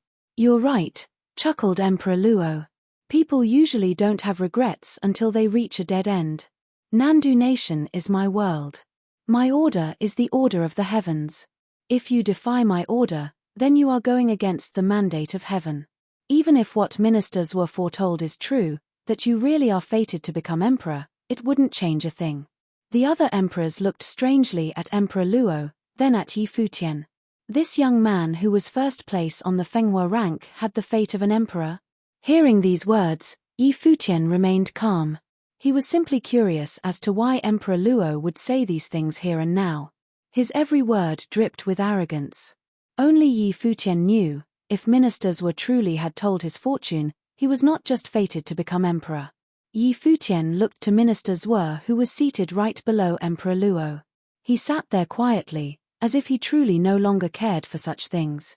"If it makes your majesty happy, you are welcome to say anything you want," smiled Yi Futian. He did not try to go against Emperor Luo. Right now, Yi Futian still lacked the ability to challenge him. Even if you possess the fate of an emperor, you should consider yourself lucky to be able to become my son's study attendant, said Emperor Luo. Unfortunately, you did not know to cherish such an opportunity. Yi Futian did not reply. Everyone in the Nandu nation knew that out of all of Emperor Luo's children, he doted on Crown Prince Luo Junlin the most. He was made Crown Prince from a very young age, and was going to inherit the throne in the future. His gifts were like no other, and he was thought of as peerless throughout the whole Nandu nation. He was truly extraordinary. Since he possessed such spectacular gifts, as his father, Emperor Luo had the utmost confidence in Luo Junlin. Crown Prince Luo Junlin was born a couple of years too early. Otherwise, this rascal would have been able to exchange a few moves and learn a thing or two from him, the emperor of the Yunchu nation said while looking ahead at Chu Kuangren. He also had the same confidence in his own son. Is that so? Laughed Emperor Luo. His words carried a hint of disdain. Emperor Chu did not argue further. The Tingfeng banquet continued. Young cultivators continued to emerge to the audience. Among them were those with extraordinary talents. At noon, it seemed as if no one had left.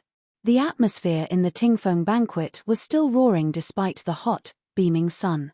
Just then, the emperors turned in the direction of the Nandu nation's imperial palace, their expressions strange.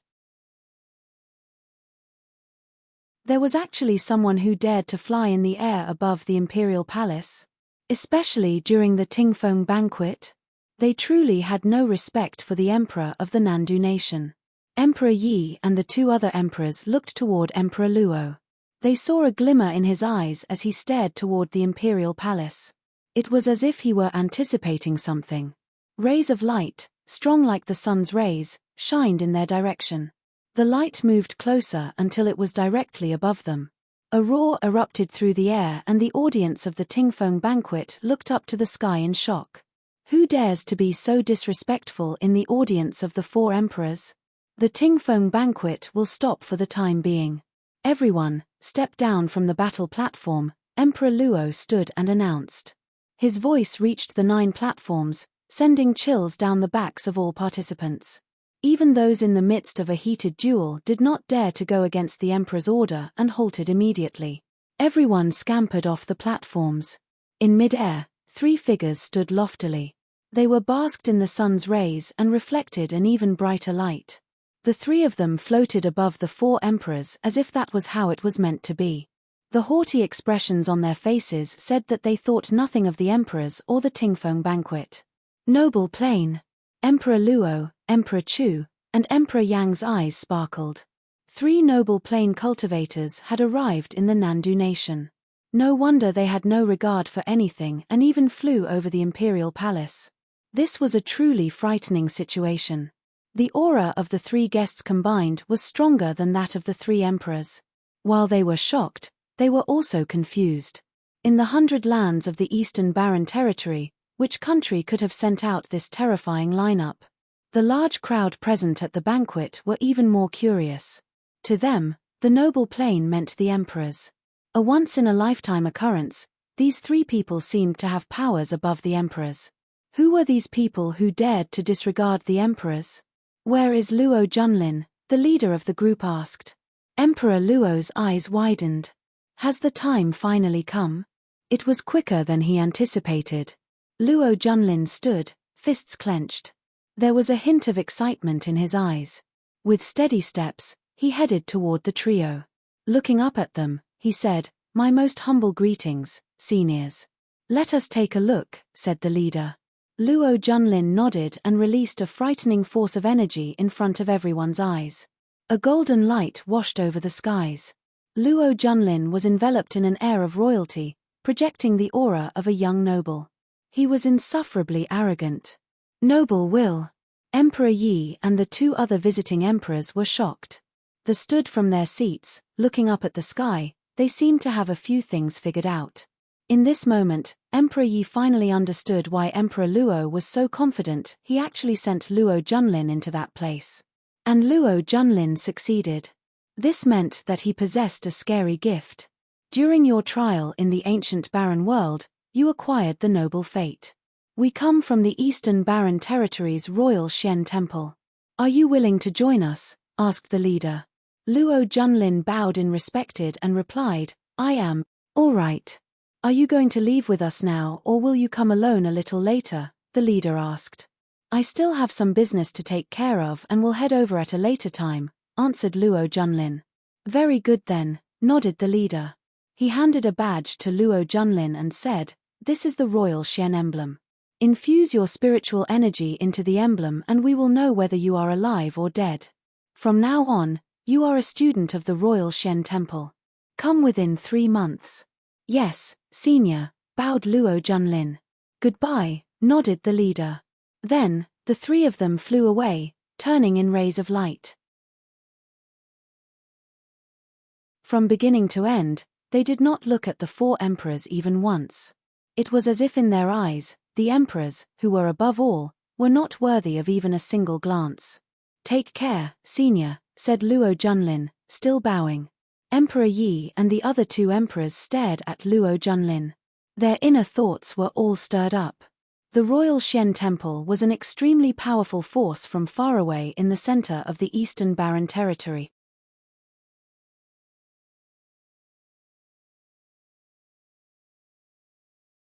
Chapter 138. Around the battle platform, countless eyes watched Luo Junlin in the air. They didn't know how powerful the Royal Shen Temple was, but it was clear from Emperor Luo and Luo Junlin's attitude. The Royal Shen Temple was a force far above the Nandu nation. Crown Prince Luo Junlin was favored by the Royal Shen Temple and was accepted as a disciple. He was definitely an unparalleled talent of the Nandu nation now. Congratulations, Your Highness. Congratulations, Crown Prince. Minister Hua stood up now and bowed to the Emperor and Luo Junlin. Many other Nandu nobles also stood up to bow. Gradually, the attendees of the Tingfeng banquet all followed. The sight was as majestic as tidal waves crashing. Amongst the crowd, the people from the Donghai Academy School of the Emperor Star and Nandu clan were stunned, especially the latter. They knew more about the Eastern Barren Territory and knew what this meant. Their ancestor had died in the barren ancient world. Many of the younger generation looked to the Crown Prince with envy and respect. However, Lin Xie looked at Yi Futian instead. The Crown Prince seemed to have joined the powerful clan from the outside world. Its power was above a kingdom's. Would the brilliant and handsome youth be able to counter him?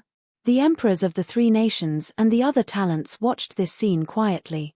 The emperors finally realized the true reason why Emperor Luo invited them. Emperor Luo waved at them all. He smiled and said, Receiving this news during the Tingfeng banquet is truly a celebratory matter. I will greatly reward the most talented of this year's banquet. Let's continue now. Thank you, Your Majesty. Everyone smiled. The Tingfeng banquet continued. The Crown Prince will cultivate in the Royal Shen Temple and has the noble will. He must become a noble in a few years, Minister Hua said, smiling. Emperor Luo was happy to hear this, but the other emperors knew that Minister Hua was just kissing up to him. Luo Junlin was already at the peak of the Dharma plane, but there was still the Arcana plane after that. Entering the noble plane in a few years was a fool's dream. However, he had received the noble will in the barren ancient world and would cultivate in the Royal Shen Temple.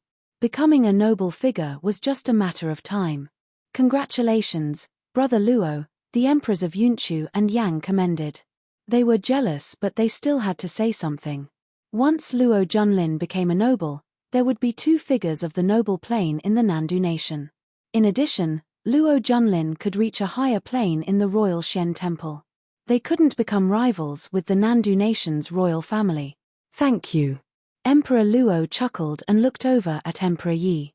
Emperor Yi, what do you think? He asked with a smile. You're quite lucky. Emperor Yi smiled casually.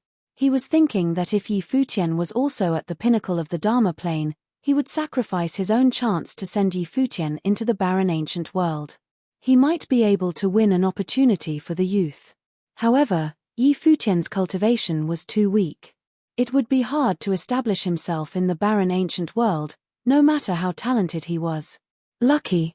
Emperor Luo sneered and said, "I suggest Emperor Yi reconsider his actions.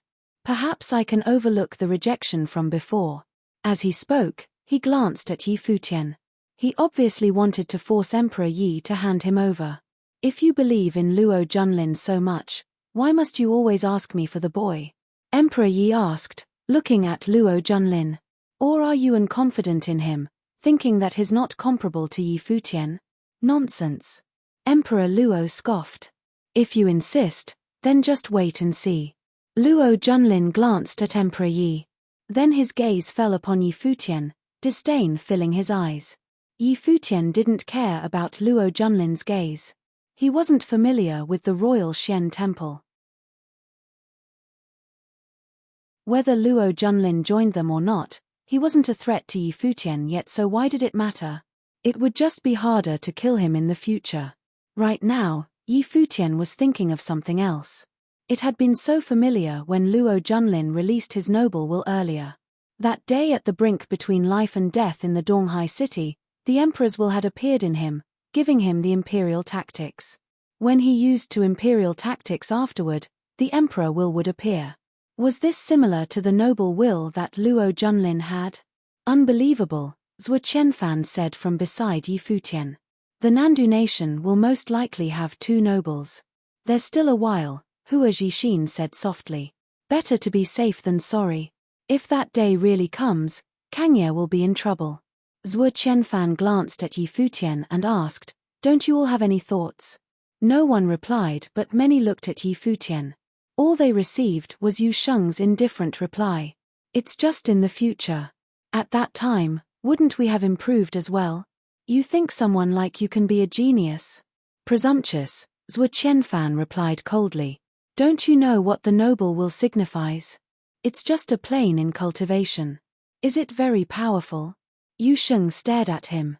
The people of the Fenghua rank all looked at him and saw that there was no fear in his eyes. They seemed to become reacquainted with Yu Sheng through this. Was the noble plane just another plane for this guy? To many, a noble represented the emperor, an unmatchable talent. Zhuo Qianfan studied Yu Sheng and then laughed. He was foolishly arrogant. Emperor Yi was attracted by their argument. He gazed at Yu Sheng's unrelenting eyes and chuckled. Yu Sheng is right. The noble plane is just another plane in cultivation. You are all on the Fenghua rank. Don't you have the intention of entering the noble plane? Seeing that Emperor Yi was speaking up for Yu Sheng, Zhuo Qianfan had no way of replying. Though Emperor Yi wasn't wrong, Zhuo Qianfan knew that it wasn't that easy to enter the noble plane. Not only did it require high talent, one also needed the noble fate and noble will. This was impossible for the majority of people. "Your Majesty, where did those people come from? What is the barren ancient world?" Hua Jixin asked now. Her father hadn't told her about this before. "Since you've seen them today, I shall tell you," Emperor Yi said after hearing Hua Jixin's question. Everyone from the Kangye kingdom looked at him full of curiosity. Both the Kangye kingdom and Nandu nation are part of the Eastern Barren territory, but that is not all. The territory is boundless. Even as an emperor, I still don't know just how vast the territory is. Apparently, there are hundreds of nations in the region we live in. It is known as the 100 lands of the Eastern Barren territory, stretching an immense amount of land. However, this is not the center of the territory. Emperor Yi continued slowly. The center of the Eastern Barren territory contains countless extremely powerful forces. Those of the noble plane can become kings and emperors in the 100 lands. However, in the central region, there may be countless nobles in the stronger forces. There are even more top forces. The royal Xian temple that came earlier is a very famous one in the Eastern Barren territory.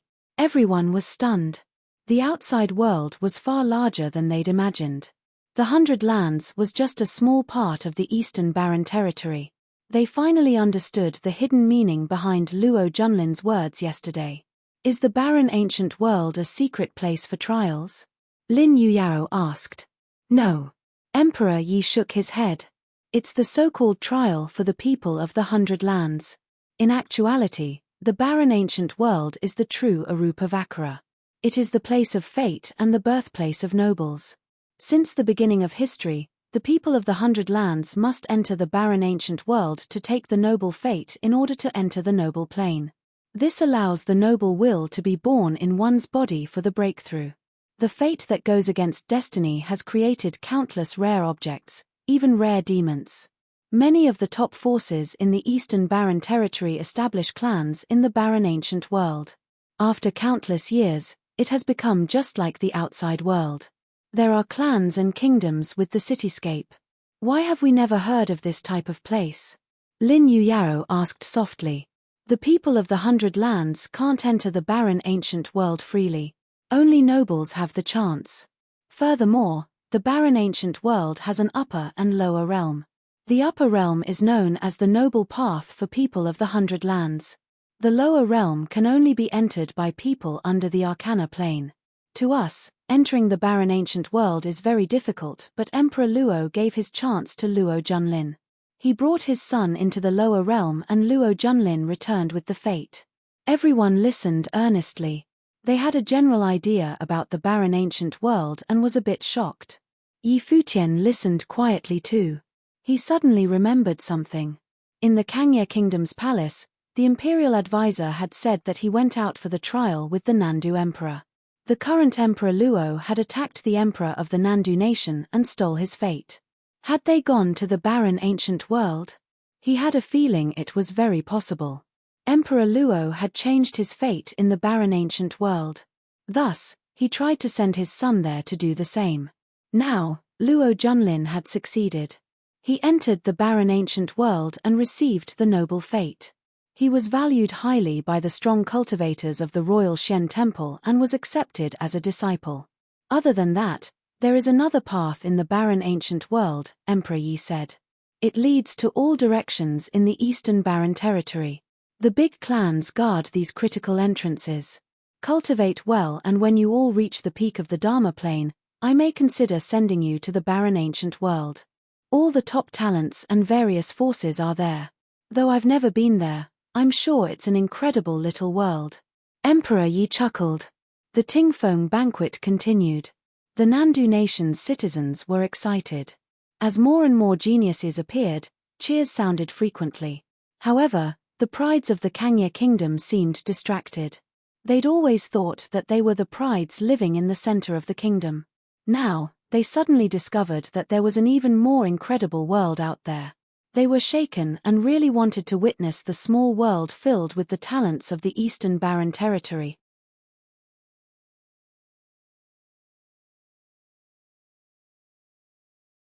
Chapter 139. At the end of the Tingfeng banquet's second day, Emperor Luo did not extend an invitation to Emperor Yi as he did the day before. Right now, whether it was Emperor Luo or Luo Junlin, they were immersed in this triumphant moment. Immediately after the banquet ended for the day, Minister Hua and others rushed over to congratulate the Crown Prince. The nobles of the Nandu nation chimed in agreement with the flattering remarks thrown at Luo Junlin. They all understood, after Crown Prince Luo Junlin entered the Royal Shen Temple, there was a chance that he would not inherit the throne to the Nandu nation. He was going to be in an even more fearsome position. If Luo Junlin managed to become a big shot in the Royal Shen Temple, then forget about the Nandu nation, he would be able to do whatever he pleased in the 100 Lands. He could even build a stronger country of his own. In the 100 Lands, some of the most powerful nations were started in this way, all because of the appearances of more than one noble plain cultivator. Naturally, the people of the Kangye kingdom did not join the crowd. They had already figured out that this was the true reason behind Emperor Luo's invitation. This was the moment he had been waiting for. This put Yi Danchen in such a bad mood that he wanted to return to the Kangye kingdom. However, Emperor Yi was against it. Since they were already here, they must wait until the Tingfeng banquet ended, or else people might think that he, an emperor, was jealous of Luo Junlin. After returning to the palace, Yi Futian noticed that Yu Sheng kept his head lowered. He could not help but ask, "What's wrong?" "I'm in a bad mood," Yu Sheng lifted his head to reply. "Because Luo Junlin entered the Royal Shen Palace," chuckled Yi Futian. "It's not just that. That father and son duo purposely invited the people of 3 neighboring nations to this event, but it was also they could gloat. Do they really think that Luo Junlin is all that? Yu Sheng seemed really pissed off. He's able to enter the royal Shen temple, so he must be gifted. Yi Futian smiled. Who cares about the royal Shen temple? They better not interfere when we kill Luo Junlin in the future. If they do, then we'll just have to get rid of them too, Yu Sheng said in a fit of rage. Sweat dripped down Yi Futian's face. This rascal is only in the glory plane and is talking about annihilating the top power of the Eastern Barren Territory. Yi Futian thought. When Yu Sheng was angry, he was indeed illogical. Stop thinking about it. Do you want to go cultivate? Let's not attend tomorrow's Tingfeng banquet, Yi Futian said to Yu Sheng. Not go? Asked Yu Sheng. Yeah. Don't you think it's really boring? Yi Futian smiled at Yu Sheng. We can just go on the last day, he continued. Yu Sheng's eyes brightened at Yi Futian's words. He seemed to have understood something. He smiled. His mood had been greatly improved. Yi Futian stared at him for a while and then turned to go cultivate. The night passed and the next morning, Yi Lingxi came to get them. Yi Futian told her they did not plan to attend today's event. When word got back to Emperor Yi, he ordered some people to stay at the palace to protect Yi Futian and then led the others to the banquet. News that the Nandu nation's crown prince was admitted into the royal Shen temple as a disciple and was going to become the Nandu nation's second noble plain cultivator spread during the night. Thus, there was an obvious increase in the amount of people at today's banquet. There was such an impressive crowd of people. Obviously, Emperor Luo was in a merry mood. The Tingfeng banquet continued and he noticed that Yi Futian was not present. The people of the Yunchu nation and the Yang kingdom had also taken notice. Not only did the first-place winner of the Fenghua rank avoid battle before, he's even going into hiding now? Chu Kuangren let out a mocking statement when he noticed Yi Futian was absent. You're wrong. Out of nowhere, Yi Wuchen said, he probably just thought it was boring. The banquet is boring and so are the people. If I had known, I wouldn't have come today either. Definitely a good reason. You and Yi Futian are very alike, said Chu Kuangren. Perhaps he was deeply affected by what happened yesterday, laughed someone from the Yang kingdom. Although this was the Tingfeng banquet, but the one who stole the show yesterday was definitely Luo Junlin. Many people were stirred and when they returned home, many of them went to seek information on the Eastern Barren Territory and the ancient Barren world. Your Majesty, I'm not coming tomorrow either, Yi Wuchen said to Emperor Yi. All right, nodded Emperor Yi. What are you trying to run away from? Chu Kuangren smiled at Yi Wuchen. Don't worry. I'll be present on the last day of the Tingfeng banquet, replied Yi Wuchen. Chu Kuangren looked at him, still smiling, and said, Good. I'm looking forward to it. Just as Yi Wuchen said, he did not show up for the fourth day of the Tingfeng banquet. Neither did Yi Futian and Yu Sheng. Not just on the fourth day, but as the Tingfeng banquet continued, geniuses kept appearing. The atmosphere was lifted to another level. However, Yi Futian and Yu Sheng were still nowhere to be seen among the group seated by Emperor Yi. Even the people from Donghai Academy and the Nandu clan noticed. They thought that Yi Futian was probably triggered by the fact that the crown prince attracted the attention of such a powerful group. Although Yi Futian possessed terrifying gifts that did not lose to that of Luo Junlin's, cultivation was not only based on gifts. It was also about fate. It seemed that Yi Futian simply was not destined to be compared with the crown prince. After Luo Junlin entered the royal Shen temple, he was most definitely not going to allow Yi Futian a chance to mature. These past days, Yi Futian and Yu Sheng stayed in the palace and cultivated. Yu Sheng, who was still in a sour mood, was especially focused. Every time Yi Futian went looking for him, he was focused on cultivating, and so, Yi Futian decided not to disturb him. Within the palace, Yi Futian practiced his punches in the courtyard where he stayed. The will of the emperor flowed within him, causing his every punch to contain a mysterious aura. As he cultivated, this feeling became more and more obvious. He was able to control it more fluently in his attacks. Ah! A deep roar broke Yi Futian's concentration. It was Yu Sheng's voice. Yi Futian felt his heart tense, and he ran towards the noise. Very quickly, he arrived at the location where Yu Sheng was cultivating. Seeing Yu Sheng's current state, Yi Futian's heart clenched tightly. Every time he saw Yu Sheng cultivating in this way, his heart hurt with a needle-stabbing pain. Presently, Yu Sheng was surrounded by a frightening force. A fearsome dim golden light enveloped his being. It was like a giant explosion, burying his whole body in the light. The image of what seemed like a devil overlapped on Yu Sheng's body. The golden apparition morphed into a terrifying vortex and began to absorb all the spiritual qi in the surrounding area, causing aggressive barbs appeared all over Yu Sheng. After that, Yi Futian witnessed as something began to raise from Yu Sheng's back. The bump continued growing outward. It was because of this that Yu Sheng could not contain his screams of pain. He had his eyes shut tight and was also biting down hard on his lip to try to keep in his screams. Yu Sheng bit down so hard, his lips were now bleeding. It was truly a shocking sight. Yi Futian had his fists clenched tightly, so tightly his knuckles cracked in the process. Why did Godfather make Yu Sheng cultivate in this cruel method? The apparition of the devil kept fading in and out, the bump on his back was also still growing. Ah!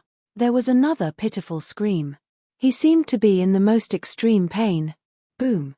A loud noise and a large gust of wind. Something seemed to have been broken. The protrusion on Yu Sheng's back finally broke, and out came a pair of fearsome wings. The light golden wings glistened. Every feather seemed to have contained inverted thorns. The wings were very large, matching well with Yu Sheng's large body. If Yi Futian's golden rock wings were said to be the wings of God, then Yu Sheng's wings should be the wings of the devil. They were a terrifying sight. Did the realization of Dharma grow from the method you were cultivating? Yi Futian was shocked. With the birth of these wings, flying would no longer be Yu Sheng's weakness. Spiritual qi from all around surged into Yu Sheng's body. In this moment, Yi Futian noticed that it was not only metal spiritual qi, but wind spiritual qi as well. With the birth of the wings, Yu Sheng had also acquired wind elemental gifts. Just then, Yu Sheng opened his eyes. A ray of golden light shot out from his pupils, giving off a violent aura. However, it immediately disappeared when he saw Yi Futian. The wild force that coursed through his body also started to calm down. Yu Sheng smiled brightly, like a child, at Yi Futian. There was not a single hint of the violent aura from before. Does it hurt? Yi Futian asked softly. It's no big deal. I can still handle it. I'm also in the 8-starred glory plane now, Yu Sheng said, scratching his head. You idiot. No more cultivating for you today. Get some rest. Yi Futian stared at Yu Sheng, not allowing him to reject his words. All right, nodded Yu Sheng. He had leveled up and was in a better mood now. Yi Futian did not say much more and turned to leave. Yu Sheng said it didn't hurt, but Yi Futian's heart still hurt. He knew as long as Yu Sheng continued to cultivate, he was going to have to keep enduring this pain. Behind extreme power was not just extraordinary gifts. There was also pain intolerable to ordinary people. The days passed one by one, and soon, it was close to the end of the Tingfeng banquet. The final competition between the strongest contenders began. The imperial city of the Nandu nation was boiling with excitement. The best of the best had finally appeared on the platform in front of the audience. They were ready to show their talents and fight to the end. Yi Futian and Yu Sheng still had no clue about what was happening at the banquet. Sometime in the evening, Emperor Luo led the group from the Kangya kingdom back to the palace. Yi Lingxi arrived at the courtyard where Yi Futian stayed. Yi Futian shouted a smiling Yi Lingxi. Princess.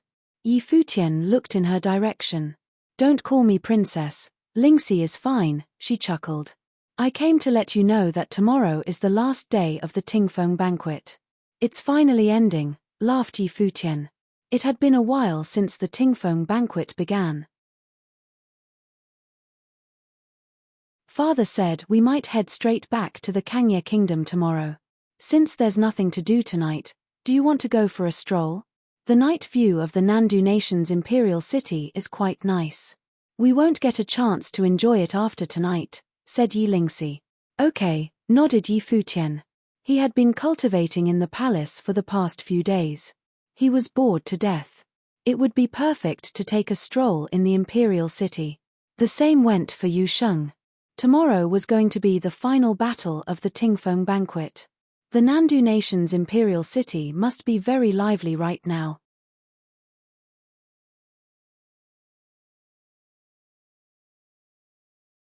Chapter 140. Yi Lingxi, Yi Futian, and Yu Sheng walked out of the courtyard. Yi Danchen was waiting outside for them. We also invited Wuchen, Yi Danchen said. That guy has been cultivating in the palace these days. Give him a second. All right. Yi Futian nodded. At this time, two beautiful figures walked by. They were Lin Yuyaro and Hua Jixin. Seeing them out there, Lin Yuyaro smiled and asked, "What are you doing here?" "We want to have a walk in the imperial palace before leaving," Yi Lingxi replied with a smile. "Would you like to go?" Lin Yuyaro glanced at Yi Futian and Yu Sheng. It had been a long time since she last saw them. She nodded and said, "Sure." The two beauties walked to them. Lin Yuyaro smiled at Yi Futian, finally coming out. "Yes." Yi Futian smiled too.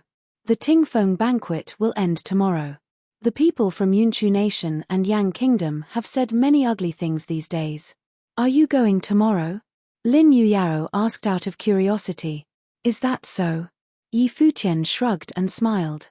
"I didn't expect that I have so many fans. I guess I should go meet them tomorrow." "Overconfident, aren't you?" Lin Yuyaro rolled her eyes. "This guy is really shameless." After a while, Yi Wuchen came and they left the palace. Jingyu followed behind, protecting them secretly. As what Yi Futian and Yi Lingxi had thought before, the imperial city of Nandu Nation was very busy this day. The whole city was brightly lit. People thronged restaurants, inns, and streets, talking about talents at the banquet. The most beautiful place of the imperial city was definitely the Qixing Lake. There were many boats nearby. They rented one and floated on the lake. Sitting at the prow, Yi Futian's group felt the breeze blowing their faces comfortably. Yi Futian was reminded of his sweet days with Hua Jiyu.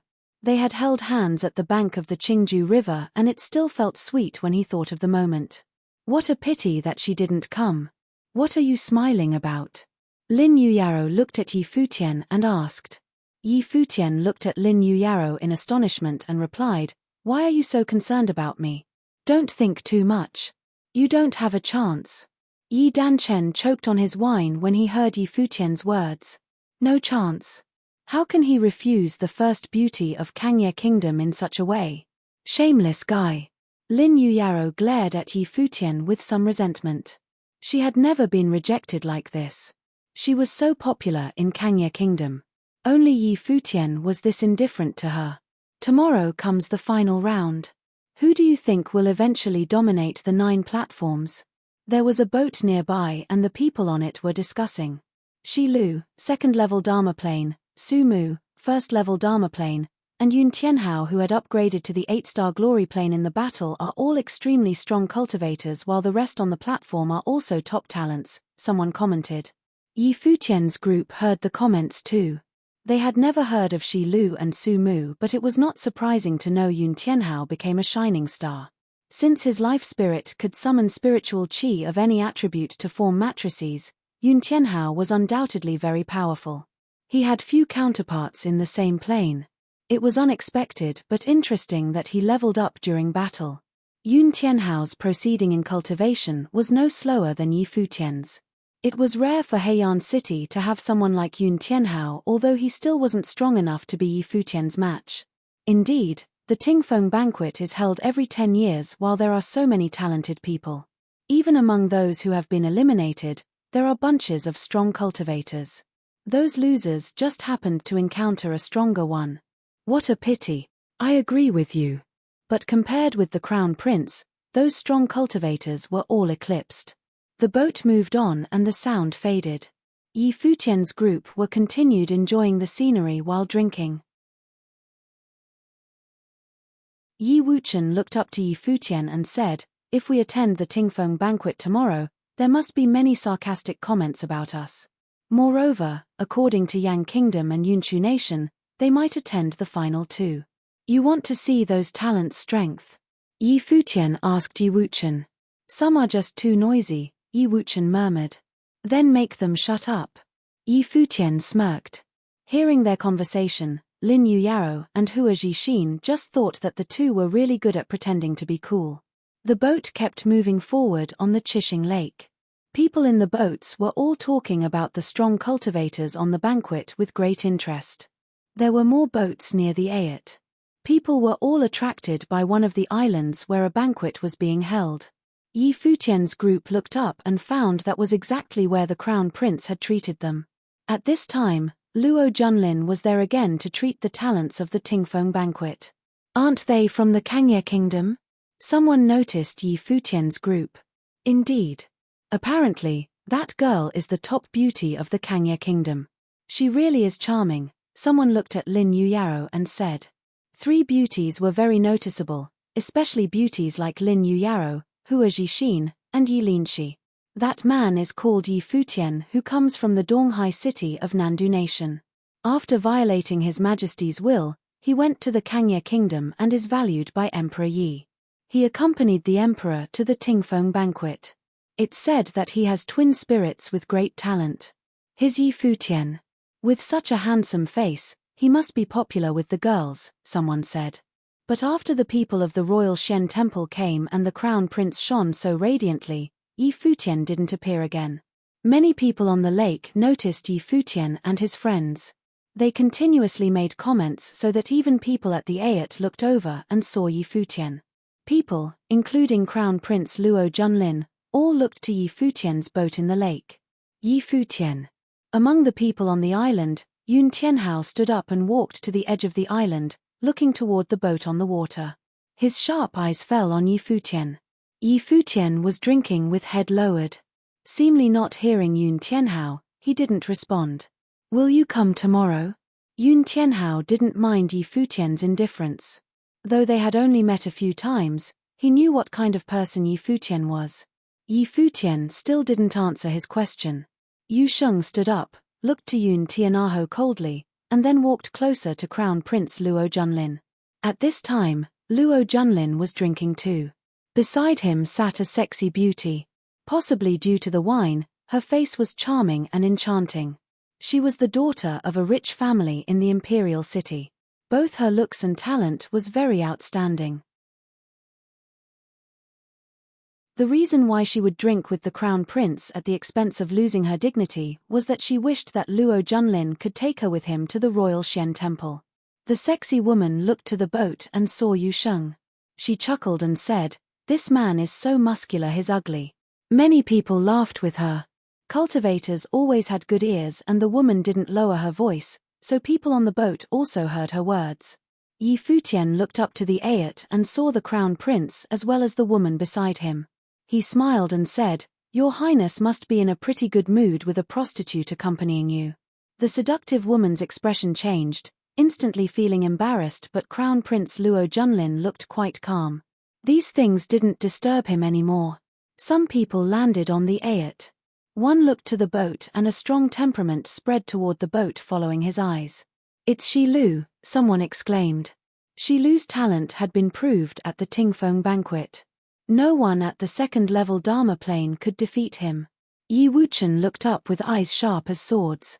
He stood up and walked to the bow. His horrible sword intent turned into a storm to confront Shi Lu's aura. Is a fight starting? People around them grew excited. Who was the winner between the genius of the Kangye Kingdom's Fenghua banquet and the peerless talent of the Tingfeng banquet? "Let's go back," Yi Futian said. The boat instantly started going against the current. The two auras were dispersed. Giant waves were lifted between the Ayat and the boat projected. Seeing that the Kangye Kingdom's boat return, the other side thought they were too scared to fight with the Nandu nation's peerless talent since the crown prince was still on the island. This night was doomed to be a sleepless night. It was the day of the decisive battle. Countless people gathered here in the imperial city for the Tingfeng banquet. Some people even came at midnight to keep a seat so that they could see the banquet clear in the daytime. Those finalists all came in advance, gathering around the platforms and being admired. People of Yunchu Nation and Yang Kingdom arrived too. So far, they had to admit that after rounds and rounds of battles, those left were great talents, many of which weren't any weaker than them. Emperor Luo arrived as well. Seeing such a grand occasion, he smiled. He was quite satisfied with this year's Tingfeng banquet. Moreover, his son, Luo Junlin, was thought highly by the royal Shen temple. Of course, he was in a very delighted mood. Even on the last day, some came to congratulate him. This was his second time to feel so happy since he became the emperor. Last time, he saw his own bright future when he ascended to the throne. This time, he saw the future of his son, Luo Junlin, as well as the whole Nandu nation. Emperor Yi walked out of the crowd with Yi Futian, Yu Sheng, and Yi Wuchen. The Kangye Kingdom's people all appeared today. Looking at the frenetic people, Yi Futian smiled slightly. The most prominent cultivators would be born today at the decennial Tingfeng banquet. If Yi Futian and Yu Sheng weren't here, of course, you're tuning in to the Celestial War YouTube channel. Don't forget to subscribe and join us on this journey to catch the most captivating stories.